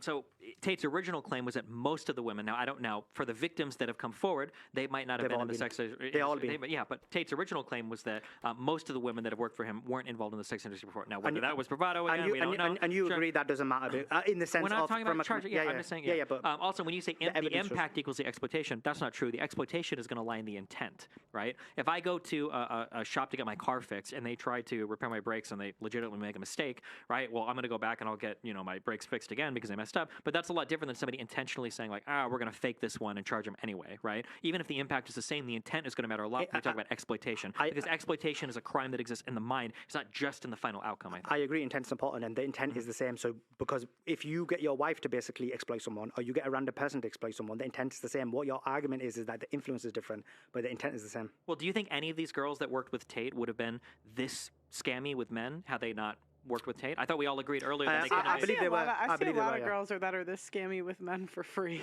Okay, I don't know what question you're answering, so I'll ask You it said, again. would they have been this scammy with men? My I can question answer your was, question. I can yeah, answer it. well, yeah, So, maybe you so, could, so, so, in terms of these women, yes, they would have been scammy if they had it. So, but the only difference is, if he's right, which I think we both agree that if these women were on their own, their operation wouldn't be on the same level. So, because the operation wouldn't be on the same level, maybe not so. But if the operation was on the same level, of course they would. Do we have any evidence that any of these women had like other men running their DMs and that they were running long-term scams on any of their male clients? Which are the women? Any of them? No, what do you mean? Sorry, I don't. Because I'm not being. the claim that I'm making for the camming business is that the girls were told by the Tates to intentionally mislead men about possibly meeting them one day, and that was a way that they collected more and more funds. Yeah. Are any of these women that have come forward as victims before the Andrew Tate thing, were they doing those types of behaviors? So basically, they were all in the same business, or were. So some of them were strippers, some of them were webcam business, and so on and so forth. So, but in terms of whether they were doing that, there's no evidence that they did it before or with the Tates, because none of that information. Again, so even in the Tate case, there's nothing about that. Okay.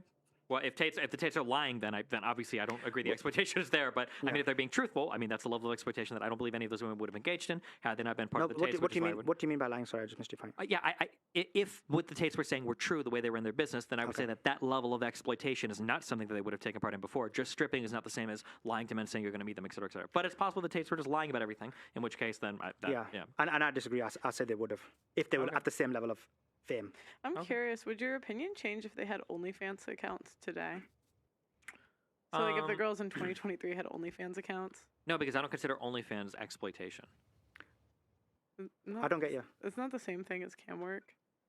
It's very similar. Wait, what did I say was the exploitative part of the cam thing? You said that the men coming out to try to see them. Yes.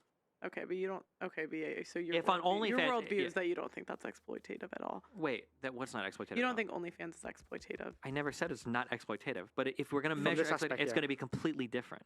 If somebody in OnlyFans is saying like donate $1,000 and we can meet someday, and she's lying, she's never going to meet the guy, and she keeps soliciting donos, then I would say that's the same thing as what they were doing with the Tates. Yeah, I understand your point, Destiny. But the thing is, in terms of this, I know we'll come back to the charges, but they're not actually being charged for webcam. They're being charged for OnlyFans and TikTok. So on that basis, your argument about human trafficking doesn't. Well, but they might be doing that same thing on OnlyFans, right? That might have been on OnlyFans. They might have been telling them like, send me this money, and then you can meet us at this area, or whatever. Like they could have been running that scam on OnlyFans as well. I don't know if they were or not because I don't know. Yeah, we haven't got no data evidence for that. So I've only heard him talk about his prior camming business. I don't think they've talked about their current OnlyFans stuff, unless it applies to the current business as well. So in terms of that, we don't have. Okay, we're gonna move on.